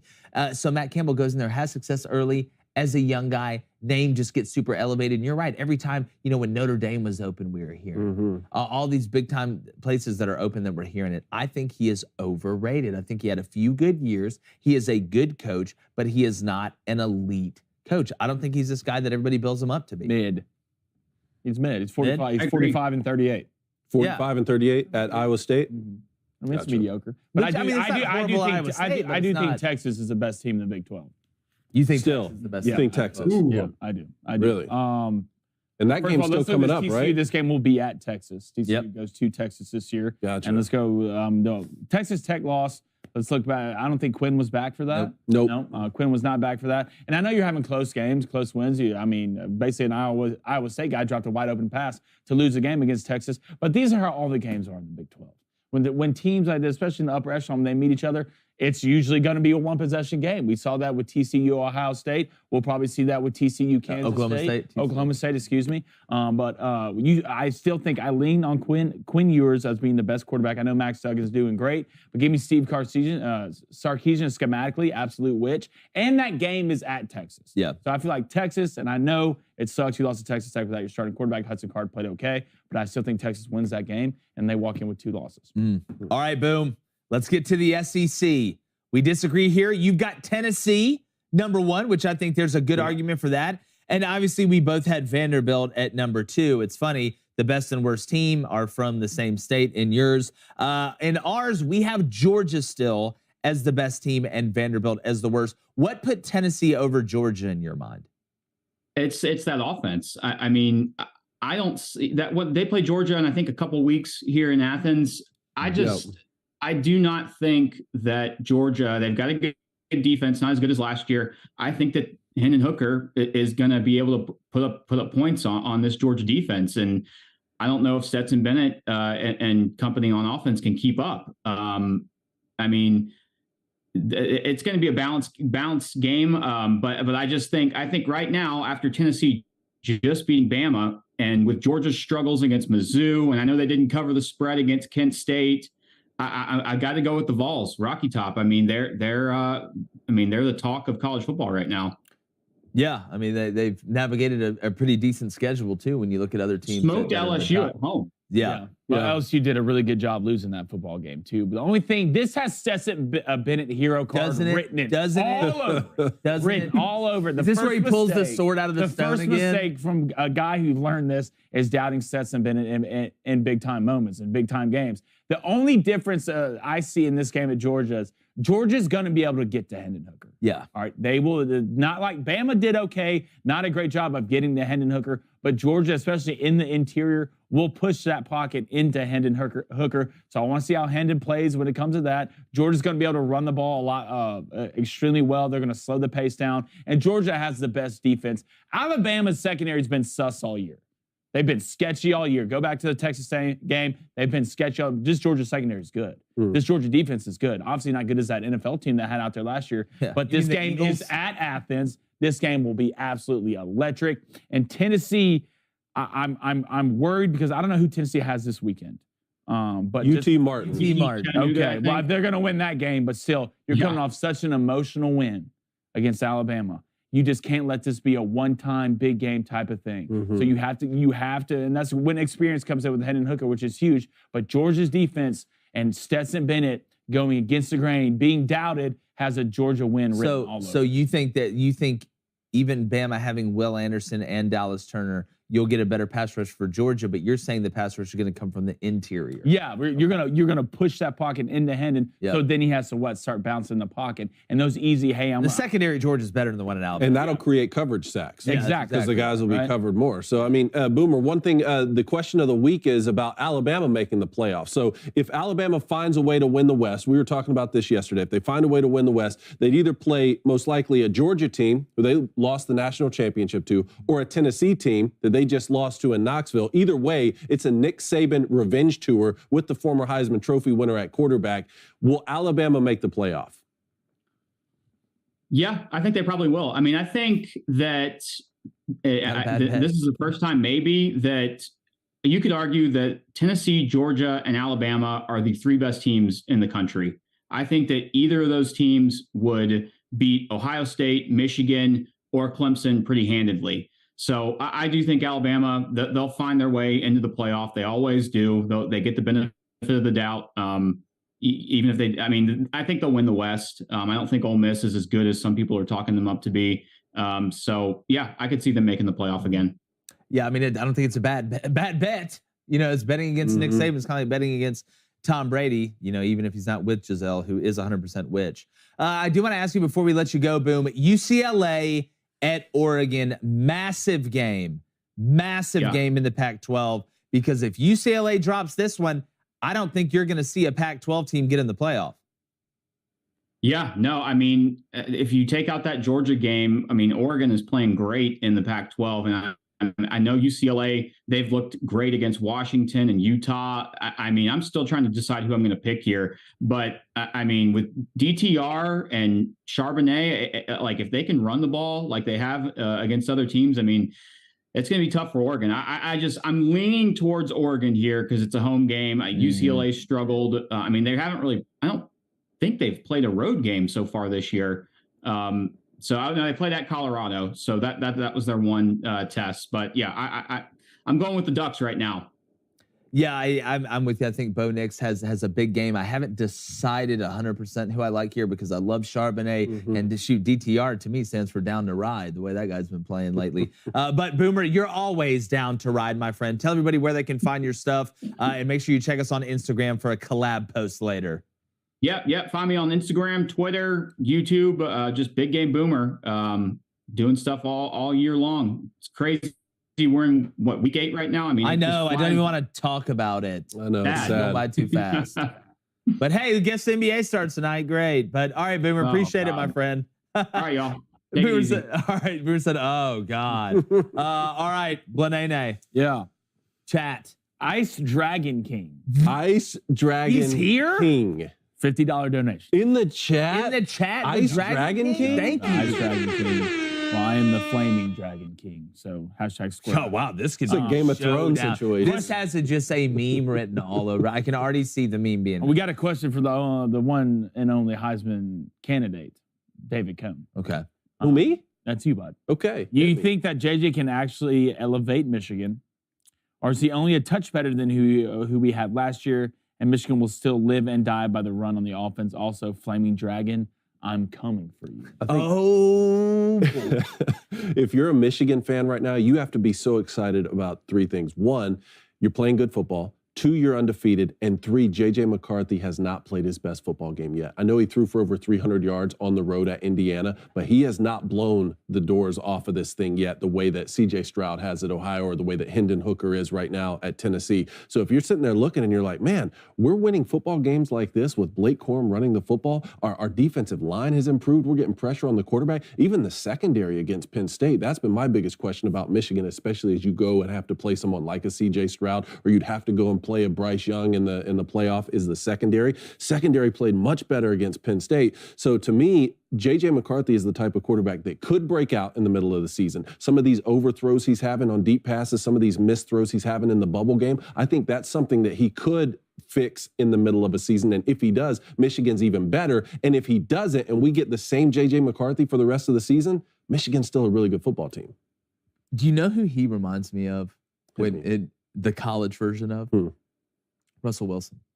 Russell Wilson, okay. Which, Yeah. if you watch kind of like Russell obviously had a big arm, figured it out, kind of got the little bit of baseball hitch out of his throw. I'm sure JJ played baseball growing up, but watching him, the comfortability of him being able to throw while he is moving right and left, and the play action game, and how smooth he is getting the ball up and getting the ball out, and then his ability to run. And not just be sneaky, because everybody knew Russ could run. Everybody knows JJ could run, but be unbelievably effective and smart as a runner. You've seen him take the jump from last year. He's not putting the ball on the ground. He's not taking that many big hits. He's being smarter with it. There's just a little bit of Russell Wilson. I like that. I still remember to this day the very first play that I saw Russell Wilson run in college. He had a strong right, Nebraska 16, had an X over. He hits him deep on the run. I was like, man, this kid can play. It was like when I saw Ben Roethlisberger. Well, go back and look at the first throw J.J. McCarthy had last week. There you go. Rolling to the right, puts it on an absolute dot. That's the thing. To answer his question specifically, J.J. McCarthy throws better than Cade McNamara on the run. Now, in the pocket, he's not leaps and bounds better than what we had with Cade McNamara, but he throws the football so well on the run. And what's really, really going to come into play late in the season, as more and more teams sell out on the Michigan run with Blake Corum and Donovan Edwards, pull that zone read. You saw him do it against Penn State. He picked up, he had a critical third down where he picked up 12 or 13 on the zone read. That's where we're really going to see J.J. McCarthy You're step a facts up. machine today. You brought your A game today. You typically always Hey, but you brought your Blaine said he got good sleep last night. I was trying to match I did, man. I got some good sleep. You got some good sleep again last night? Yeah, why does the kid reminds me of Bo Nix. To be honest, it reminds me of Bo Nix. I don't know if he has those peaks and valleys yet, but maybe. He had the pick six. He had the pick six against Penn State. Being at Auburn. Okay. I don't think that's a bad comp. I mean, you see him playing at Oregon. It's kind of hard because Auburn really never had a good offensive line. So I can get behind that comp, actually. You know what? Bo's better at what? Out of the pocket, rolling, right? Improvising. But I feel like JJ's not. I feel like JJ's operating the offense just fine.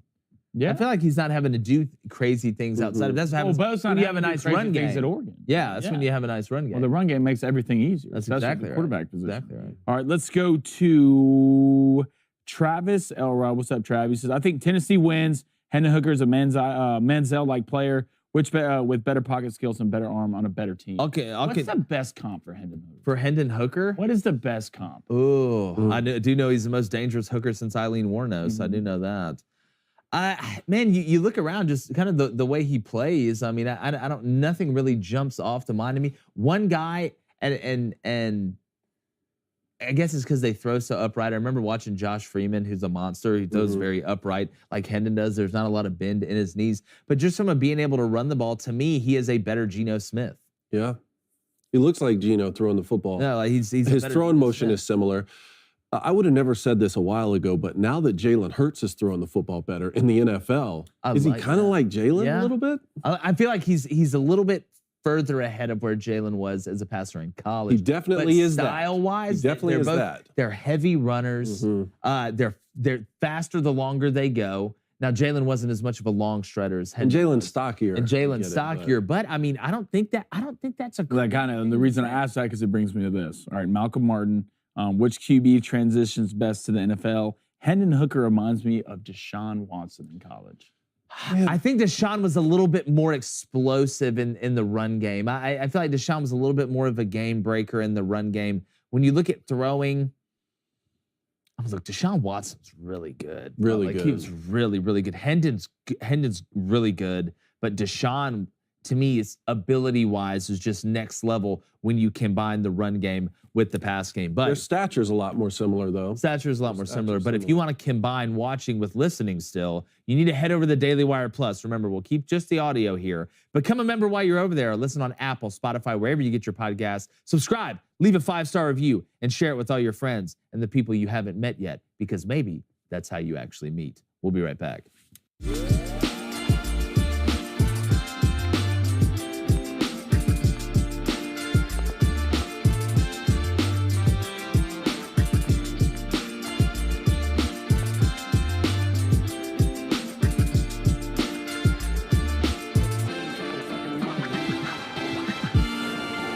All right, Cone, let's get back to rapid fire. Let's finish it up. All right, so we have another baseball game today. We have Phillies, and hold on one second. I'm pulling up the Padres. We got Phillies, Padres at the Padres. You, Darvish, Zach Wheeler, absolute showdown on the mound. I was surprised to see the under 6.5 was plus money. Almost took it, but looked myself in the eyes and didn't trust it. This is the series we never thought we'd get, right? Should be Dodgers Braves. Should we talk about Dodgers Braves, or hell, even Mets Braves? You know, Mets Dodgers. I think it's good for the game. I don't know if it's great for ratings, to be honest with you, when it comes down to it. I just feel like the Phillies have the momentum right now. As a whole city with the Eagles. I know the Flyers probably aren't very good, but with the Eagles, with what the Phillies have done. And really, if you look, Kyle Schwarber hasn't hit that well. Bryce Harper, come alive during the playoffs. Good to see from a guy that everybody expects a lot out of, but it just feels to me like the Phils. Not saying the Padres don't have momentum, but you still don't have Tatis, who's coming off that wrist injury, and then obviously the suspension. I feel like the Phillies are a little bit of a team of destiny this year. I feel they're like on the road. Yu Darvish absolutely shoved his last time out. Zach Wheeler was so good against the Braves. The game they ended up losing, but he did his part. Part of me, Cone, it wants to take the Phils in this series. Yeah, well, I'm going to get to that. I'm going to get to that in bets. But yeah, Zach Wheeler, 12-7 on the season, 2.82 ERA. So Yu Darvish was 16-8 with a 3.10 ERA. Yeah. So it's going to be a duel tonight. For sure. I like the Phillies in this series, but I do like the Padres to win this game tonight. Game one? Yeah, I think they win game one, but I do. Phillies right now got that team of destiny written all over them. Yeah. It's just that type of feel right now. Brandon Marsh coming alive. You got the pitch, and Bryce Harper doing it when it matters most. Kyle Schwarber, I'll never forgive you, still for the home run. But I like the Padres in tonight's game. I think Yu Darvish throws a pretty solid game, but I do like the Phillies in the series. All right, Monday Night Football recap. The Chargers outlast the Broncos. Yeah, what a thrilling game. We got to get the Broncos off prime time. Got to do it. And you know what? For the first half, you know what the worst part about it is? If you're going to do it, don't trick me. Okay, don't trick me. Don't come out in the first half and look like you just figured it out. Yeah. It's like somebody just, like the Broncos have just been dropped back off the planet Earth, off the spaceship. I mean, Dolchich comes in, apparently one of the guys who, looks like he's stormed countries and pillaged villages back in the day, had to come in and save you to be able to score that touchdown. I know it was a busted coverage. It looked like a delayed wheel, may have been a stalking go. But Russell Wilson in the second half, and I know he's got the lat problem and things like that, but just fell off a cliff in the second half of that game. The Chargers didn't look great. I know they're beat up. You look at Keenan Allen, the turnover late kept the Broncos in the game when it bounced off South Alabama alum Gerald Everett's hands for an interception. The Chargers were able to win, though. It was a big AFC West matchup, but the Broncos, I'm guessing they probably don't have another primetime game in a while, because it feels like every time there's primetime, it's the Broncos or the Bears are playing. So when I look at the Chargers, that was a game you just had to survive. But if you look at the Broncos, I mean, Melvin Gordon looks like he's out of the rotation. Looks like it's just going to be Boone, and Latavius Murray did look pretty good last night. Jerry Jeudy looked pretty good, but I think that them not getting Cortland Sutton more involved, especially in the second half, they became stagnant. I thought the offensive line played well enough for them to win the game. They didn't make the plays in the second half. The Chargers made some plays in the second half, but they really just kind of waited out Denver and were able to win it at the end in overtime. Yeah, Melvin Gordon looked checked out on the sidelines over there. Blaine, you and Baby Cone both hit Chargers minus 2.5, right? Yes, sir. What do you think about the Chargers moving forward?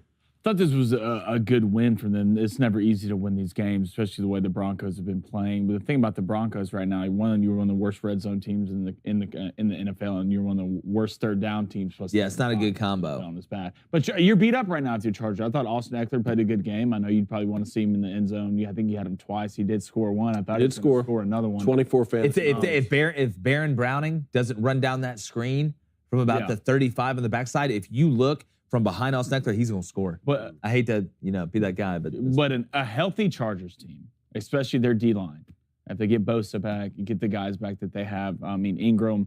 I mean, they're going to be something to deal with probably later in the season. That's going to be a problem. Get Keenan Allen back. I mean, Justin Herbert has to get healthy. Justin Herbert healthy. That's the main point. You got Joshua Palmer, great receiver. Gerald Everett, great tight end. Keenan Allen coming back. You got Mike Williams. Like, you have a phenomenal. You have your Austin Eckler running back. Your receivers and your running back and your quarterback are Super Bowl caliber, able to win up front on offensive line. I mean, you're doing good right now, but they got to get healthy on the defense. A healthy Chargers team is almost as good as anybody in the NFL. Khalil Mack looks like Khalil Mack. Man, yes, 6 sacks on the year. I know Bosa's out, and they have to have Khalil Mack. They double teamed him one time, and he got through. He got through the Melvin Ingram. He got through the chip. Got to the tackle, and it was actually a big play from Russell, because that's why he escaped out of the pocket to the right. But God, when Khalil gets underneath you, you better go ahead and imagine that on one side and Bosa when he comes back. Yeah, on the other side. I'm going to ask y'all a question. Because when I was watching the end of this game, look, I understand getting hurt, but I thought Dustin Hopkins was trying to win an Emmy. Trying to win an Emmy, man. Jeez. I mean, come on, bro. I get hurting. High IQ play. But the minute that thing went in and went to, high IQ. So if you didn't know, the kicker for the Chargers looked like he kind of tweaked his hamstring, pulled his hamstring a little bit after the first made field goal, and you didn't know if he was going to kick at all. So anyway, every time he'd go out to kick a field goal in the rest of the game, he would just collapse after he kicked it. And look, if you've ever had a hamstring, Blaine, those are painful, especially if you're having a kick. I get it, but I mean, maybe there's a little bit of acting in there, but come on. A little bit. He did a phenomenal job. Come on. I get if it hurts. Trust me, I get it. I've gotten hurt before. Hammies, it sucks. But I mean, you're not out there. This isn't Saw 3. I wonder if part of him in the back of his mind, if he was acting, a little bit, was like, you know what? This is like buying insurance. Yeah. So the next time I miss a kick, they won't be as pissed. They'll be like, hey man, Dustin kicked through a pulled hamstring to help us beat the Broncos. If he misses it, we know why. It's okay. It's not your fault. That's exactly right. Exactly. It's like when Tiger would start playing bad, like before he was getting hurt all the time. There'd always be an injury. Yeah. It's like, hey, Tiger's 4 under through 11. Then or he's like 3 under through 6, and then all of a sudden he bogeys 3 in a row, and he's like, I hit a root. Yeah, it's